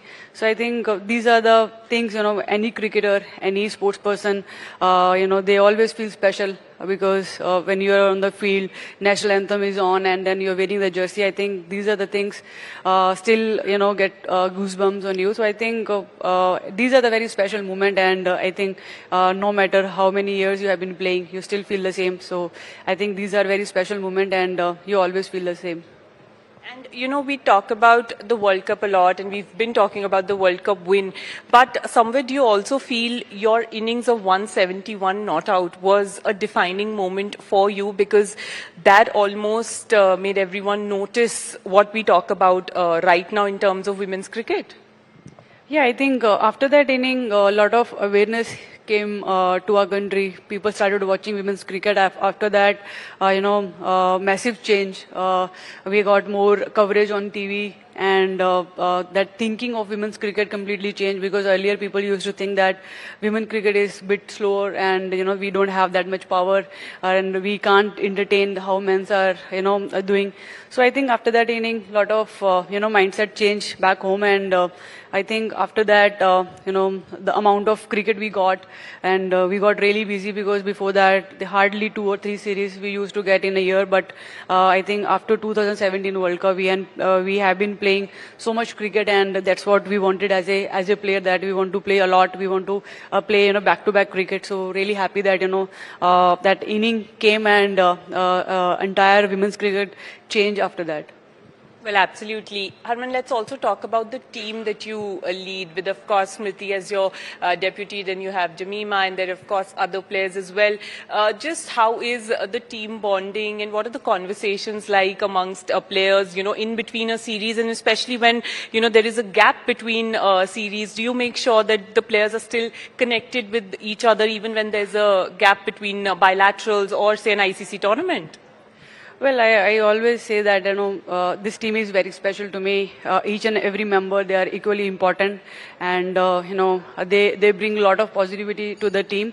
And, if we are playing, we always stay together, and if we are not playing, that time we do a lot of, activities on Zoom or WhatsApp calls, so that, we stay together, we stay connected, so that when we meet, we should not feel that we are doing something differently. So I think, we like to stay together, we keep chatting, we keep talking the upcoming matches, and we like to prepare. So I think the one thing which I really enjoy, that we really enjoy each other's company. So I think as a team, that is very important, that every member in the team, they should feel comfortable, they should feel rights to speak. So I think those things are there. So that's why this team is very special, and we really enjoy each other's company.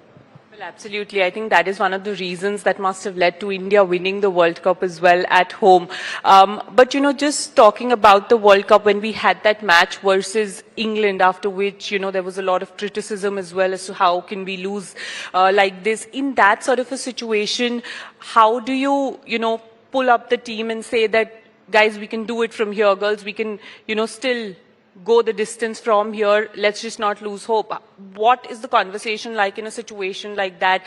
Does Harmanpreet, the batsman, have to change into Harmanpreet, the captain? Well, definitely that was one of the match, where whatever we were planning, it was happening, because we wanted to chase that day. We won the toss, and then I think after that, we were thinking that, they should not score more than 300. That also happened, and then we knew that if we click, we can always chase that target.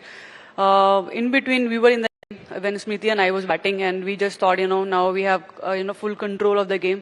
But somehow when I got out, after that, suddenly batting collapsed, and, we lost by a few runs. But I think after that, we had a very positive meeting where, sir, I didn't speak a word, because, because sometimes you feel like everything was under control, but still, you end up losing. So that day, Sir spoke to each and every player. He really showed us the mirror that, what we have done today, and that's not something, we have to, that's not how we finish the game. But I think after that game, everybody took each and every word of Sir's very positively. And when we reached to Bombay that time, everyone looked even more serious about, how we're going to do things forward. And I think that meeting gave us a lot of clarity and, the things we need to, think when we are going to play New Zealand and the other games. So I think after that, everybody looked quite focused, and I think as a team, we really came up strong, because that was something, we really wanted to do. I think that was a turning point in the World Cup when things were not going right, and that meeting completely changed the team atmosphere. I think that loss in turn resulted in a very beautiful picture that we saw after India had won the trophy, with you and your family members embraced in a hug. Everyone was talking about that picture, and somewhere it felt that this wasn't just about the trophy, but the sacrifices that were made in your childhood, all of that culminating into that trophy. So that was also a very beautiful, moving moment for you after the World Cup win. Yeah, definitely. I think my dad has been my biggest support, and when we won the World Cup, I know how important it was for us. I think the same way it was very important for all the parents who've been, supporting us throughout of our career. And yeah, I mean, that moment, brought me back to my childhood, how I started playing, how my dad used to carry me to the ground, and he was supporting me each and every moment. So I think that was a very special moment, and a very emotional moment also. So I mean, matches like that, you always remember, and these moments are going to stay with you. I think after 20 years, when I'm sitting and watching all those pictures, I think those are the moments, going to stay with me forever. So really happy that, my family was watching us that day. I think most of the families were there. They were supporting us. So I think as a player, it's so important that, family support you, and they should witness those moments when you're playing your best cricket and entire country is cheering for you. I think more than us, they were very happy, and really happy that moment is captured, and it's going to stay with me. And I'm not sure if people here know or not, but when Harman used to train, she used to train with boys. That is also correct. Yeah, I started playing cricket with my friends, with my brother and my dad, and that's how I started. Early in career, I didn't even know about women's cricket, but they've been, biggest strength, biggest sport. I think without them, it wasn't possible. So I think I always give them a lot of credit.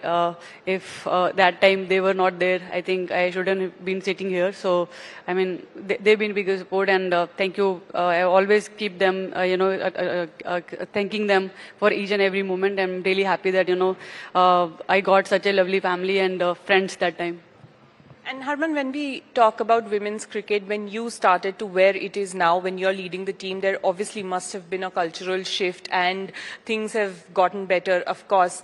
But you've had your share of differences as well. So do you feel those differences actually in the end work towards just one goal, which was to keep making sure that women's cricket improves in our country and gets the due recognition it deserves? Yeah, 100%. I think each and every player, from women's cricket, they've been working really hard, and I'm really happy now that we are at stage there. People recognize our hard work, and I think that was very important for us, and I'm really happy that each and every member they've been working really hard to take women's cricket at that level where people support and watch. So I think every player they really worked hard where we have reached today, and I'm really grateful that all our seniors, they've been playing cricket when women's cricket wasn't that famous, and even though money was not there, but still they were spending money from their pocket, and they kept on playing. Because of them, women's cricket is alive, and now I think we are taking all the fruit Yeah, we are very, very grateful that because of our seniors, women's cricket alive, and we are taking now women's cricket to the next level. Hopefully, in few years, women cricket is also at that level where now men's are, they have taken the cricket. I think another good thing about, this whole improvement of women's cricket has been the crowd support. In the last few years that I've also seen, the packed stadiums and, even during the Men's World Cup, we were covering a game in Chennai and there was like a 18 number Smriti jersey in the stadium itself while it was a India-Zimbabwe match. So that has also become very, very heartening to see that, people love to come for women's matches. There are packed stadiums. There's a fight to get the tickets first. Even when we were covering the final in Navi Mumbai, there were lines from right in the morning to get those tickets to see the match, or staying put in their seats even if it was raining in Navi Mumbai.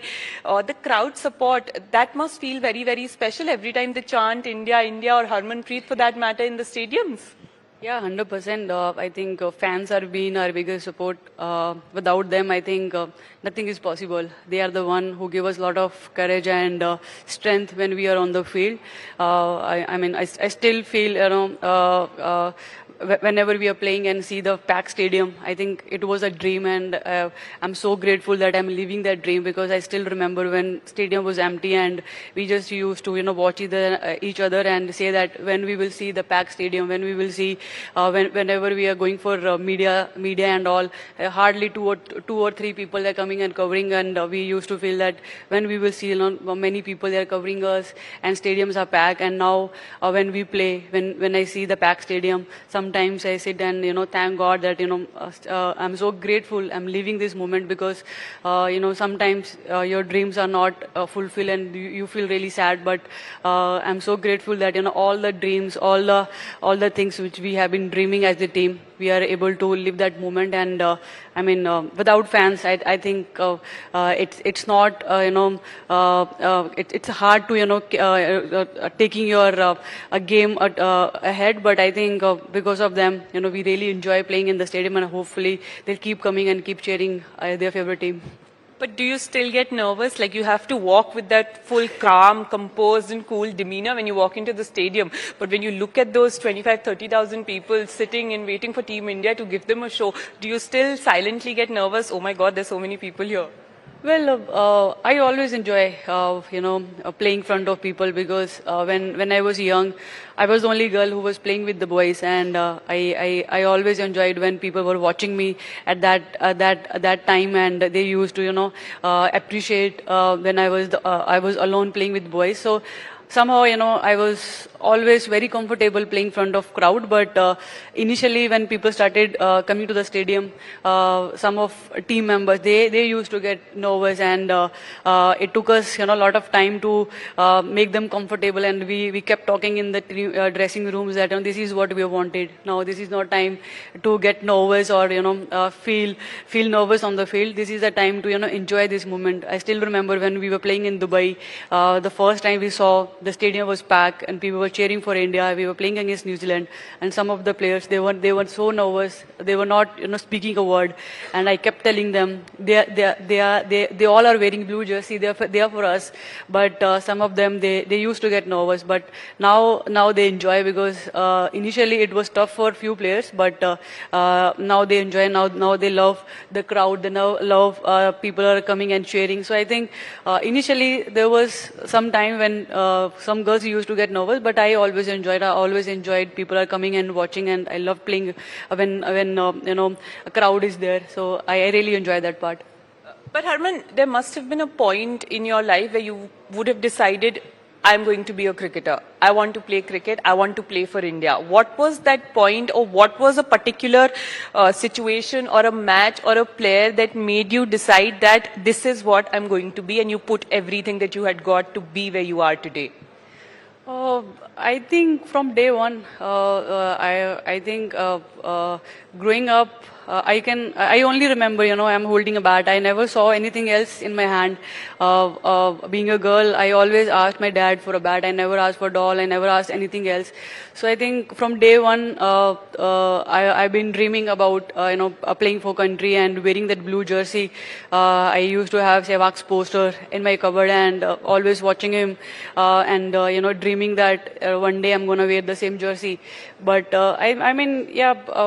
growing up, that was the only dream. And I don't think, except playing for country, I dreamt anything else. So I'm so grateful, God has given me that chance to play for country and always dream, I was always dreaming one day I'm going to win the World Cup for country. And in between, when we kept losing, I was just thinking that, when this is going to happen. And I'm so grateful that moment also came. And now when people call us champions, I feel so relaxed.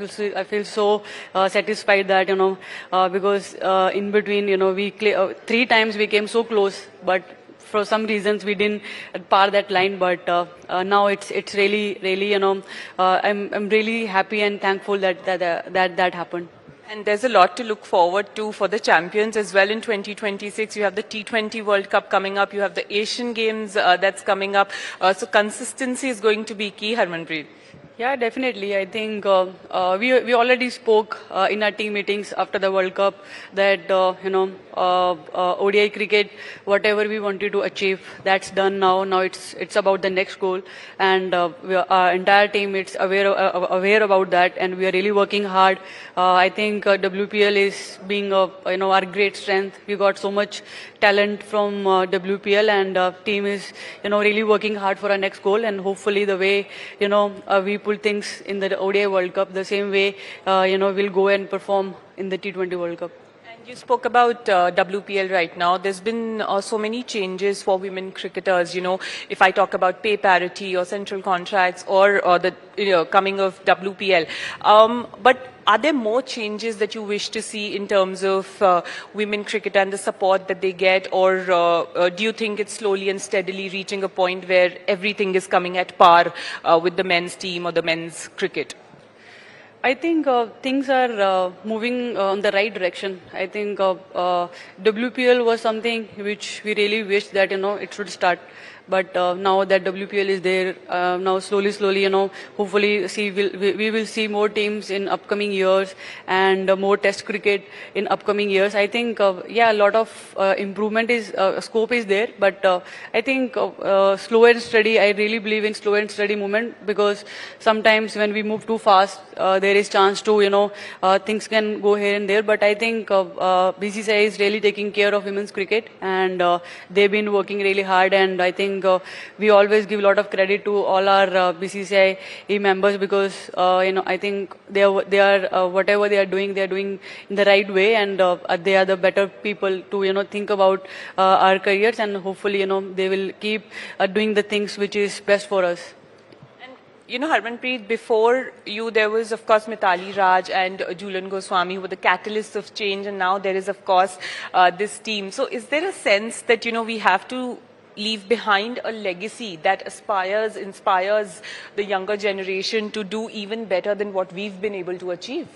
Yeah, 100%. I think they are the one who worked really hard, and now we have taken women's cricket at a level that now we have seen so many young girls. They are dreaming about playing for country. Now the more visibility is on the TV. I'm sure that at some after some years, women's cricket is going to be even more famous, even more competitive, and I'm sure things are on the right track, and I'm sure. In upcoming years, we will see a lot of improvement and a lot of, best cricket on the TV. And I hope, I'm sure people are going to enjoy women's cricket even more the way they're doing right now. Oh, absolutely. I think people are now wanting a longer WPL, more teams in it, and they want to see more and more matches as well. So that fanfare is obviously also growing. But Harmanpreet, let's also talk about, this team, the Indian cricket team. You obviously went to Australia also. So, just the atmosphere after the World Cup as well within the team when you have these bilaterals. Obviously, it is slower than an ICC tournament. So the conversations during that, we had spoken to Pratika as well, and she was talking about wanting more Test cricket and how she loved playing that format, and she wants to play more and more of that as well. So that also is something that the women's team probably would want more and more Test cricket as well. Yeah, definitely. I think as a cricketer, we just want to keep playing. We don't want to sit home, and I think that is something we all keep talking. And Test cricket is something. Yes, I think the initiative taken by BCCI is really good. That this time we played the bilateral series where we first time we experienced all the format, and hopefully in future we will also see these kind of moment. And I think the next year, this year is very important, where we are going to play another Test match in Lords. I think as a women cricketer, we haven't played Test match in Lords. I think that is going to be a big moment in our life, and hopefully we will keep getting more Test matches, and we will keep enjoying this part of cricket also, because that is the format I think everyone enjoy. But I think we will see more Test matches in the future, and that is also we really enjoy that part, and hopefully we'll keep seeing Test matches more in the future. Well, absolutely. I think Harmanpreet, the World Cup win has also created the brand Harmanpreet, because I know how busy you've been with events and interactions and whatnot after the win. So how challenging does that become in your day? Because, I was speaking to Nupur yesterday, and she was telling me that everything is okay, but her gym shouldn't go, that 4 to 6 p.m. of her gym should stay rest. She can manage everything in her day. So how difficult does that get to manage everything and then also ensure that the fitness part of it stays with you? Well, before everything, I think I'm a cricketer, and I can't forget that because of these routines, I'm sitting here, and I know this World Cup victory is very important, and I really want to enjoy this moment with every Indian. But at the same time, being fit and following my routines are very important. But at the same time, yes, I do want to give time to the people who want to listen, who want to celebrate these moments. But I think that's very important for me, and because upcoming years are very important for me, and I really want to be there 100%, and I think that's my duty, and I don't want to lose that part of mine. Harmanpreet, I was doing my research, so I came across one quote of yours, and it stayed with me. You were talking about opening a bank account and then becoming that bank's brand ambassador. So that's how much life has changed for you. So what did you feel in that moment when you got to know that you're going to become a brand ambassador of a bank that you've just opened your account with? I mean, did it feel like a full circle moment? Yeah, 100%, because I still remember I was 19, and I just represented my school team, and after that a few of my dad's friends, they were part of one club where my dad used to play, and they all gave me few money where I can I can buy my bats, I can buy the stuff I need, and they said, we don't want to give you cash, but we'll make sure that we'll open an account and we'll put all the money there, so that, because I was young and they didn't want to cash to me, so they opened the account in PNB Bank. And after the World Cup, I think before the World Cup, I think that deal was closed. So PNB Bank, they signed me as a brand ambassador, and I was very, very emotional, because that was the first bank where I opened my account, and today that same bank, they want to sign me as a brand ambassador. So I think somewhere I must be manifesting that, and that thing came in front of me, and I was very happy and very grateful. I think I thank Nupur for so many times that taking that deal, and I think that was also very, very emotional and special moment, because when you're growing up, you're dreaming about certain things, and when they complete, you feel really happy, very satisfied. So yeah, I mean that was a very emotional moment for me. And just over these past 4 months, what have been your observations, or, do you get time to yourself where you sit down and talk how much things have changed for you, or just, have those meetings with yourself that, these are the things that I've done, they are continuing, but this is what I want to achieve more for my country, for myself. So do you think in those terms? Yeah, I do. Yes, I wanted to win the World Cup for our country, for sure. But I think after the first World Cup, now it's about getting more, because now we have tasted how victory looks like. We know how our country is so crazy about cricket, and they really celebrate when our cricket team wins. So I think now it's only about winning more World Cups.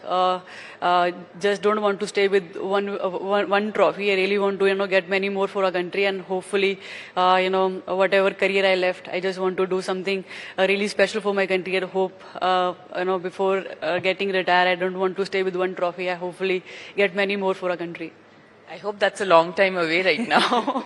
But Harmanpreet, being a captain is also so much more than just being present on the field.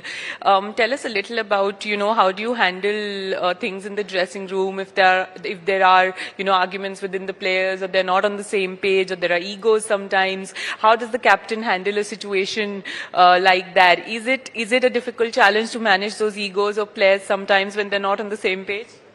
Well, I think luckily I have got a very, very nice team. They are very nice. Whatever we discuss, or whatever we want to tell them, they always take in a very positive way. So I don't think I have ever faced a moment like that, where anybody is disagree with anything. So I've been very lucky in that way, that whatever sir and I trying to pass them, they always take in very positive way. So I never experienced like that. But do they easily agree to what the captain wants, or they have their share of demands? If you say this, then we are going to get this in return. Is there any conversation like that? No, I think they, as a team, we always discuss about the areas we need to improve. So whatever we discuss, they know whatever we are saying for the team, we are saying for their best. So I think they always take in a very positive way. I haven't experienced any moment where girls are disagree, or they are not listening what we are saying. They always take in a very positive way. No, I asked this because Jemima Rodriguez said Harmanpreet D doesn't listen to juniors, doesn't take instructions from juniors. No, it's not like that. They always get their opportunity to speak. But when sometimes when you think this is what you want, then I'm very straightforward. Then I'm very, very serious about, and then there is no chance they can say no to me. Harmanpreet, now the action will move to England, of course, where the T20 World Cup will happen. The fixtures are out. What is your feeling about the entire tournament? Who do you think can pose a very, very difficult threat for India playing at home? Every country feels very, very confident that, they have it. And do you think England will be in that zone where they feel that playing at home, they will also have some sort of a confidence that could be more than the other countries? Well, I think World Cups, games are very, very different to bilateral series. But obviously, home teams always have a little bit advantage, because they know how the condition, they know all the stadiums, all the pitches. But I think home team always have more pressure, and I think, they must be having little more advantage to the other teams. But nowadays, every team is so good. They have so many good players. Every team is working really, really hard, to win the World Cup. So I think you never know who is going to win at that particular day. But I'm sure they are going to, very competitive on that World Cup. But at the same time, it's only about that day, how you're going to feel, how you're going to now play. I think it's only about that day, how you're going to take the pressure. So I think T20 cricket is very challenging. You never know, because we have seen in this World Cup, Men's World Cup, some teams nobody even thought, but they played so well. So it's only about playing your best cricket on that particular day. Harmanpreet, before we wrap this up, I have a short rapid fire for you, and I will ask the questions. One teammate who makes you laugh the most? Who has the best jokes? I think Harleen. Harleen Deol. The toughest bowler you have faced? Toughest bowler I have faced? My brother. One captain you admire the most, men, women, or you can take two names?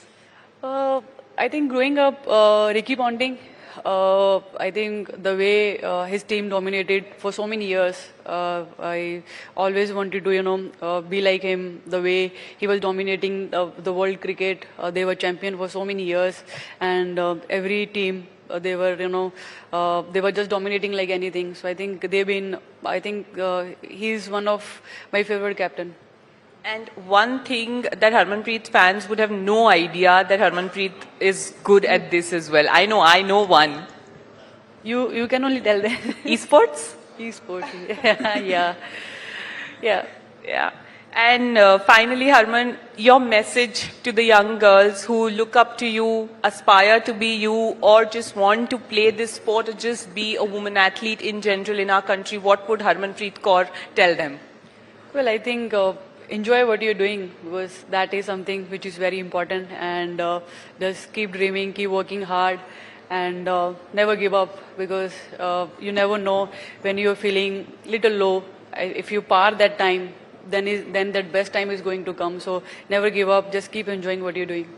Harmanpreet Kaur, thank you so much for being here on Times Now and just giving us your time. Thank you so much. A huge round of applause, everybody. Thank you, Harmanpreet, not just for the conversation, but also for giving India a reason to celebrate. Karishma, requesting you to honor her with a token of our appreciation. A big round of applause, ladies and gentlemen.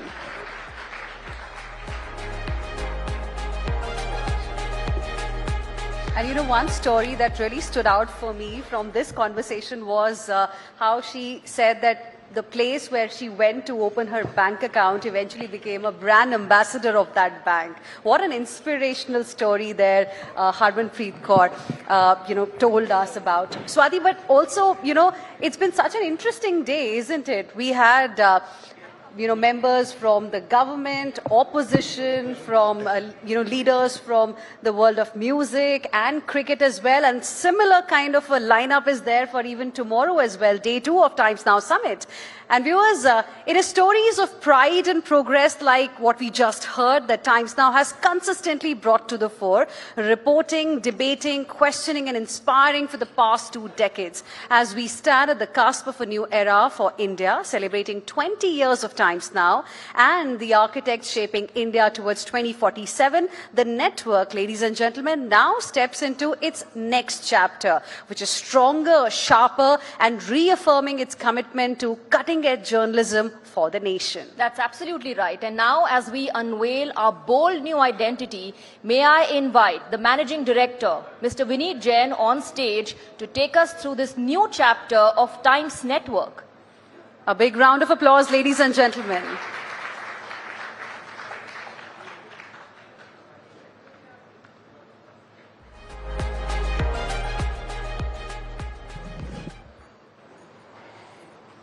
Good evening, Honorable Minister Shri Ashwini Vaishnav, distinguished guests, ladies and gentlemen. There are defining moments in the life of an institution, moments that do not merely signify change, but mark the beginning of a new chapter. Today is one such moment. For years, the identity of Times Network was crowned by a pyramid, an enduring symbol of strength, resilience, and commitment to truth. As the world changes, the symbols that represent us must also evolve.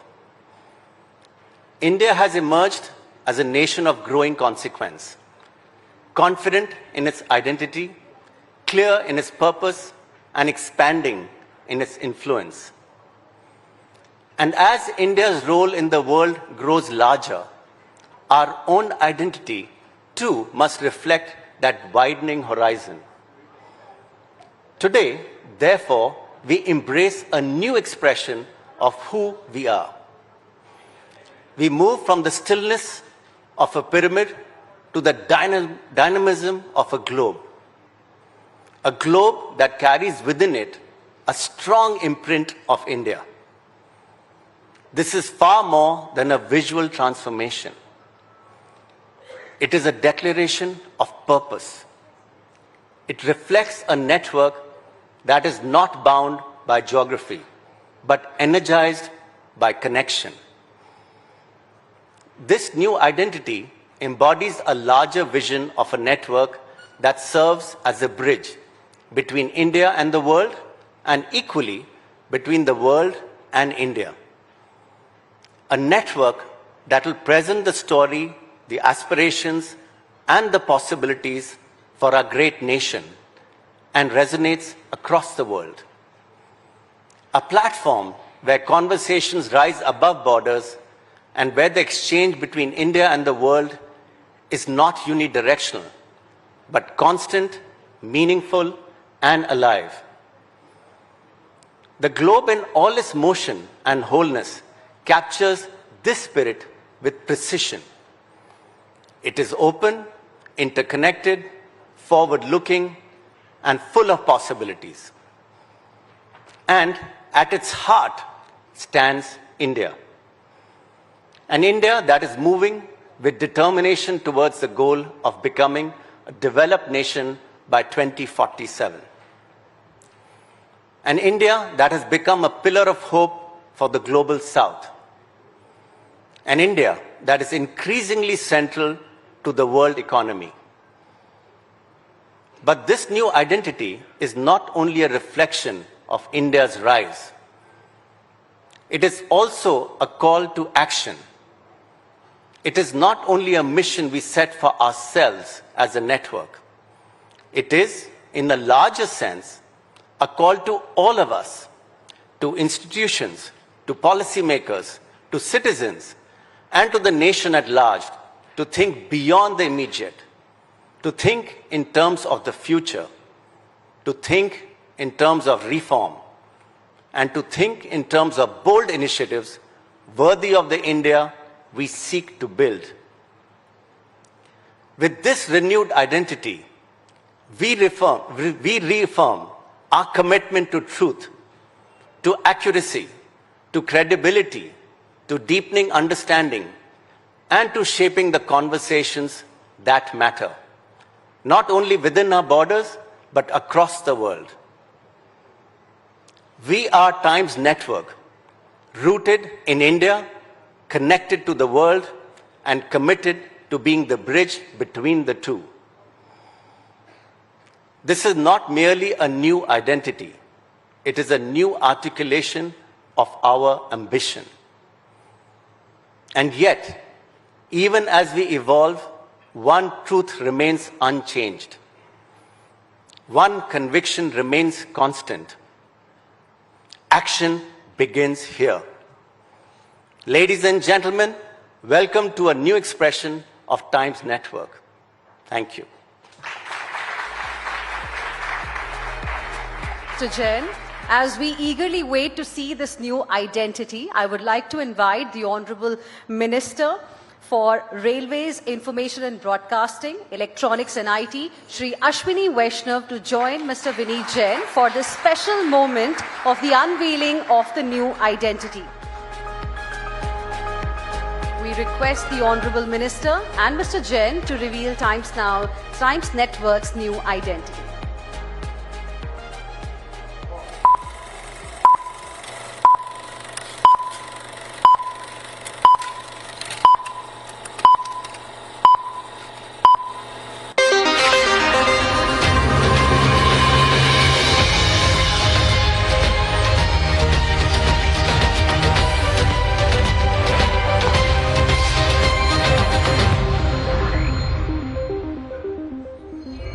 You are on top of the world with Times Network.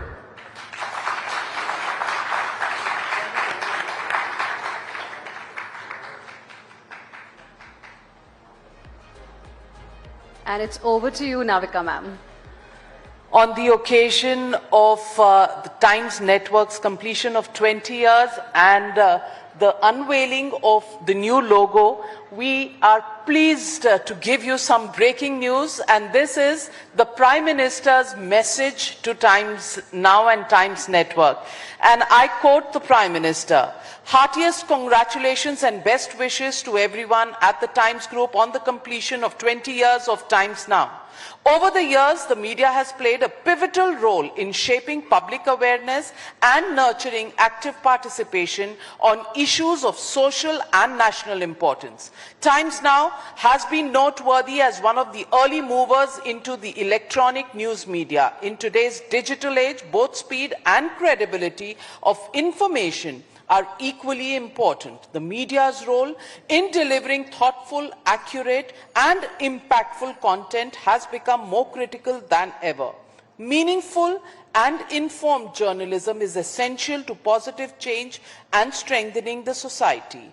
As the nation marches towards building Viksit Bharat, the media's contribution will prove significant in strengthening our unity and sense of purpose. In this journey, platforms like the Times Group play a vital role in informing citizens, shaping ideas, strengthening dialogue, and amplifying India's voice on the stage. A new identity for the Times Network is a forward-looking step that reflects progress. Best wishes to the entire team for continued success in the years ahead. Prime Minister Narendra Modi. That's the message coming to us from the Prime Minister, and it is my pleasure to request the Union Minister to say a few words on this momentous occasion. Congratulations to Times Now Network for completing the 2 decades journey.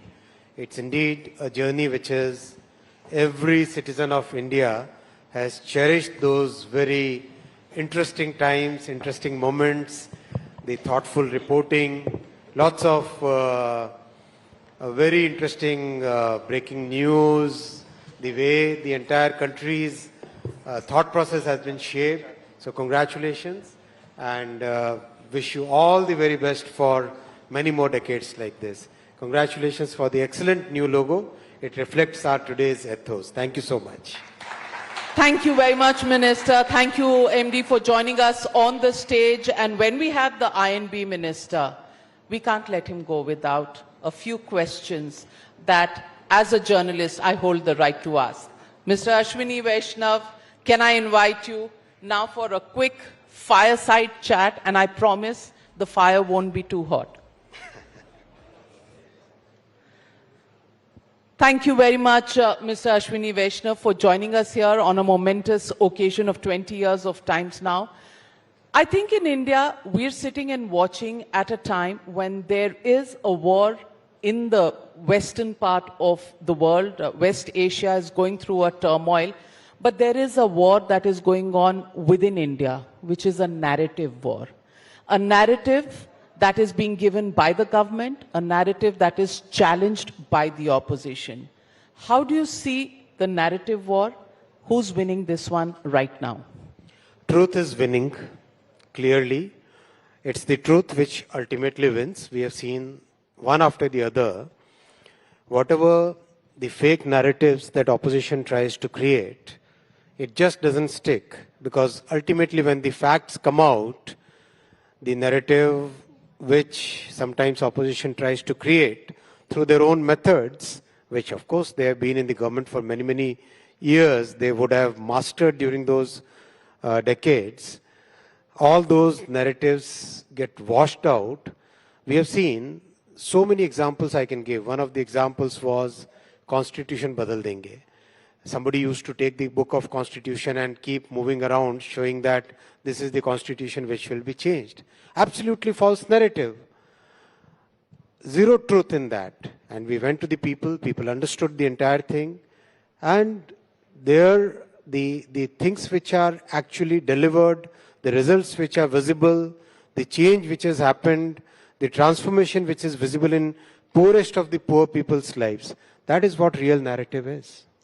Mr. Vaishnav, in the narrative war, The first narrative that is being questioned is that the government is shying away from a discussion in Parliament on the West Asia crisis. There have been statements by the Prime Minister, by your ministers, yet you have not entertained questions. How do you respond to that charge? Parliament runs by its rules. There are certain rules which have been framed since 1950s. You have to go exactly as per the rules. There are rules under which discussions are allowed by the Speaker. There are rules under which statements are made by the government. There are methods of dialogue. We have had the all-party meeting yesterday. Honorable Prime Minister has himself presented to the entire country the exact situation, the actions that the government has taken. This is something, I mean, our government is one of those governments which is most transparent, and the efforts that we have put in, we have very clearly laid out. Mr. Vaishnav, the charges that have been made, that it is a compromised government, it is a compromised foreign policy, preparation was not enough, there is an LPG crisis, Narendra surrendered. This is the terminology. Have you failed to convince the opposition? I think opposition has also gone down to a level which is unbelievable. Our party, BJP, has been in opposition for more than 4 decades. We have had leaders of opposition like Shraddha Atal ji. We have had leaders of opposition like Sushma ji, like Arun Jaitley ji. Look at the way their behavior was. Look at the kind of dignified way in which they used to engage on government policies. Criticism would be there, yes, but they would always come out with facts in a very dignified manner. And on every international matter, there was no difference between government and the opposition. It was basically India first, nation first, country first. That was always the way when we were in the opposition we used to behave. It's a totally different type of opposition today. It's basically their sense of entitlement, their sense of frustration, their sense of getting defeat after defeat, which is being played out in taking the narrative to such a low level. Mr. Vaishnav, do you find it difficult to build bridges and reach out to the opposition, especially leader of opposition, Mr. Rahul Gandhi? See, it takes a level of maturity to be able to engage in a meaningful way. We have so many formal mechanisms, and through all those formal mechanisms, we have reached out to the opposition. We have the Business Advisory Committee. We have multiple forums in which all the parties meet. All those forums we are using. And from our side, we are very open, very transparent, always willing to engage, always willing to consult, always willing to take the country to a level which our people aspire to and which our founding fathers, which are historical. I mean, that's something which is our historical right. For 2000 plus years, we were the #1 economy in the world. Count by GDP, count by GVA, count by the quality of products that we used to manufacture, count by our trade, count by our innovations, on every standard, we were the #1 economy in the entire world. For 350 years, we have lost that position. Time to collect all our energies together and build our country back to that Samruddha Bharat, that Sashakt Bharat. That is what our dream is. And we have to work tirelessly for that goal. There is no other thing to be worked for. But then why is the opposition not convinced that India is working in national interest? Why do they continue to make the charges that India has succumbed to the pressures of the United States of America and allies like Israel? Absolutely fake narrative. If you also want to get some true answers, please call their LOP and have his interview. But he has made these statements in Parliament and the opposition wants to discuss this issue on the floor of the House. Is the government running away from answering questions? We are busy solving the problems. Well said. Mr. Rahul Gandhi has also made a charge that your government has captured all institutions. In fact, a recent incident of the Election Commission in Kerala has actually set tongues wagging. A BJP representation with a BJP stamp was given out by the Election Commission, proving the opposition's point that all institutions have been captured. How do you respond? Absolutely fake, absolutely false. Ask them, ask the opposition, and I'm challenging them openly from this stage, who made a retired CEC governor, who gave ticket to a retired CEC to fight on Congress party symbol? Ask them those questions. Let them give answers to this. उन्होंने किया था तो हम भी कर रहे हैं. जो clerical mistake which ECI has already pointed out, if they think that that is the way institutions, we should actually ask them how they used to capture institutions. That's something to be learned. Let me also ask you about the question on agencies like the ED, CBI. The recent judgment of the lower courts on the issue of Liquorgate scam in the Arvind Kejriwal and the Aam Aadmi Party government's case, where none of the charges really stood the scrutiny of the courts. How do you respond to the fact that that case that brought your government back to power in Delhi actually fell flat? Listen, BJP and NDA have won elections in so many other states. Take the case of Maharashtra, take the case of Madhya Pradesh, Chhattisgarh, Rajasthan, Haryana, Bihar, Uttar Pradesh. I mean, it's really surprising that you are saying that we won the elections because of that case. Come on, people of Delhi wanted to change the corrupt government. People of Delhi wanted to change the hypocrisy of Arvind Kejriwal. That's why they changed and gave the opportunity to us. And we are working absolutely towards the benefit of the people, towards the welfare of the people, towards making the city resilient, towards improving the infrastructure. These are the things which are important from the governance point of view, which is what our focus is. On the governance point of view, then the opposition has a worry about the availability of LPG cylinders, about the fact that people are standing in queues. The question about, were we planning before these events overtook us? Over last 11 and a half years, so many steps have been taken to make the country resilient on energy.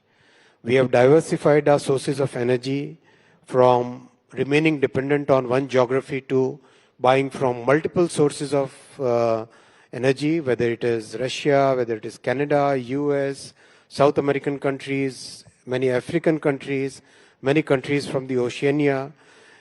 LPG cylinders, our demand before the war, and this is a war which we didn't start, right? We are basically having the collateral damage, and we are definitely significantly better off compared to many other countries, including many rich countries. Our demand for LPG cylinders was about 55 lakh cylinders a day before the war. This demand peaked to 89 lakh cylinders on 13th of March. As we have taken these steps, we have increased the production of LPG 40% over the pre-war period in such a short time frame. We have tried to get the LPG shipments out of Hormuz in a very significant way. And today, that 89 peak has come back to 55 or 54 lakh cylinders a day. So this is something which I'm sure no other government would have been able to do in such a short time frame. This is where our Prime Minister's clear focus on resilience in energy is very clearly visible. This is a result which is visible. So many other steps have been taken. For example, electrification of railways. Today, because our network is almost 99% electrified, the dependence on diesel or fossil fuels for so many purposes, whether it is transportation of so many bulk commodities, transportation of containers, for movement of people, all that is reducing day by day. There are electrification in terms of public transport, for buses. Look at the metro network that we have set up, more than 1,000 kilometers. So that itself is a big change from the diesel petrol dependent transportation of people to a totally new, clean, electrically driven transportation. So all these steps have happened in the past 10 years. Mr. Vaishnav, then why is the opposition saying that India is a bystander, whereas Pakistan is playing the role of the mediator in this very high-stakes war that is going on? India is a trusted country in the entire world. You look at every sector, whether it is electronics, whether it is semiconductors, whether it is telecom, whether it is trade relations, whether it is getting into FTAs with India, whether it is co-creation, co-development of new technologies. Each and every sector, India is today a majorly trusted country where the world looks at us as a country to look up to, as an economy which they believe in, as a country which trusts IP rights. The incident of US-Iran, which our Honorable External Affairs Minister yesterday gave a very clear reply during the all-party meeting, that is there. There have been 2 more instances in the past where the dispute between US and Iran has been, where Pakistan has been used as the mediating place. And we know what Pakistan's role is. This is not something which is hidden.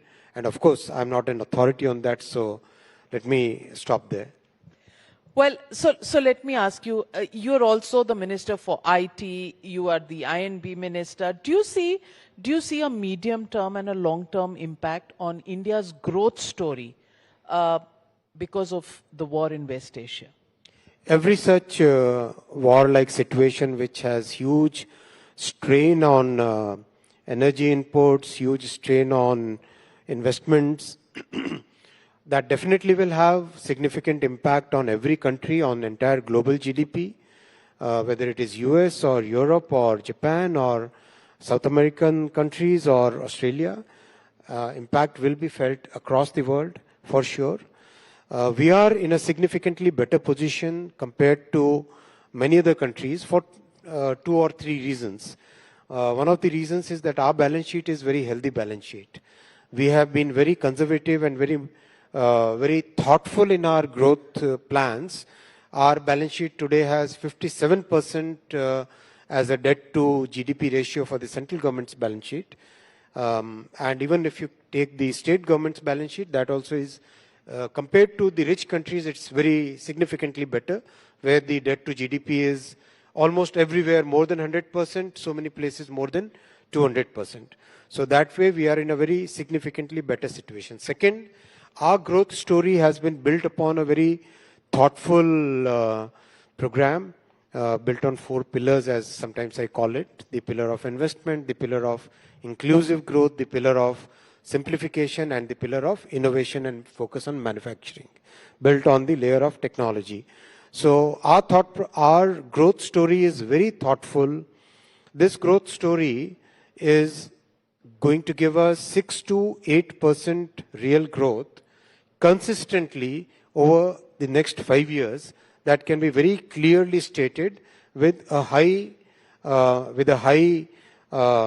degree of confidence, I would say. So that level of certainty is there in our economy. That resilience is there in the economy. Mr. Ashwini Vaishnav, very recently you've concluded a very high-level AI summit here in India. India was hosting it. While India was talking about its achievements on hosting such a high-profile event, we saw a shirtless protest at the venue of this AI summit. Were you surprised by it? I think some people have become too frustrated. I don't know what next they will do. They'll probably go. Are you somebody who's not into the political hue as much as the others? Because बाकी तो कोई अपने शब्दावली रोकता नहीं है. आप बहुत संभल के बोल रहे हैं. आपका style. But were you surprised? Were you surprised, horrified? I felt bad about it. I felt that such low level of opposition is not what we have seen any time in our history. Our democracy was impacted. Our democracy was hurt by this event. would you like to send a message to Rahul Gandhi through this platform on what it did to India's image? I'm sure he knows. You think he does? He does. And he still did it? Because there's a sense of frustration. Do you also believe you are somebody who's helmed the electronic segment, IT growth, the PLI schemes that you brought in? Are you satisfied the manner in which these have progressed? Has Make in India as well as manufacturing sector got a fillip? How do you look at some of these schemes and their future?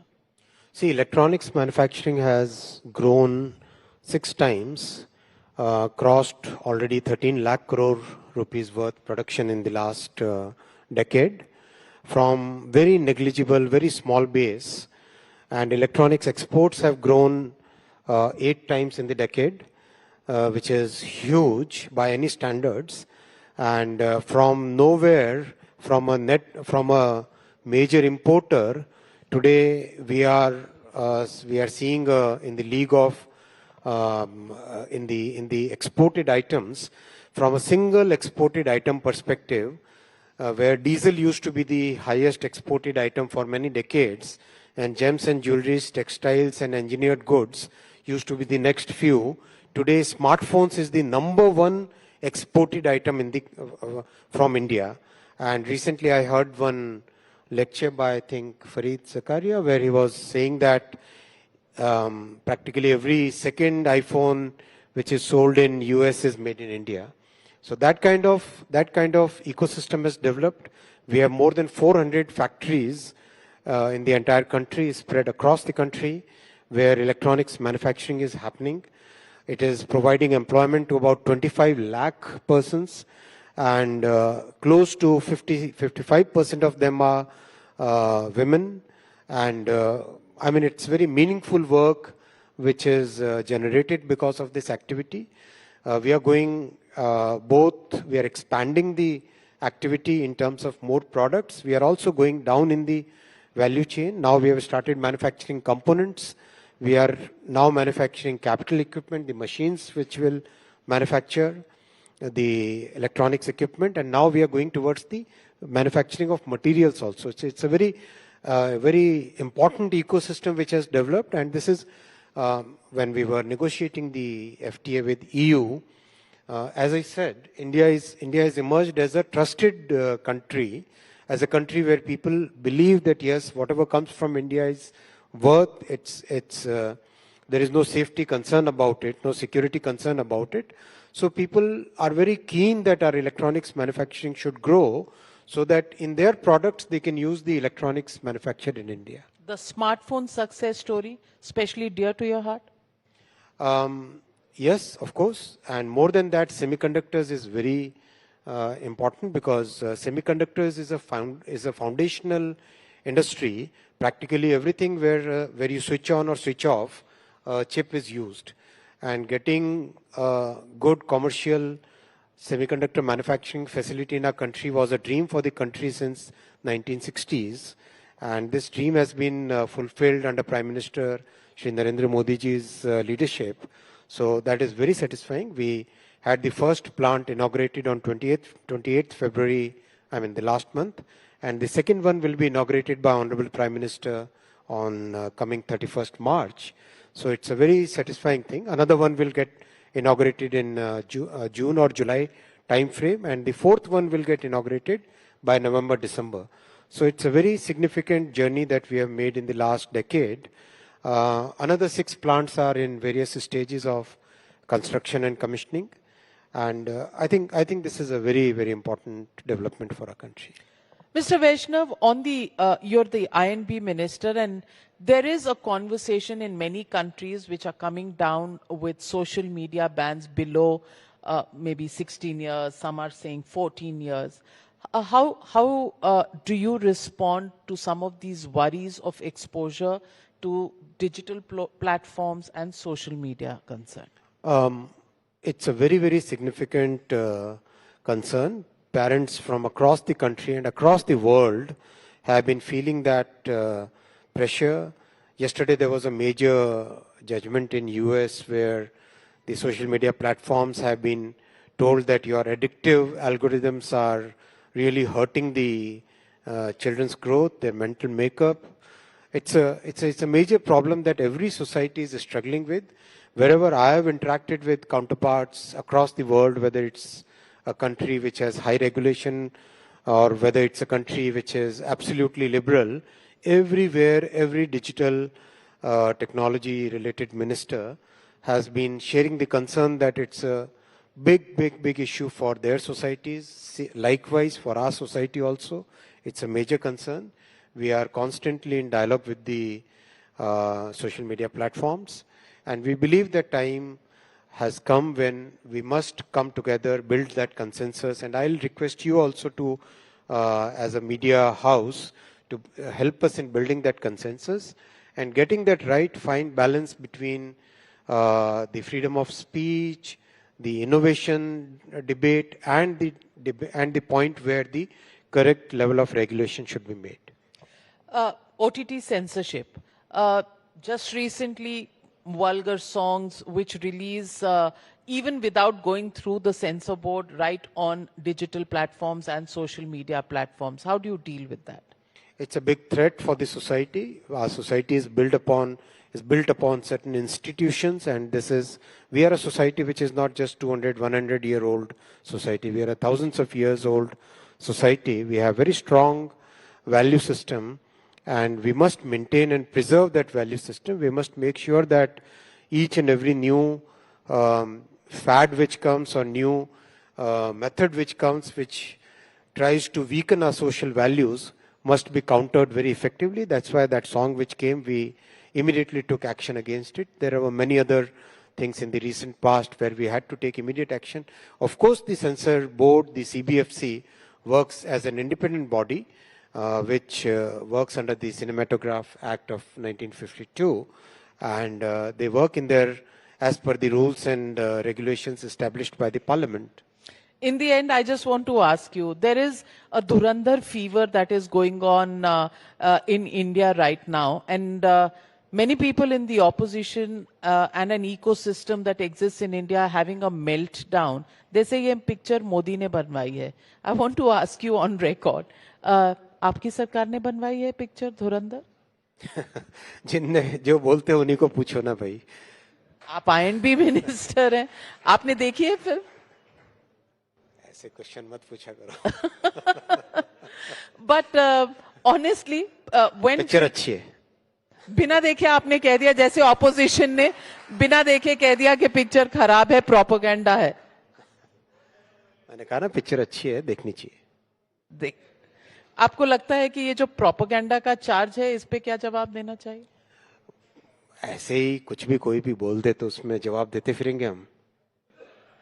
Mr. Ashwini Vaishnav, life as a minister at a time when there is a war, managing narratives, how difficult is it personally for you, from being a bureaucrat to getting into business now in the political field? How do you handle challenges like these? I think our Prime Minister has always focused on actual delivery, actual achievements, working on the ground, working for the people, and the entire team, his team, we are all focused on that itself. And our focus, we want to come out with facts, we want to work, we want to solve the problems. The narrative gets built automatically by that, and that is what is exactly the reason why the government, our government is having that credibility among the people, that trust among the people. Thank you very much, Mr. Ashwini Vaishnav. I know you are hard-pressed for time, but thank you for joining us here at the Times Now Summit. Thank you. Where we celebrate Times Now at 20, shaping India at 100. Thank you very much. Once again, wish you all the best for the next 2 decades. Thank you very much, sir. Thank you. Thank you, Honourable Minister, and may I request Navika ma'am to honour the Honourable Minister with a token of appreciation.